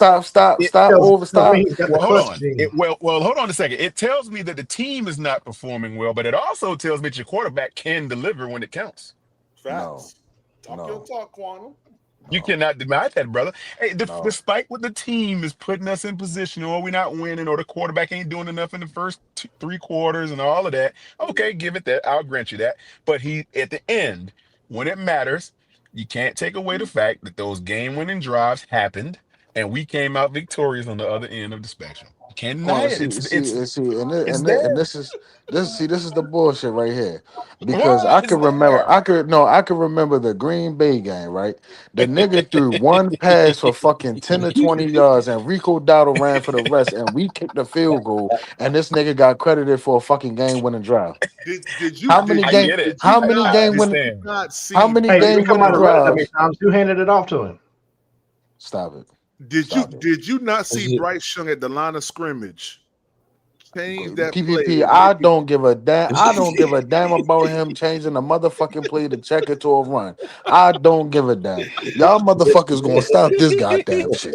Y'all gonna stop this goddamn shit. It doesn't matter what happens in the I've been trying to let this little motherfucker live. It doesn't matter what happens in the first 3 quarters as long as when the clock is going for it. Hey Trail, let me show you who Bryce Young is. You ready, Trail? Remind them, PPP. You ready? Mm-hmm. Hey, 336. Let me show you who Bryce Young is. Yeah, that's Bryce. Hey, PPP. PPP. Hey, PPP. Yes, Sure, sir. I'll say no, sir. Don't you ever in your life disrespect Stephen Curry again. Hey, look at 336. Hey, Steph Curry's a Oh Bryce my fan. God. Hey, Trill. You know he gonna have on the Panthers jersey come Saturday, right? Yes, he I, is. I You know I that. know he from Carolina. I know all that. He wears That's Panthers all jerseys fine. now. That's Hey, his listen, squad. and you want to know something? I hope and I pray that Cam Newton don't dap up Bryce Young, because I don't need that nigga. See, y'all niggas tried to see y'all getting me started tonight. I tried, I sat back, I was quiet, etc., and y'all motherfuckers ready to bring this shit up out of me, man. Pause. Hey, Trill, were you sleep before you heard that comment? No, I was in the back chilling, looking up some stuff. You feel what I'm saying? Oh shoot! Trill say, hold up. Talking Oh about some man. goddamn game winning drives. What hey Quana, since we talking about game winning drives, what's his overall record, Quana? What's his overall record? We weren't prepared to discuss the Right record, now, bro. he's We got the talking same about record as fourth everybody else quarter. in the playoffs. Facts. Yeah, there we go. There Cardiac. we go. What'd you say, Cardiac? I said, right now, he's got the same record as everybody else in the playoffs. This is a new All season. right, I'm not trying to hear that bullshit, man. I'm not Trill, trying to hear boy, that Trill. bullshit. Hey, he'll let you slide a couple of them in before you get too outlandish here. He'll come out. Yeah, that goddamn Baltimore started coming out. Yeah. That Baltimore come out, boy. That inner harbor, that Because harbor. I heard the bullshit that y'all was spewing before I came up on here. You get what I'm saying? Talking about some why is everybody overlooking us, this, that, and the third. And you know, I was ready to come up here and I was ready to raise hell, but then I took a deep breath. Yeah. I said, Trell said, I said, calm down, bro. Calm down. He Calm answered down. himself. Calm down. He answered himself. He said, But you know what? You know what the one thing about Trail is I like, Trail, man? wow, boy. Bryce Young come out Oh, here shoot. and do good and do his part. Trail ain't got no problem. He ain't got no problems. He ain't got no problem. Nope. I just don't accept that. Just like if the defense come out this motherfucker and lay a motherfucking egg, You gonna if give it to Bryce him. Young put a 350 and he's actually in the game. You get what I'm Yeah. saying? They going back and forth now. Granted, every defense is gonna have his day. You get what I'm saying? Yeah. Me personally, I just hope that it's not this Saturday. You feel me? Right. But if he's out there and he's doing what he's supposed to do and the defense is letting him down, I'm gonna get on the defense too. And then it's like I Facts. look at it like for all the fans that are fans of Bryce Young. I'm not gonna call y'all bisexuals, but all the fans of Bryce Young, y'all don't gotta wait no longer because a Jairo Evero will be out the door if we lose Saturday. Y'all don't gotta worry about that. Xavier Legette will have his country bags packed by the new league year because y'all want his ass up out of there. You get what I'm saying? So It's a country bag fact. yeah. Hey, Trail. Hey, Trail will give him his just due though, man. When he performs well, Trail actually give him his just due. I got to say that. He does. Hey, Trail. What's Is that, he a man? bust? Hey yo. Look at him. You got now.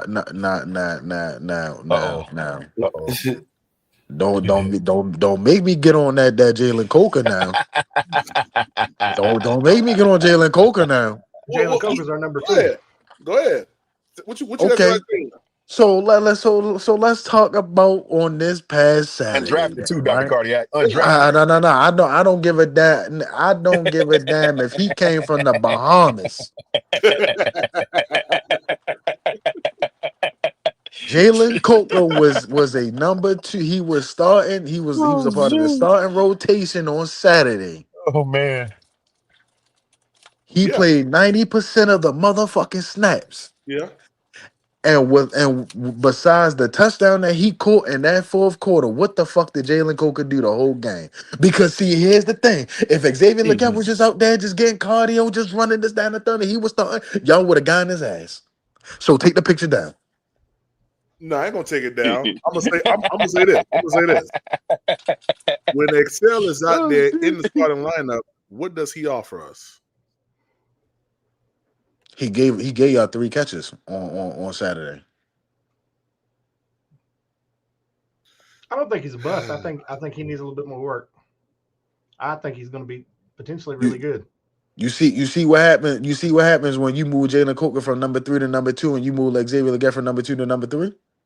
Yeah, yeah. When he gets less opportunities, it's magnified when he do catch something. But when you really need Xavier to do something, yeah, he can't do it. Or is it that when you give him more targets, he gets more opportunities to show what he can actually listen? I'm not listen. And let me be clear on this. I only defend this nigga. Because y'all be defending the fuck out of Bryce Young for some of the worst shit that this nigga be doing, and I'm only calling shit down the middle. When a nigga drop passes, I want Ted McMillan to be held accountable for the same amount of motherfucking passes that he dropped also. Oh yeah. Hey Trail. Yeah, hey Trail. Let me ask you this question, Trail. What's good? Who want the smoke? You don't want that. You don't want that problem. JD5 will load up on you real quick, motherfucker. Who want the smoke? Who want to play Madden right now? Yeah, Quantum, you don't want to see this. This will be a bloodbath. Yeah, hey, chat. Hey, I don't even have Madden. Y'all go right ahead. Do your thing. Hey, we've been live for 4 hours. I'm about to go ahead and run a game of Madden. I'm about to beat the brakes off of Trail, y'all. Yeah, I'm about to beat the brakes off of Trail. Hey, tune in the PPP game channel. You ready to see? He gonna be like, oh yeah, Hey, go you ahead, got this. post that. You got this one. You got this one, Trail. You got it. Yeah, no, we ain't gonna say that. But yo, chat, I'm gonna holler at y'all tomorrow. Tomorrow we looking at tomorrow as Friday. We'll more than likely get our game. Know who's gonna be playing in the game. Get our final injury report. I think Robert Hunt will be activated for this game here. David Moore already is activated, and I'm expecting the Panthers to go out here and win this game on Saturday, guys. Yeah. Hey, final words, chat. Final words, Quantum, Cardiac, Trail, or Driver. Go ahead. Well, y'all, looks like we got an opportunity coming up. I hope that we are able to lock in and join arms, man, and bring our best brand of football, our best brand of coaching and play calling, and our best brand of fan support. But we actually have what it takes to do all of those things and have a successful and victorious outcome on Saturday. That's all I got. Appreciate you, man. I don't want anyone that shows up to the bank on Saturday to be able to speak come Sunday, because I want you to lose your voice rocking that bank out. Facts, Cardiac. Keep pounding. Trail. I ain't got shit to say. Go ahead, Driver. Hey man, Trail is wild, I got it, man. I got it for Trail, man. We coming in here, man. We finna lock this shit down. We gonna play defense. Hey man, I want to see us run the ball, play defense. Hey, when opportunity come for Bryce to make the pass, make it. But if it's gonna rain, if we can play D and run that ball, man, with these two running backs we got, and just control the clock, man, we're gonna beat the shit out of these folks, man. I honestly believe that. I think they pissed off that they really got division. We got the division by luck, so I think they pissed off. They can't celebrate the hat and the t-shirts, and I think this is gonna be the game they come out. Especially how we lost against Seattle, and then we lost against the Buccaneers to get the division crown. Come on, man. I think they motivated, so that's just me personally.